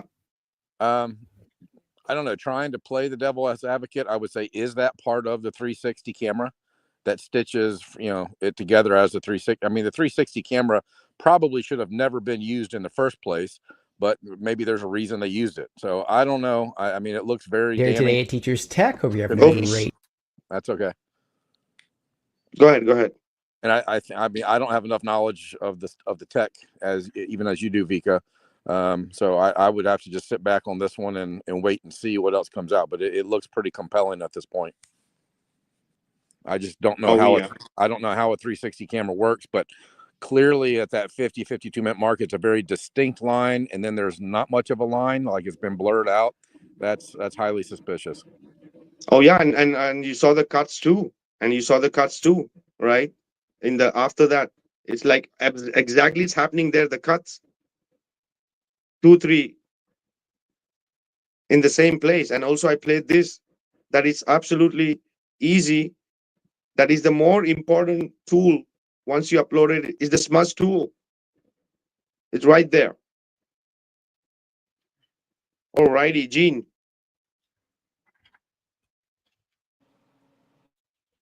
Are you there, Gene? Still, what's happening? What's up? Yeah, my buttons are a little slow, guys. Sorry. Yeah, dude, I'm in shock. This is the last thing I wanted to happen. I think I was hoping a little too much. This is really damning. I don't know how I'm going to handle this or how I'm going to take this. Changes my view on a few things right now. So I need a little time to think about what I just saw. But it don't look great. Oh yeah, we are not looking for McToon or anybody else for manipulating things. This is from Austin's channel. It's from them. You'd expect it maybe from them. If they wanted to polish something up, they'd say, oh, let's do this and that. But to have it done in reverse from what I was hoping not to see, right? I was like, oh man, very, very uncomfortable feeling. That's where I'm at right now. Alrighty. Kim, what's your thought before we continue? Yeah. Hi. I just had some thoughts about the 360 stuff. We're talking that there was a line, and I don't know much about stuff, but I can just figure out. We don't see in 360 in every direction, up, down, sideways, and backwards. We don't. But these cameras are recording in 360, and they have to be stitched together somewhere. The videos, the pictures from the different cameras. So that would create that line called an artifact, as well as having the so-called dancing mountain. It would be an artifact. Now, again, I'm not a professional photographer, but I've used my cameras around in where I live, and I see a whole bunch of artifacts in a lot of the videos and pictures that I take just in my own little world that weren't there when I was taking the videos. So we can question these, and we should question stuff, but we ought to reserve the calling somebody a liar or something like that. Now, I don't know if that line was erased in the video that's on YouTube or not. I don't know anything about that yet. But we don't see how it's trying to be portrayed to us on a 2D screen. That's all my point is. So at what point can you call somebody a liar? When can you call him a liar? When you have distinct proof that he lied. Okay, so now we have to define what a proof is. Well, I That's the whole mean, point. Because if not, you can never call somebody a liar. You can always say it's possible, it's possible, it's possible. Maybe, maybe, maybe. But at one point, it's just, it's enough. At one point, you have to accept things. So now I don't know if that's enough. What we have to call them a liar. I believe so. I don't know, but I believe so. But anyways, that's interesting to know. Yeah, I don't. Iron Effie in the chat is saying I have put 360 images together, no lines because the images overlap. Exactly. Right. Also, we shared the You Think video. It doesn't matter, right? If it's 360 or not, that there shouldn't be these kind of anomalies, right? And if it's just an anomaly, why didn't you leave it? Why did you blur it? Why did you blur it? In that whole thing, we cannot prove anything. We cannot only deduct things. It's like when you learn, when you investigate in ancient scriptures, you cannot prove anything. You have to deduct things, point after point after point. And when you have enough points to deduct things, then you come to a conclusion. That actually forms a proof. Because what kind of proof can we have? Like, we're not there. We weren't there. We so we can only deduct things. And this is how we can come to a conclusion that, of course, it's been. Oh yeah, brother, fake. absolutely. Even if these people come out and say that it was fake, the people who are buying it will say no. The same thing that happened in 2020 and every other thing. When the people are defending something blindly, they are not even going to believe if the same people tell them. Even if NASA says to the Globers that the Earth is not a ball, they are not going to believe it. Yeah, it's the same problem we have with the community. The community is being blind, right? Of course. Maybe they got psyoped and they don't know what it is, but why are this manipulation going on in real time? Yeah, for sure, we don't want to call anybody liar, but the whole situation is a lie. So everybody involved automatically is a liar. We didn't put anybody in that situation. You all elected that situation to go to Antarctica and bring a proof, and your proof is have more holes, and every day there's more holes, and then you are caught finding and filling that hole, right? So what do you want we to call you, right? Why did you smudge it out if there was nothing? You could have maybe looked it out and say, hey, the people are speaking about this line and blah blah blah blah, but why did you smudge it? Especially these people are supposed to be experts in fakeries because they've been studying NASA's fakeries for like years, so they know how it works. They're not stupid. They're like investigators also. So they have no excuse. You understand? It's not just like you talking to a little child. Talking about like people that know about fakery. They know about lying. They know about So they've I don't know. It's for me it's clear they're lying. And I just passed that milestone already. I'm not worried about they're lying or not. I'm just trying to understand now what they have in mind and what's next. How do we have to act and react, according to what happened, in order for it not to happen ever again, and to be ready next time. Just that's what I'm focusing on now. Just the concern that I have in all of it is, as I said just a minute ago, we ought to look at everything and dig into things and stuff, but at the same time we ought to be unified, because that's how the other side wants to divide us. And again, we can look at something and try to figure things out, and until we definitively know things, we have to kind of stay united. I'm not saying, hey, let's say so and so's the best or so and so, whatever, but we shouldn't say so and so is the worst. And actually TFE is going to help us for that, because actually TFE, I believe, is the best thing that ever happened to the Flat Earth community, because it's going to allow us us to unite. It's going to allow us to grow up and to realize how important we are, how important is Flat Earth, and this is going to unite us. When you are attacked, if you have a common enemy, that unites people. That's normal. So that's very good. I love it. They just like they don't even know how much. Oh yeah, how much of a it's mistake they made. showing the real colors of the people. right? Exactly. This is how, whatever it is, the people take what they have to take. It's showing the color of the people. And right? also, if you remember when Duffy was on here, one of the parting comments that he had made was, I forget the name of the video that was put up showing some guy explaining something. And Duffy said, kind of like, let's have him be the face of flat Earth. And as I cautioned last time, we don't need a face. We don't need one person or 5 people to be the face of flat Earth, because then things get controlled and out and whatever. We need to just be the individuals that we are. That's for sure. But at one point, in order to defend a group or community, you have to have a body. You have to have a structure. Doesn't matter who's there. But you have to. It cannot be like just a herd of animals in the wild and just going around waiting for the hunters to shoot them. You just have to be organized. You have to be able to defend yourself. And for that, you need the body. You need a structure somehow. We've been thinking a lot about this. And I believe this is at one point what we're going to have to become. And anyways, at one point, we're going to have to fight these people openly, not just defend ourselves, just attack them. Because, those are crimes. These people are criminals. It's not just like people like lying. They're like criminals, hardcore criminals. That's funny, because the irony is I think we're all kind of fighting for a world where we don't need to defend ourselves anymore.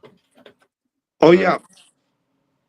Absolutely. Exactly. Everybody's going to be shut up and just take all the bullshit these people are giving straight ahead, and people don't want to question. Well, sorry, not everybody's like that, right? I was very neutral, right? I was very relaxed, right? But this doesn't mean I discard Joe's model or Stevens. No. That is all. It's more higher level than all this 24-hour sun bullshit. But the way these people are behaving and rolling out the community and making people look shit, so that people are going to speak. And I am speaking for that. I'm not about division or all these things, right? If the people want to take this as division, take it. But we are flat earthers. We are truth seekers. We are looking for the truth. And I am not making this shit up. I didn't make this shit up. I didn't know. No, Kevin made this shit up. We have to go into attack mode now, not into defense mode. We have to pass from defense mode to attack mode. Ramming speed. Ludicrous speed. Yes. Whoa. We got to react to it, but yeah, we people. have to organize ourselves. Yeah, take what do you think from it, people? Take what do you think from it?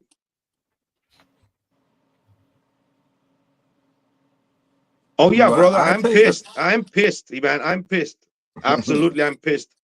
I'm pissed, and especially on some people from the flat earth community who are still like, yeah, everything is good, right? We are gonna go to this show, and the same thing with the behind the curve. Oh, no problem. We are reaching a lot of people. Yeah. Right? Just close it. Just put it under the carpet, right? All of these people involved are making money, right? This is the reason they are playing. Okay, so let's do the same. This is the reason. Let's do the same. Let's make also money. Let's make money and use that money to build a body, to build a structure. Let's make money. There's money to be made also with the truth, not only with lies. We can make a lot of money also, no problem. But we're gonna need money at one point in order to organize ourselves. I have no problem with making money, but using it for the right thing, not just like making money for making money. But exactly. We've been thinking about something. I've been talking about some people already. I'm gonna expose this maybe next week.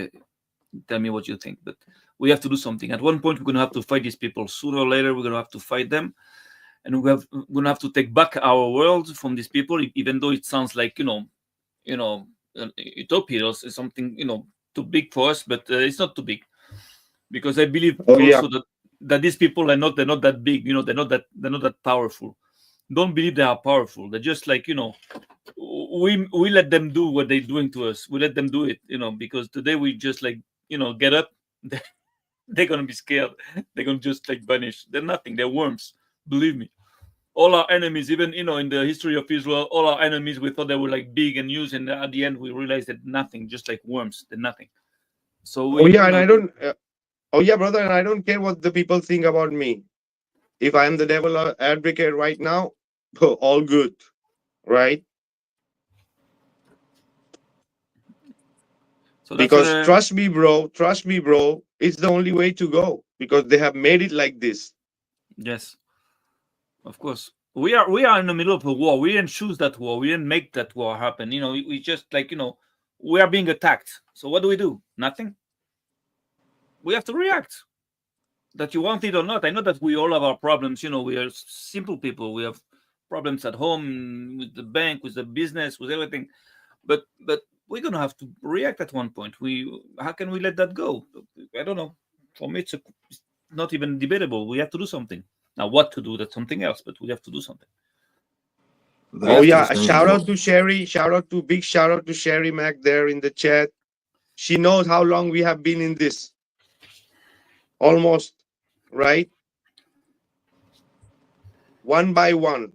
Like we build the group, we build the page one by one from 1 to 70,000, 7 years, speaking to every troll we could imagine, Yes. running 3-4 groups, right? And many of our people have been seeing this together, how this thing is been coming up and how these people are doing it. So again, we have a 2.0 of a hit piece, right? These people gave 2 hit piece to the community. I don't know, maybe I'm nothing, but I gave 2 super hit eye opener to the community without zero budget, right? Call me whatever you guys want. I'm not gonna be quiet because the way these people are behaving, I'm not gonna be quiet. And especially after this, because if there was nothing to this, there's no reason you need to smudge it. Maybe you need to point it out and show there's a mistake. No, you just smudged it and you think nobody's gonna see it, right? So don't you think everything is being looked on, yeah, and corrected in real time, right? Yep. Well, I think one of the things we do now is just what I've done the last couple of days, and maybe I'm just late to the party. Eddie Allencar was on this from day one, saying when it first started happening, he's like, Keith, there's no 24-hour sun in Antarctica. I said, okay, but what about Joe Hamby? What about psychedelic? What about maybe there is? And so I sat back, said maybe there was, maybe there wasn't. But now, I mean, especially with all the research we did with the Antikythera mechanism and the mechanical realm, and we know the patterns of the luminaries, I'll just stand 100% strong and firm and confident that whatever they saw, it wasn't the sun. Whether it was, fake, or whether it was, whether all the footage was real, whatever. But whatever they saw, it wasn't the sun. So it's a light in the sky moving over the surface. And I love the You Think video yesterday from Rory, that the Earth is not moving. I mean, they talk about that all the time. These globers are like, oh, the star trails, look, that's the Earth's rotation. But they forget about the alleged revolving and the tilting and the wobbling and the spiral vortexing. And they forget about all these other motions. And they can't even prove the one of rotating. They just have a weak claim with a false assumption. So for me, I'm just going to keep sticking to the firm foundation of flat Earth being flat and stationary, the water, the long distance observations. I think that's what we do. I really don't think we fight these guys directly. I think the debates are a complete waste of time when you try to enter, and this is just my opinion here, when you try to enter into a debate with a glober, you're actually admitting that there is a debate. And once you see the mountain of evidence for flat Earth, you realize there's no debate. There's only denial from the globers, the globe zealots. So as long as we just stand firm in the truth of the luminaries and their patterns, we stand firm on the truth of water and the huge land masses that are observed and measured flat. They don't have anything except weak arguments based on false assumptions. All of the true natural sciences prove the Earth is not moving. All of the true natural sciences prove the Earth is flat. It's only the garbage theoretical physics and astrophysics that is a world of imagination. I call it fantasy land. That's the only place they can argue from, which is nothing more than imagination. It's just ideas. It's beliefs and opinions based on assumptions. They don't have anything real. We have everything observable, measurable, and repeatable. So I'm just going to continue to stand on that, and I'll keep moving forward to that. I will probably double down on this whole Gleason's map and the pattern of the luminaries. That the Gleason's map is by far still the most accurate thing that we have for the map of flat Earth.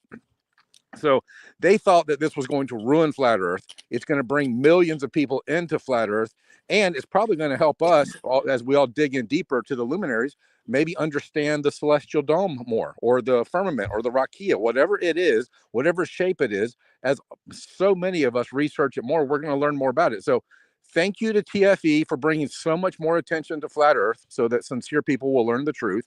And thank you to TFE for helping all of us look deeper into the patterns of the luminaries and how the sky might work over our flat and stationary surface. So at the end of the day, I don't see it so much as a battle against the Globers, because they're weak. They don't have anything.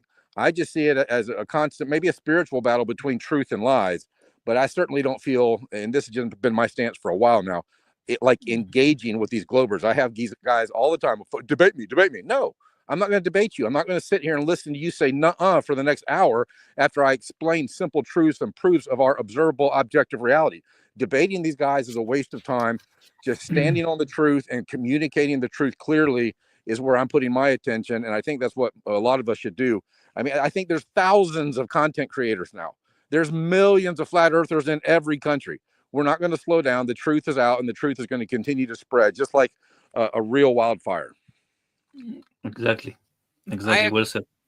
I agree, Aloha, that, yeah, we just stand on the firm foundation of truth.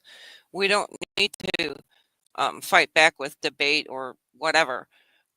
Yeah, just stand on the firm truth.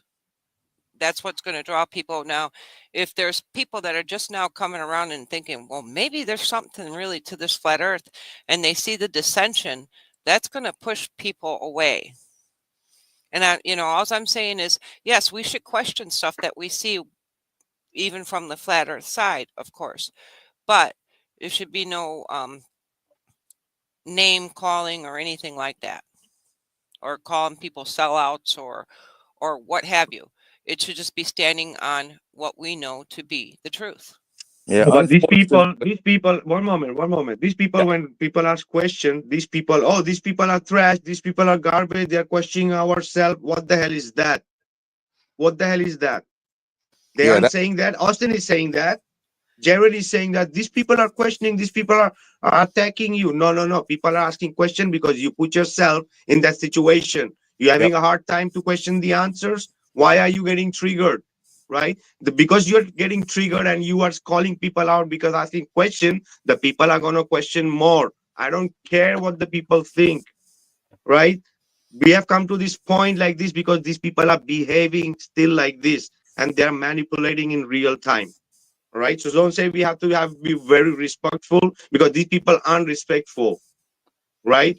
They're calling people garbage and trash because people are asking questions. Right? That's not the way to go. No, it's not the way to go. They usually accuse us of their own defects. They try to put us, to put their own face on our face. Like, if they tell you that you're trash, that means they're trash. They tell you you're lying, that means they're lying. This is the way they, people do. This is the way the snake does. He accuses you of his own defect all the time, of his own sins. So we know these methods, these tactics. Yeah, but at one point we're gonna just have to go to the next level. I believe that the flat earth now, what we're living now, is a transition. It's like we are going up to a next level that people don't maybe see, don't realize. But now flat earth is going to become much more serious and much more efficient, I believe, out of this whole thing. That's what I believe. But well, let's see. Let's wait and see. Oh yeah, Aloha, you were saying something, brother? Yeah. Unfortunately, Vika, the answer to your question is, what the hell is this? I mean, it's just human ego. It's human pride. It's, I'm better than you, and you're questioning me, or you're saying that I'm wrong, or you're calling me a liar, so you're an idiot. Or, I mean, all this name calling and personal attacks, that's just like a low energy, a low level of life.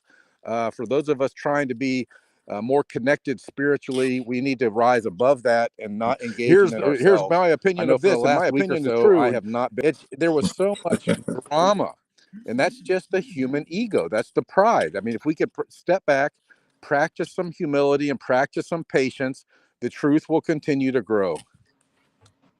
Oh yeah, 10 years people were following him, and you see the situation Jaren is right now. Right? 10 years people were blindly following, and they're still following him as flat earthers, right? Just playing around the field for the people. So that's going to continue for the people who want to blindly believe in all this shit. What happened? Go ahead. Another 5 years, another 10 years, the same thing. As I say, don't listen to what they're saying. Don't listen to what they're not saying. A lot of information have been gatekept from with these people. It's too obvious. Sorry, right? When I start to speak, I don't care. I don't give an F, right? I'll give a flat. What's up, Steven? That's funny.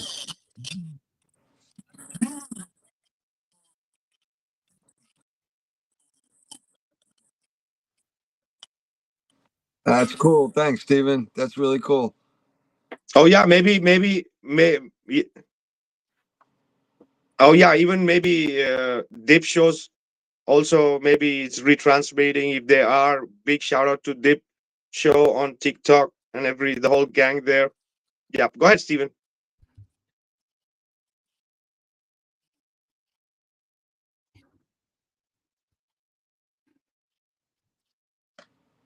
Oh yeah, Sound perfect. good.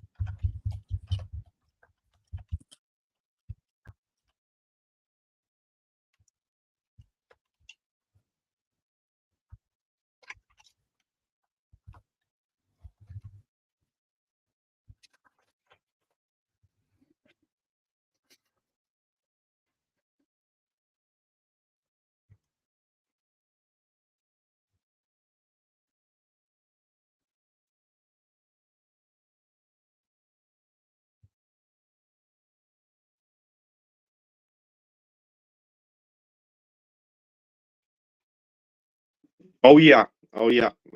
Some amazing lives there on TikTok. Even Professor Rakia is there, and you too, brother. You should also jump on those live panels and share your stuff, brother. People will love it to have you there too. I've been also giving you shout out to you and Joe. So that's great. People looking forward to have you guys someday and laid out there, guys.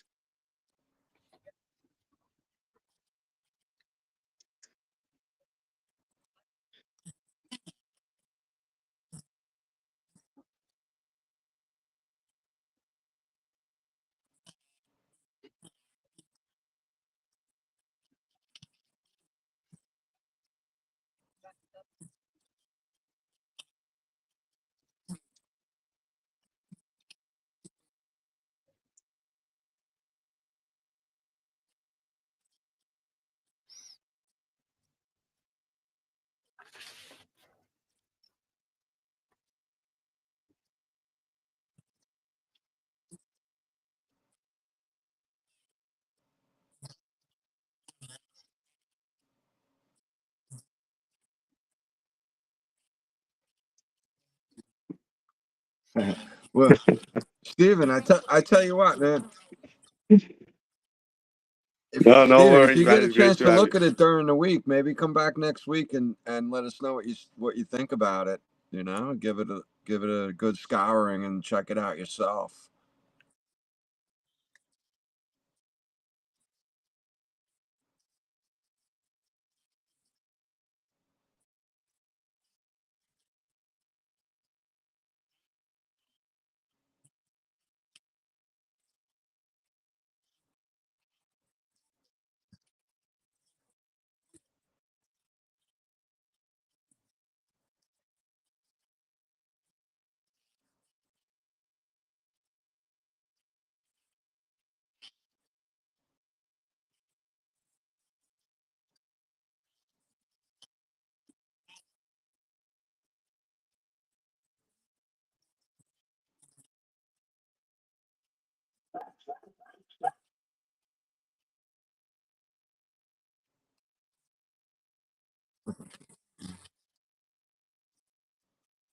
Really.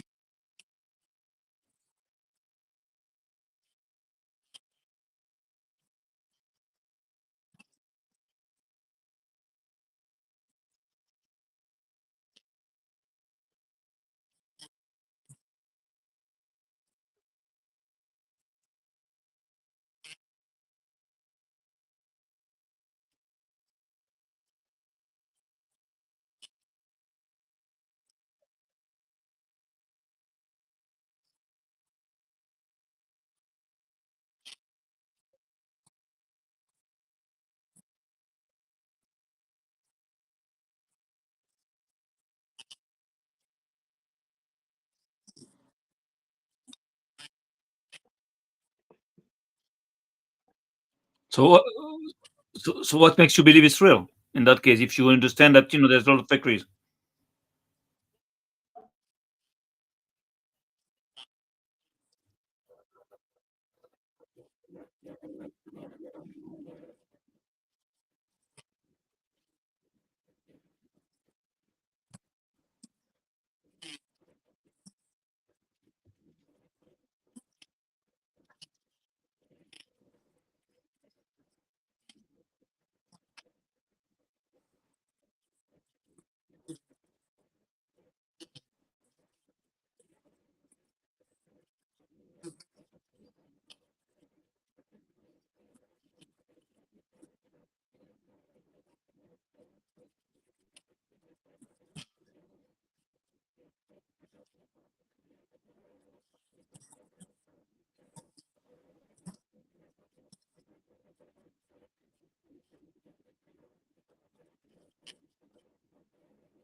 Oh yeah, that is the reason. Yeah, see, that is the reason I mentioned it before when we started the stream, right? I mentioned it very clearly. This have nothing to do with the model of Joe's and Stephen and psychedelic and tomb of illumination, right? It's totally independent thing. This whole trip, we were already discussing that there might be a possibility of 24-hour sun, but as I said, things are coming out in the way that it's very questionable, and it's every day more things. Everything just cannot be, yeah, no, no, it's not this, it's not that, right? uh, People have intuition, people have like eyes. That's why we are flat earthers. And this is also the thing, brother. Uh, Jaren, he doesn't support your stuff, right? Even though what he's claiming to be true, according to your study, it should really is compatible, right? Why the hell he calling you out? And what do you take out of this?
Stephen.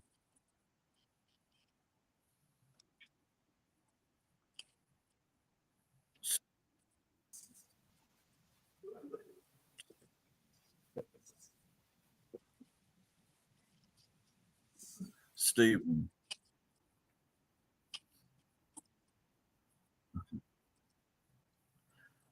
Okay. Stephen.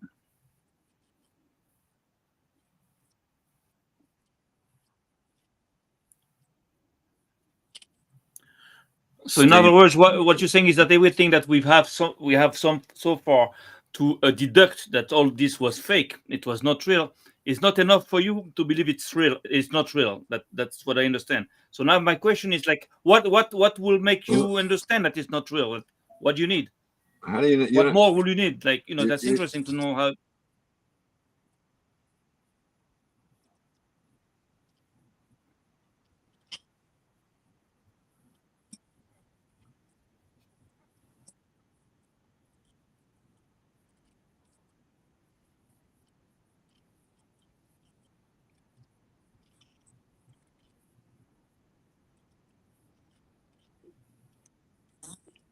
it's like with rainbows, right?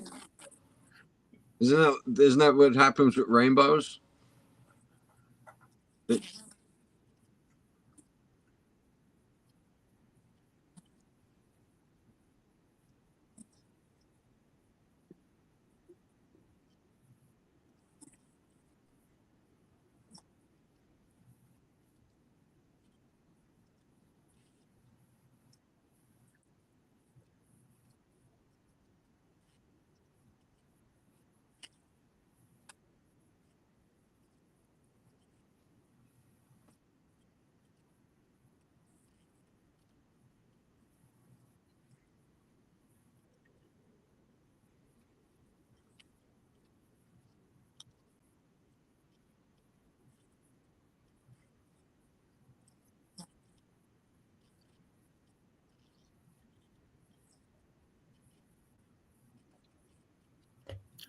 Steve.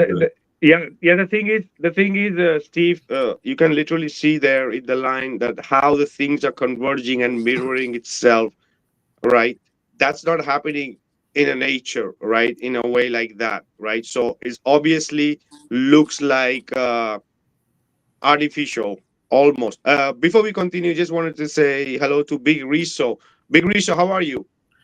Hey, I'm great. And I just want to make sure it's kind of getting glossed over here. Stephen is not saying that there is a physical sun that circled in Antarctica.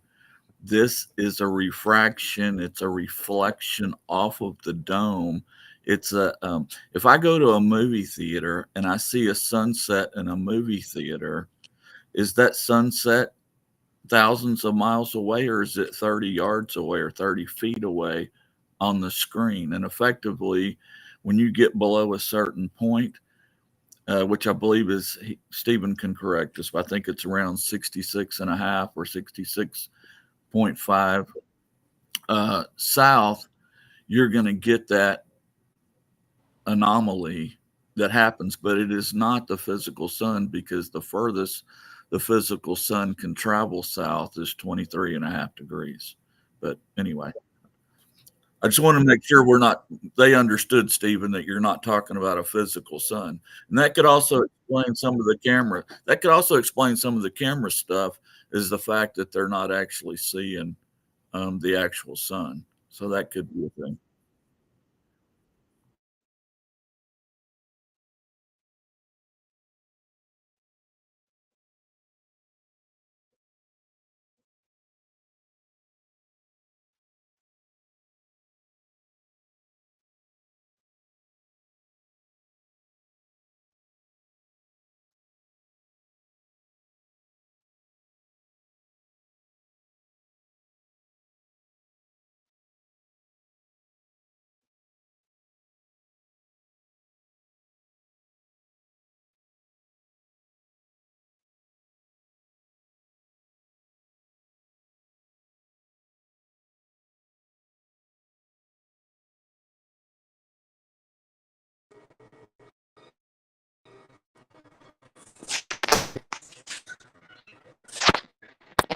Okay, so one more thing, Stephen.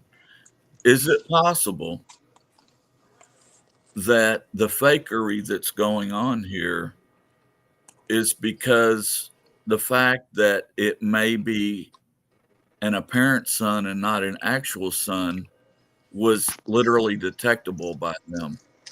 And knowing that, that would expose the globe.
And means or proves nothing, and I know we've beaten this dead horse, but I want to say something about the vaping. So I don't know how I did it, but I bared to watch some of a McToon video on the subject, and we all know that when Austin came out of the shack, he hit it a couple of times, came over, showed his breath on the video, and then it was sometime later that he did the crouching down. And all I ever saw on the crouching down was one or two hits. Well, McToon showed the full length. It lasted maybe 2 minutes, And this guy who says that he doesn't vape anymore hit it 8 times in a row. 8 times in a row over a 2-minute period. It was I could not believe it. I'm like, are you kidding me right now? And he's going, well, it's not healthy, and I haven't done it, and this vape is old. How many hits does a vape? How long is this vape? And he's in Antarctica. Are you kidding me? This is not some old vape. He's lying. So that just messes up everything because he's so hardcore on lying about that because he's trying to save kids from vaping. Oh yeah, and this is the thing, brother. You missed it. I don't know if you heard the whole stream, but this is the thing. He's literally going there and modifying things right in real time, right? The yeah. clear weather, yeah, the day missing. There are many things which are red flags, which show that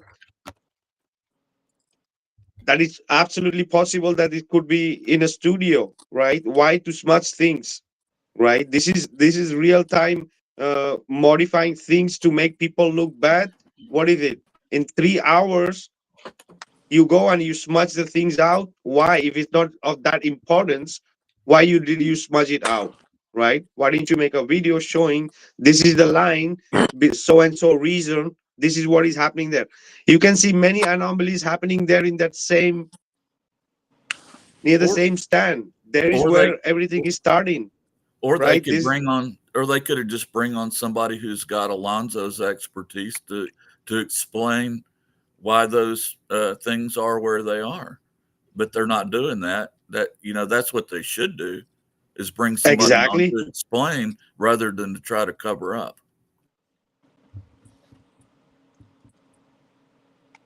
That's a good point, Vika. If it's just a stitching from the 360 camera, why did they feel the need to go back in there and smudge it or make it blurred out? Oh, they should have addressed it. They knew this was coming,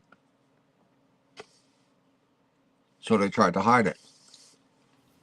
And why did they really need to use a 360 camera? They knew there were going to be problems.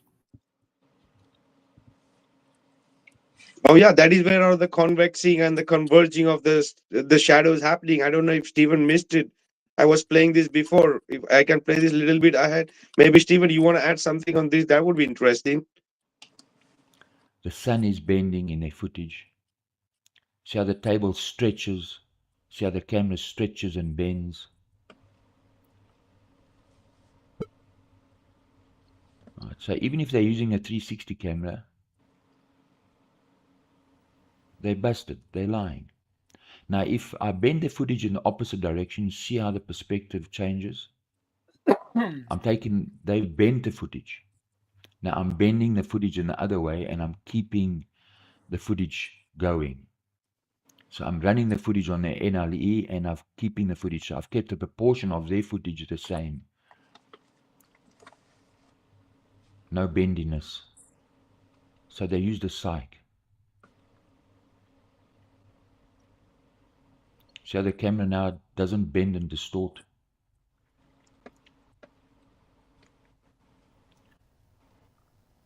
Right. So the bendy footage shows you that it's fake. So here's footage. I'm using a psych here, a digital psych. The footage is bending on the left. You see how the trees bend?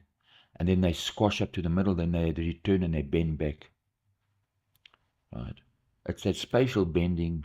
It's CGI, means a psych was used. So can we prove it in another way? Yes.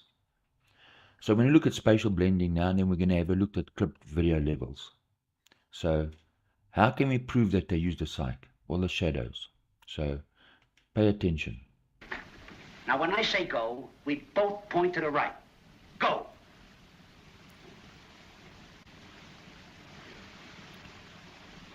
Hey, Porcupine, come here.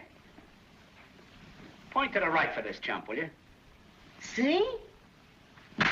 Get busy, come on. Right, so, right. These are clowns, right? They send the Stooges out there to film the midnight sun. So the sun can't be in that position and then the shadow on the buildings be on the left-hand side. And this clown at the table, his shadow's on the right hand side, and that's your frame of reference. It's not possible. He said the light is directly in front of you, the shadow must also be directly in front of you. It doesn't matter how far away the light is, the shadow must be in front of you. Right. So the only way the shadow can be on the pointing towards the left on the left hand side is that it must be stretched across the horizon. So you're saying if the sun is the center and the shadow of the buildings on the left and the shadow of the person at the table, it must be on his right. That must be their position. So what they've done is they're bending the footage on a cyc, and that's how you have those two shadows in that same frame of reference in front of you. So, if you're calling God the creator of the heavens and the earth a liar, what amazing proof do you bring? Remember, the earth cannot be moved. They're clowns. The evidence they bring in is not evidence, it's a clown show. It's a dumbass clown show. Right? And then they bring in their bending sun. Seriously? Is this evidence or is it it's a clown show? These people are stupid. Dumbasses. Because ultimately, understand, you need to look at the bigger picture. It's about sun worship. These are Satanists. This is their god Apollo, the sun, or Baal. Right? Because they're dumbasses. Right? Right. So I refuse to bow down to Baal. Right? I'm not going to bow down to Baal and his thugs. So what is a psych? So a psych, it's called a psych or cyclorama. It can be created in a physical psych or a digital CG. Anything you want to add, Stephen?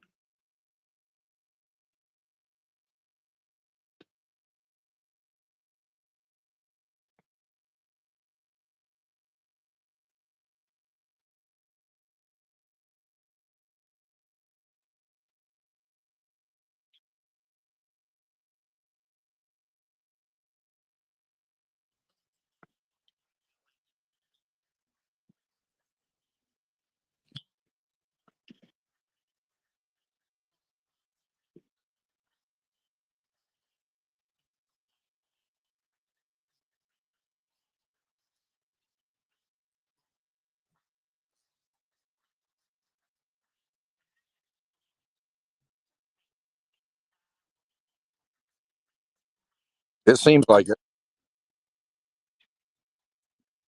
And the so blue now, shadow. do you Vika, still can you believe play that? it's real? Or do you still believe Vika, it's real now? Do you still believe it's real? Okay, so okay.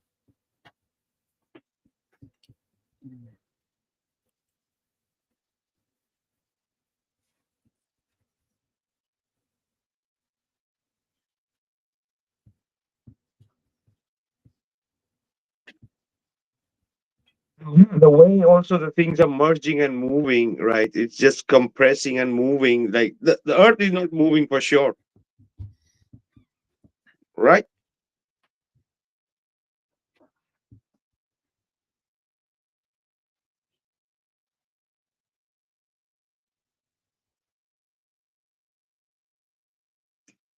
Maybe because of it's the terrain, because only in the there are objects which are higher, which shows that compression and decompression, but the rest is like almost land. So that might be the reason to take that particular shot or that part, right? So I'll play this a little bit more. CGI psych. So years ago when there was film, now I worked on a psych and I worked on a film crew on a psych. I went to art school. After I finished art school, I went to the military, was an instructor in the military for a few years. When I came out, I went into advertising. And as an artist, we used to paint the psychs by hand. Right? We used to paint them by hand. This is where the twisting is happening, right from where the stand is, where the anomalies that we have been showing, where all the things starts, the 24-hour, the video starts there. That is the main point. right? And then when there is squishing is going on, when it's in this stage of the turn, right? That's what it looks like. We are not saying it is, but that's what it looks like. The manipulation is showing that the stitching is going on.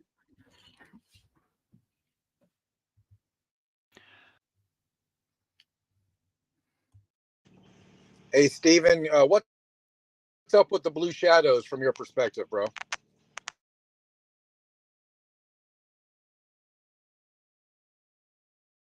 Okay, I'll Yeah, show that. thanks. In some of those psychs, the lighting was so strong because it's so tricky that the psychs would catch a light. You had to have a fire extinguishers at the hand. And then you had to go and touch up the psych where they got damaged. So I've worked on a psych by painting them and actually as the film crew, so I understand how they work. So that's an external psych. So as we move from film to analog to tape, right, they still use those psychs, but when it moved into digital, right, you could make the psychs out of digital screens. It was easier. So you had to keep the formats the same. In other words, your digital, when you're working in digital, you have to keep the format of the psych the same to your production.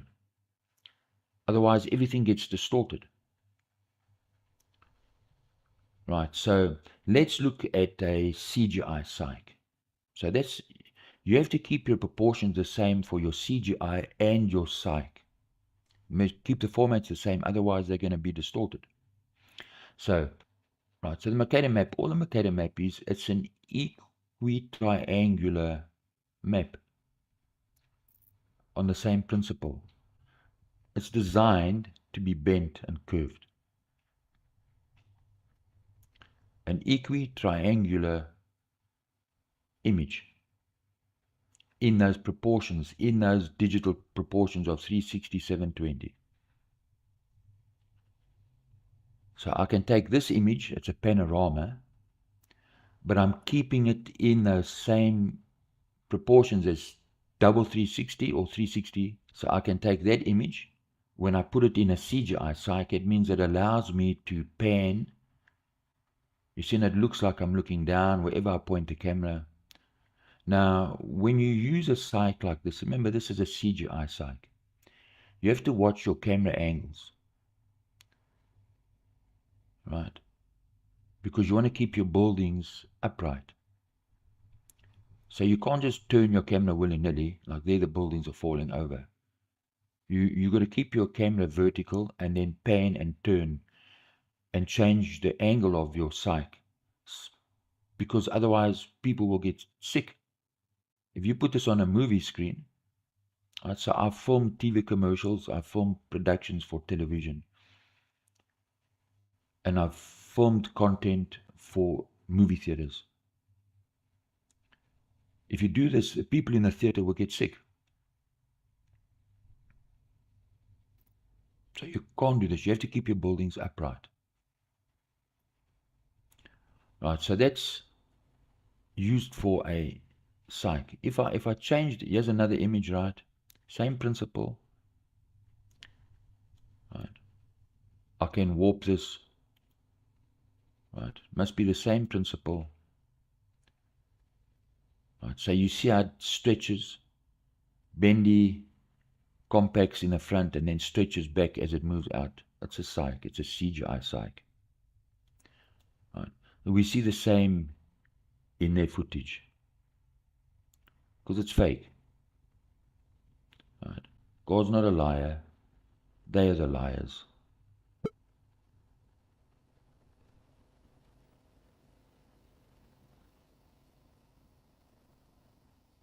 Right.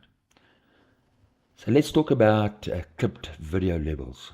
So what are we talking about? Well, when you're working on a psych, you need to understand something, that the people who set this up, they're all experts in their own field. You can't just get any willy-nilly cameraman.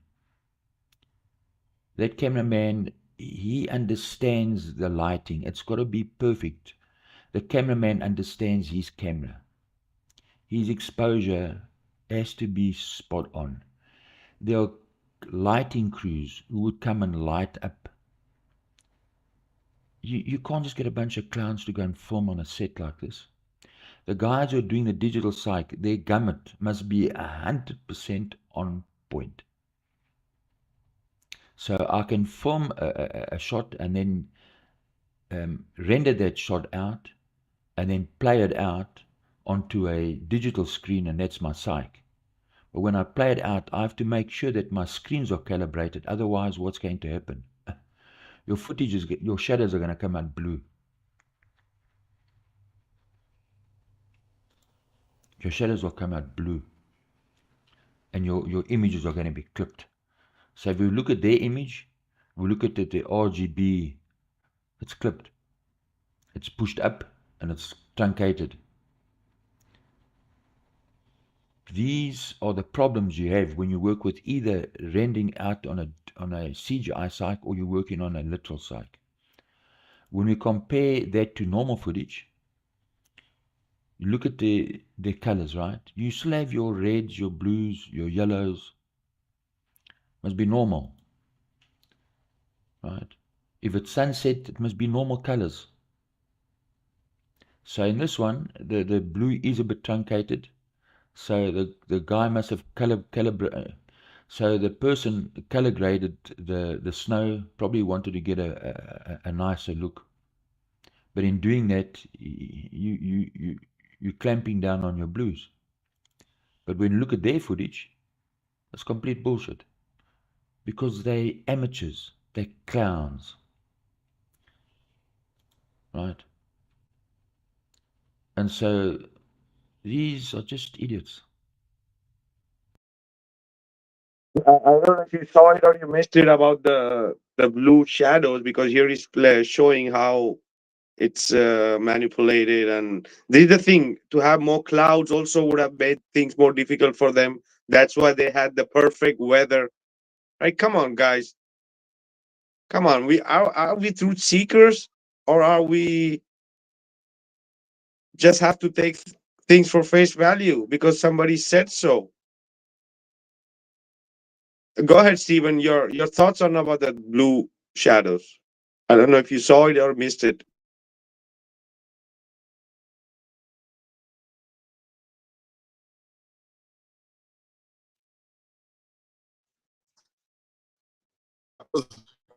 That was my thought too. That was my thought too, Stephen. But the more I look at shadows from other footage from the Arctic and Antarctic, they're always gray. I didn't see any other blue ones anywhere.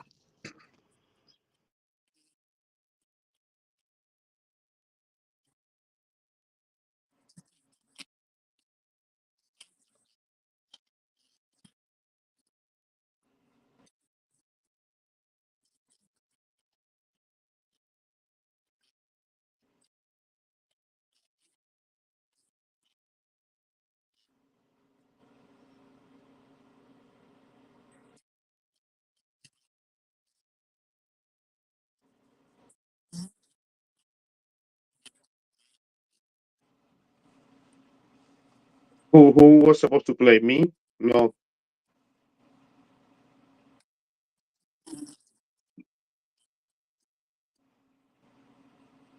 Okay.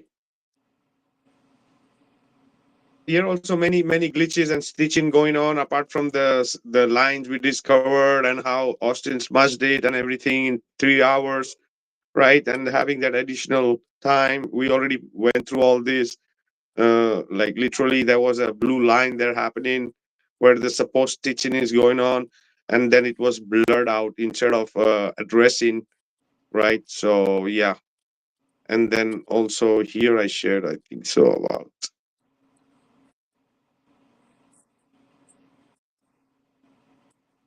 and you see here it's the same thing happening.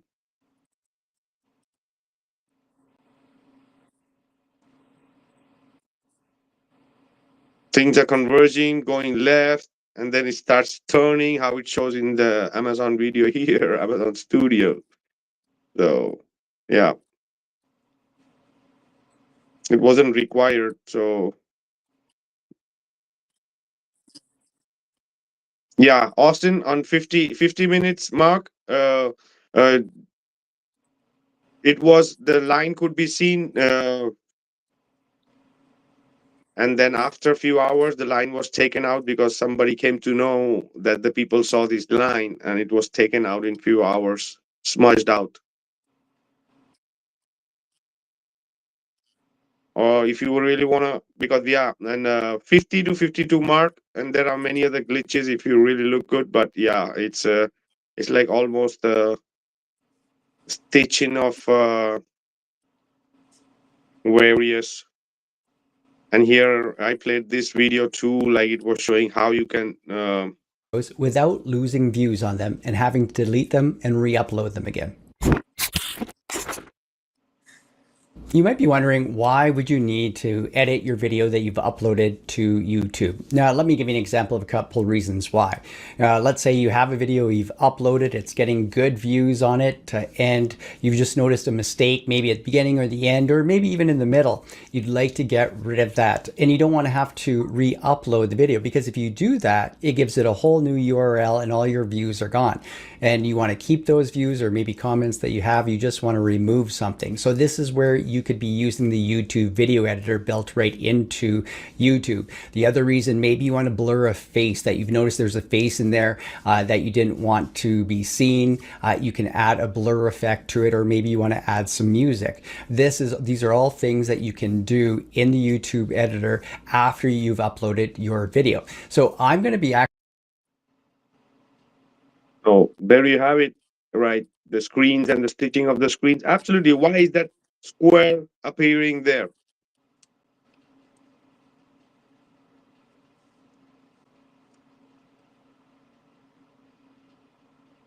Right. Yeah. So what? Take people. What do you want to take from this? Right. So yeah,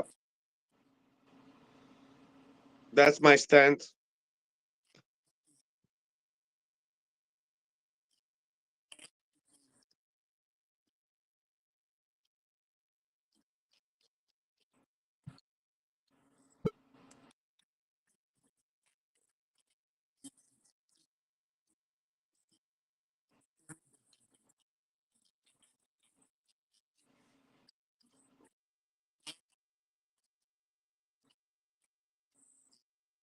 Brother, I think you missed the stream. I think Steve, you missed the stream.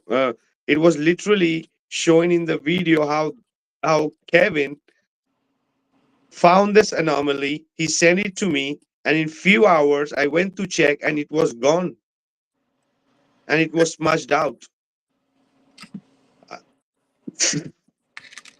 That's it.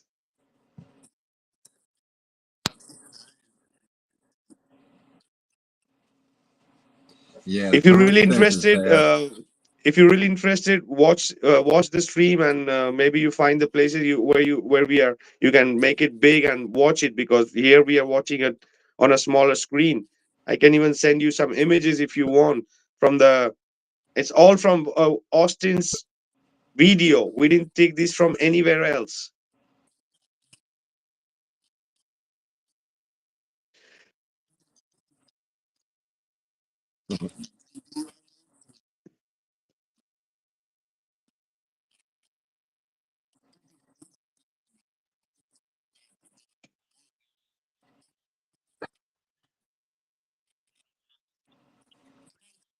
Yeah.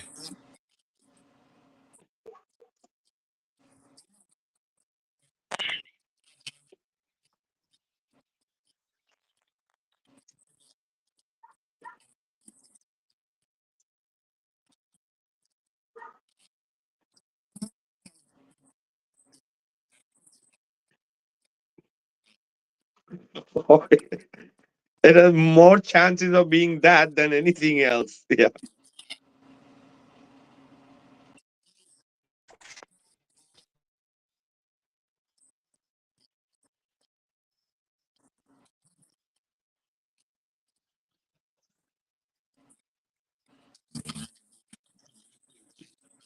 It's overwhelming. Yeah, we were told there was 25 hours, 650 gigs of raw data coming, but nobody has seen any raw data yet, right? It's a month later and we still don't have that.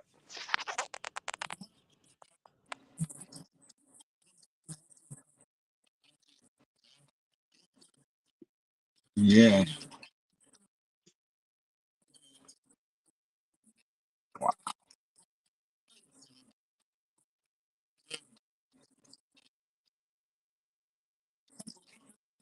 I'm looking at the screen here.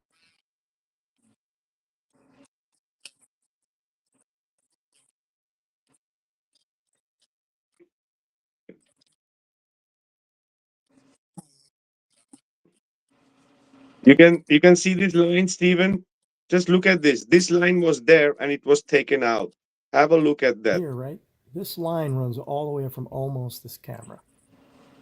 Okay. So let's zoom in on it again. Let's zoom in. I mean, when you zoom in, I mean, the corner is completely obvious. There it is. The corner in the screen runs all the way out. And again, this is at, like, I noticed it like 51 minutes in to the video, and now at 52 minutes and 6 seconds, it's just obvious that there is a right angle and a blue line that cuts all the way up and across. Okay, and I'll just bring it down so it's better in screen on my camera here.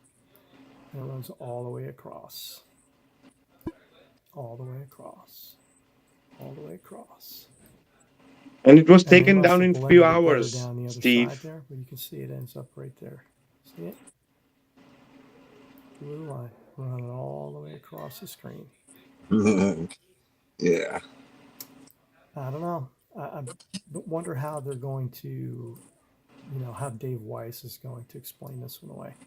It comes all the way down here. See it going all the way down here. That to me looks like the seam of a gigantic LED screen. That's what it looks like to me. Okay. So I can come here. I can zoom in one of two ways. I can zoom in on their camera. You see, it was so obvious. And if it wasn't on that huge monitor, he wouldn't have seen it. Reflections for you. How's the other one?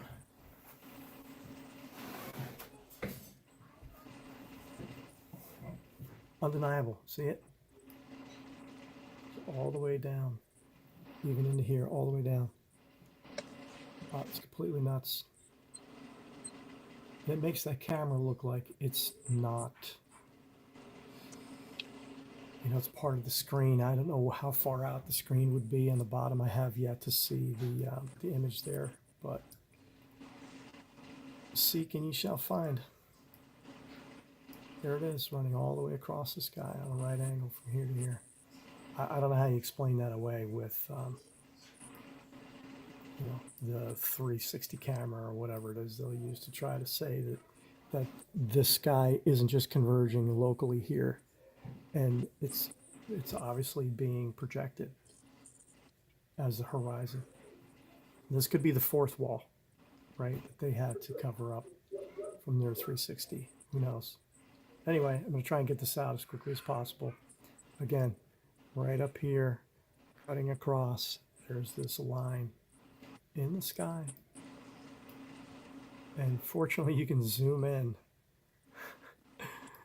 on this footage from this 360 camera. That was obviously 360 of some kind of a screen that's projected for it. Come all the way across to a right angle, cuts all the way down to the ground. There it is. See it? Right over here, right where my mouse is. I can just pull it, pull it right down. And you could see it. It's like a mirror projection across from one to the other. I mean, it's so obvious now that I've zoomed in on it. It's just crazy. So here we go. I haven't done, like, this is the first thing I found that was really anomalous for me. So, and I haven't, people can claim whatever they want about the other shadows and all this stuff. Nothing explains this to me better than they're using some kind of 3D screens. Like, how else do you define that there's this right angle in the sky there, other than it's just another part of the LED wall? And they thought they would have edited all this stuff out, I guess. I don't know. But here it is. Seeking you shall find. I mean, I pray on this stuff. Like, oh my God, if this is fake, please let me find it. And I found something really fake. So looks fake because it blends right here at this line. And when I'm looking on a 4K screen on videoing on my phone, but when I look at it and I blow it up on my Mac, it's just so obvious. There it is, the blending of the footage. Comes all the way up into the sky, all the way up, makes a right angle and cuts back to the left. So there you have it. I don't know. I don't know why they'd have to fake it, but it definitely looks like it to me.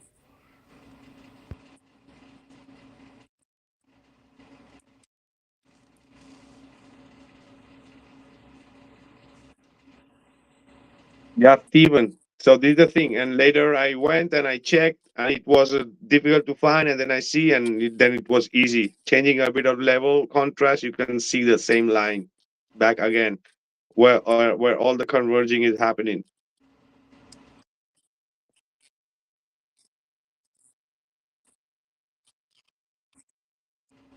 Oh yeah, it's there. It's there. The blue line is not there, but it's smudged out. The same thing. It's been smudged out. It's there, but it's smudged out. Oh yeah, exactly same. Where there is where all the anomalies are happening.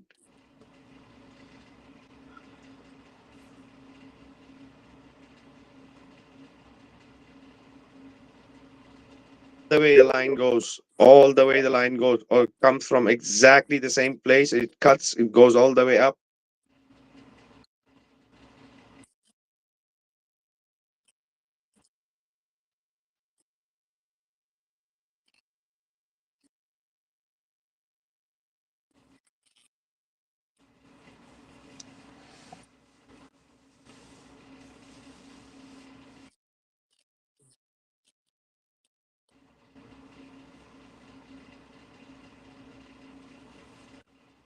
And as I said, if there was nothing to hide, why smudge it out, right? So, and there's another thing I don't know if you saw that. I think I shared here for the people to see. It was that glitch that exactly where, you see here. Here we have the Amazon Studio right there. The same square, the same corner, and where it starts moving in a circle. There is where all the deception is.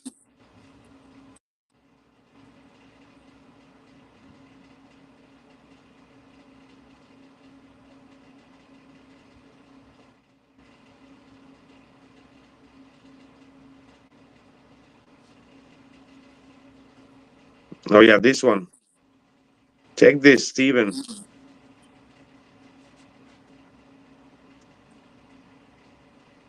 Keep an eye on the stand.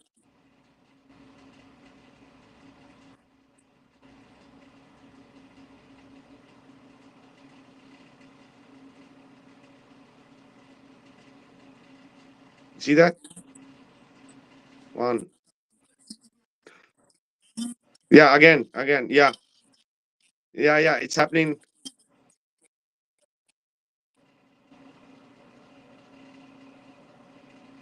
Yeah. All thing happening there in the same where the line goes. So cutting out, stitching going on there, real time.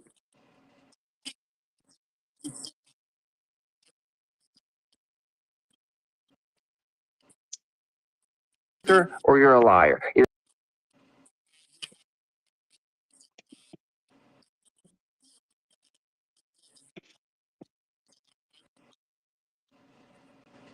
Oh yeah. To take people what you want to take off this.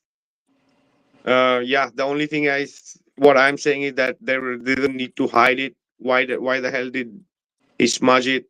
So that's my take. Take what people want to take out of this. Maybe I'm playing the devil's advocate right now because that's what it looks like. As I said, trust me, bro, this is the only way to go because these people have made this like that.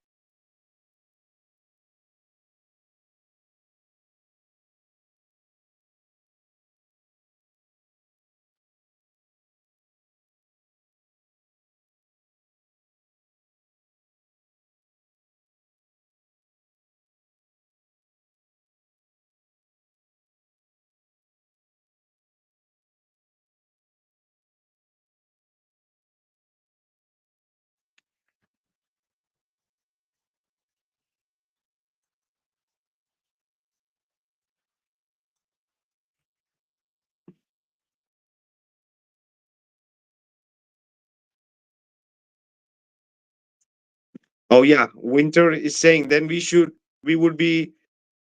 would need to see the same thing 180 degrees on the other side, right? But maybe the smudging there was good and didn't want to. That's why it was left. Only one corner was left because maybe it was people didn't thought that the people are going to zoom in on a 4K and it's going to be seen, right? That's why maybe it was not very good smudged before. And then when this thing came out, somebody sent it to me and somebody put in a rumble in a chat, and in 3 hours it was smudged out, right? All this image and footage is from Austin's channel. It's not I made it up from anywhere or Kevin or anybody else. We just took the screenshot and recording and just changed the level to see, and it's right there back again, right? And then you have the glitching and everything of the mountain and everything happening there. There is where the sun, all the video starts of everybody, right? So that's the point of interest, and that's where it's happening, right? Yeah. People who want to blindly believe this, go ahead. Go ahead. That this thing, like Okay. whatever these people are showing us, is the truth.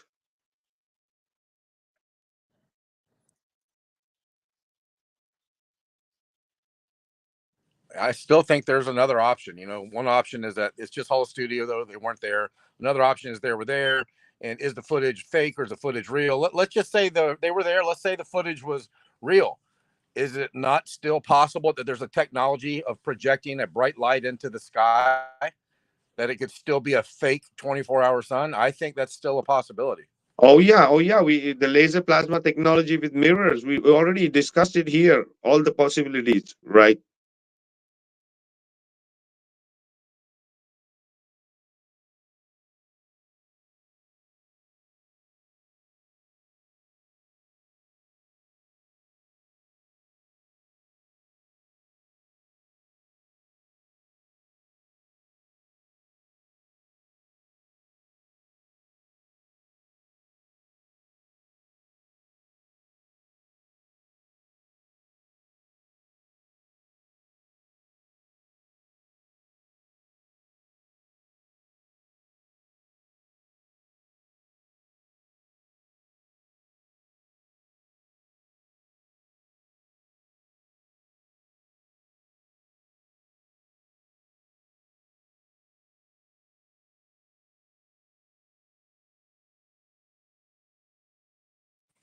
Yeah, but I'm saying even if they didn't fake the sky, but the focal point of light going across the sky could have been a technology we don't know about, whether it's lasers or plasma or whatever it may have been.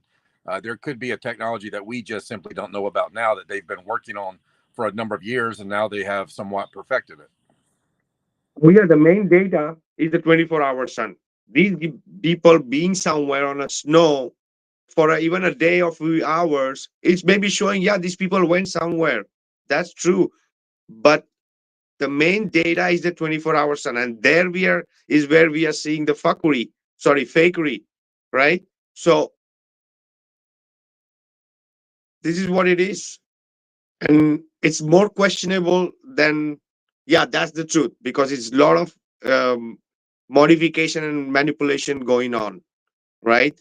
Before they were saying, oh, people are faking it by editing, whatever. No, these things come from their page, from their channel, their last upload. And I'm saying, if people are really interested, go and 50 to 52 mark and download if it's still there or not. Maybe it's already smudged so much that maybe now you don't see it. That is the reason we screen recorded it from the channel, right?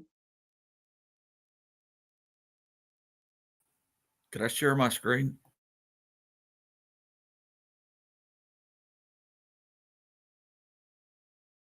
Go ahead. Who is it? Riso? Rezo. Yeah. Could I Go share my ahead. screen? Do I just hit Yeah, I didn't get present? it till now. I'll just hit present. Yeah, hit present, and then once I get it, I can put it up. Oh, wait a second. Video file. Oh boy.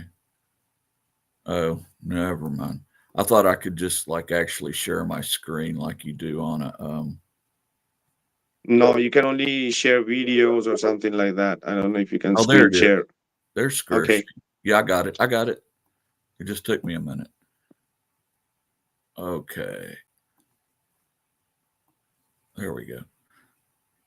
So this is from just almost, I can't get the exact timestamp, but this is from Wolf's Fang. And Wolf's Fang is at 71 degrees south. And this is on just a tour channel, luxury, you know. I don't really subscribe to this, but YouTube was kind enough to throw it in my feed, I guess, since they know I look at it, all this stuff.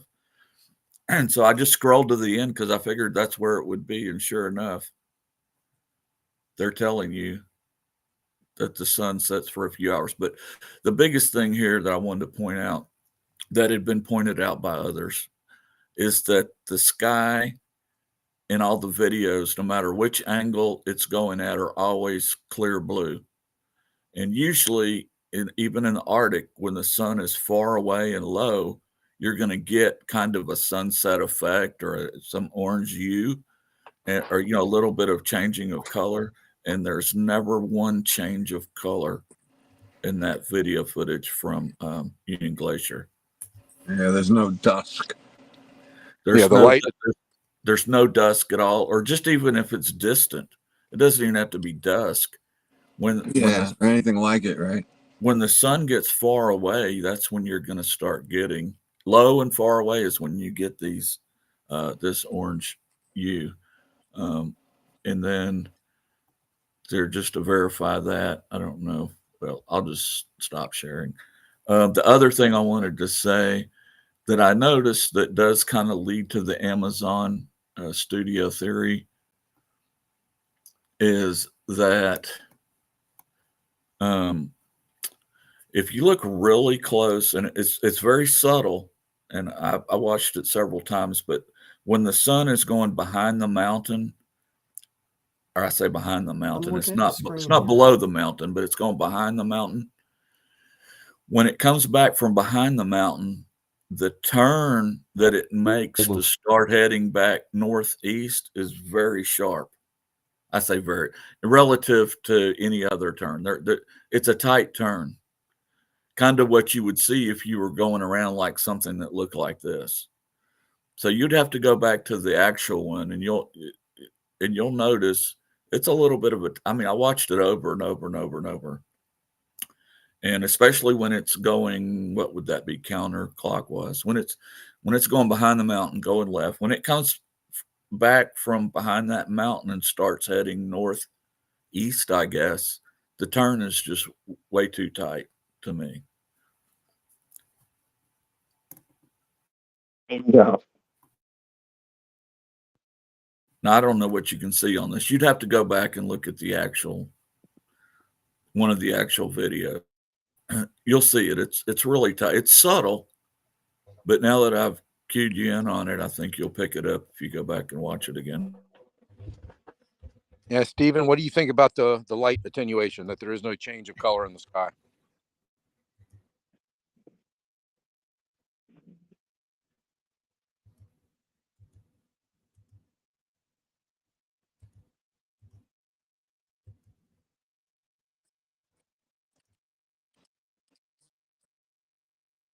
It looks like one constant distance.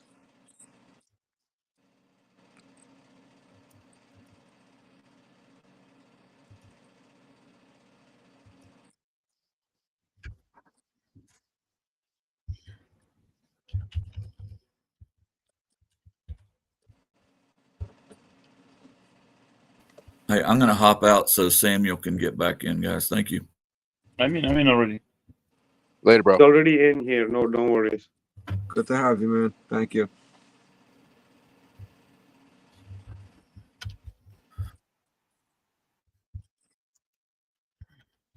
Yeah, I'll take off. And besides that, oh yeah. So y'all understand this. My wife wants me to go pick up a Target order. You better go. So yeah, in reality, we are like almost done with what we wanted to share today, right? Take what you think out of this, make up your mind. You guys still people want to follow blindly to things without questioning. Go ahead. Some people are going to be questioning, and So if have to be us sometimes, so that's it. We were trying to keep things normal and like be more rational and more like open, but every day the shit show is getting crazy. So that's what you have it. That's the thing. Take what you want, leave what you want. What I'm seeing here is real time manipulation going on, and people are observing and changing things, right? So this is crazy stuff. Take what you want, leave what you don't want. It's up to you, uh, to everyone. Yeah, guys, whoever wants to add, we will start slowly wrapping this up. And yeah. Well, that's the thing. You're saying that everybody can believe whatever they want. Yeah, it's true. But somehow in the flat Earth community, I don't know if it's like kosher. Why? Because we're supposed to not just believe things. We're supposed to check things. That means, okay, of course you can believe, things, but then we have, I believe, all the means to check and double check and investigate. So, we shouldn't be stuck with believing. We should know things, and this is the point. Never just believe something, just know something. You understand? That means, okay, well, in a court of law, I don't understand. In a court of law, if you have a murderer being convinced of murder, then how many proofs do you need? Like one proof is enough. Two proofs, you don't need like 1,000 proofs. That's enough. So I think here also we have how many evidence do we need? You know to be able to say this was fake. That's why you don't I'm a quick learner. I'm just like, of course it was fake. I don't know, after that why and how, and all this is, you can think about it, but it's clear that it was fake. It's how clearer than that can you go? Like, I don't know.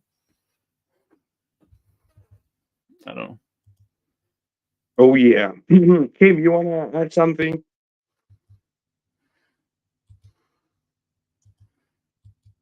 Kim, you there? No, Kim. I said Kim.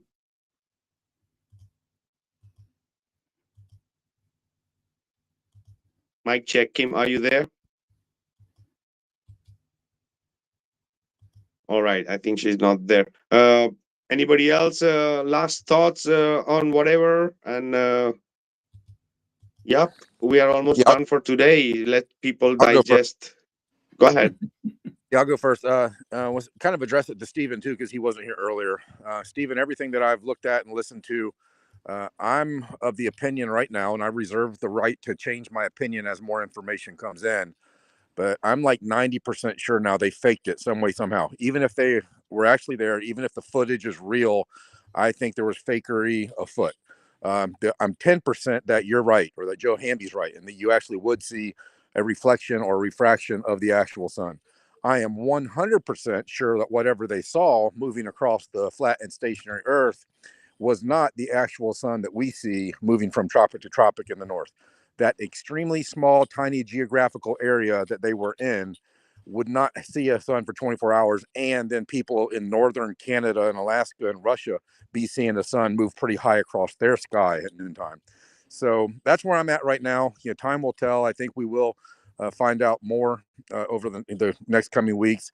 And for anybody in the chat or anybody on the YouTube channel listening, please practice some humility and some patience. Let's not go after each other, accusing each other, or pointing fingers and making accusations. It's not healthy for any of us. But if we can all focus on creating peace of mind for ourselves and maintaining that peace of mind, that'll keep us in a place of power and in a more powerful way be able to deliver or share the truth with others. So that's it. Thanks, Vika. I'll see you soon. Yeah, absolutely, brother. Yeah, people do check out Aloha from Florida. He's everywhere too. Yeah, bro, we are seeing what they're showing us, right? And we are seeing manipulation. That's it. So a lot of people wanted to believe in in all this. We understand, right? But people have to open their eyes. If people can change like this, what have you taken or followed them all these years, and what have you got if the people can play around like this?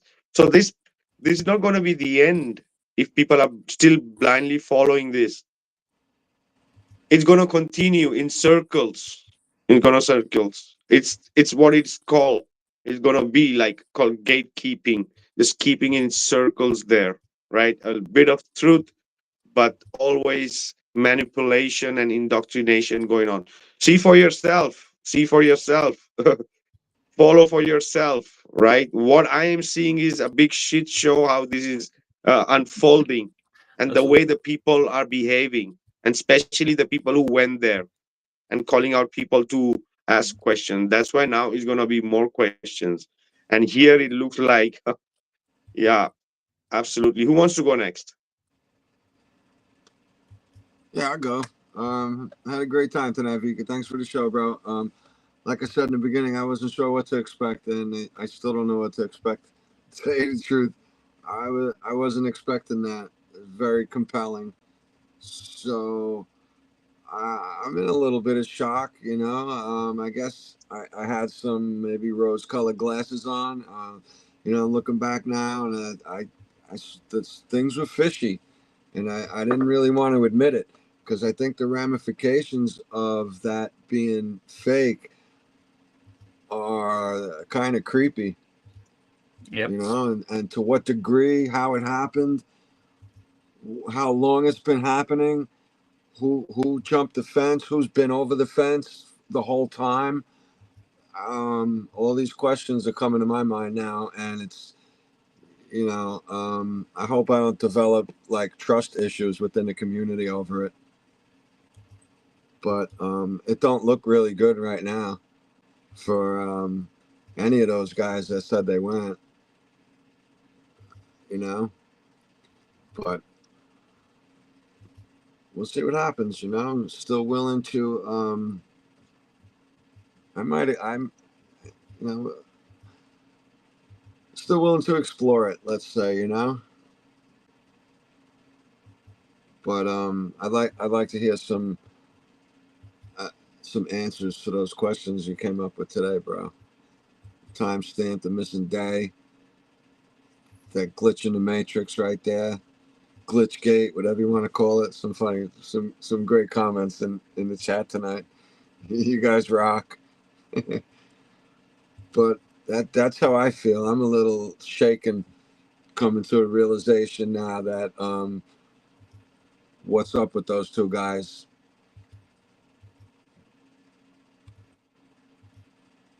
I don't know what to make of it right now.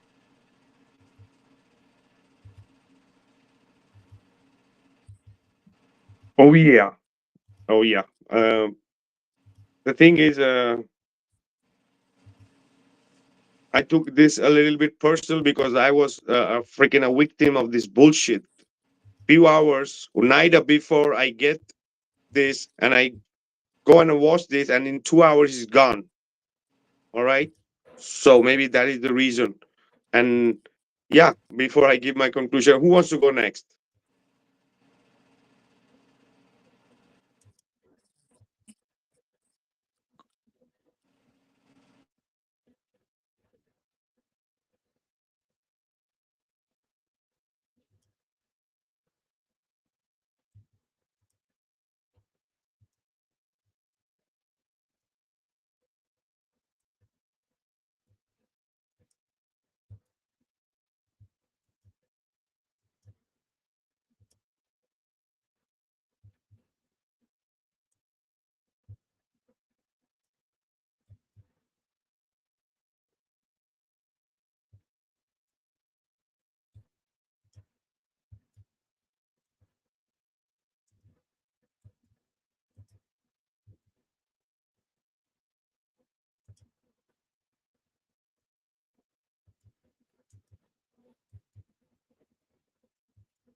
Yeah, Excellent. absolutely, Thanks, bro. Steve. Good to have you, Steve. Thank you, bro.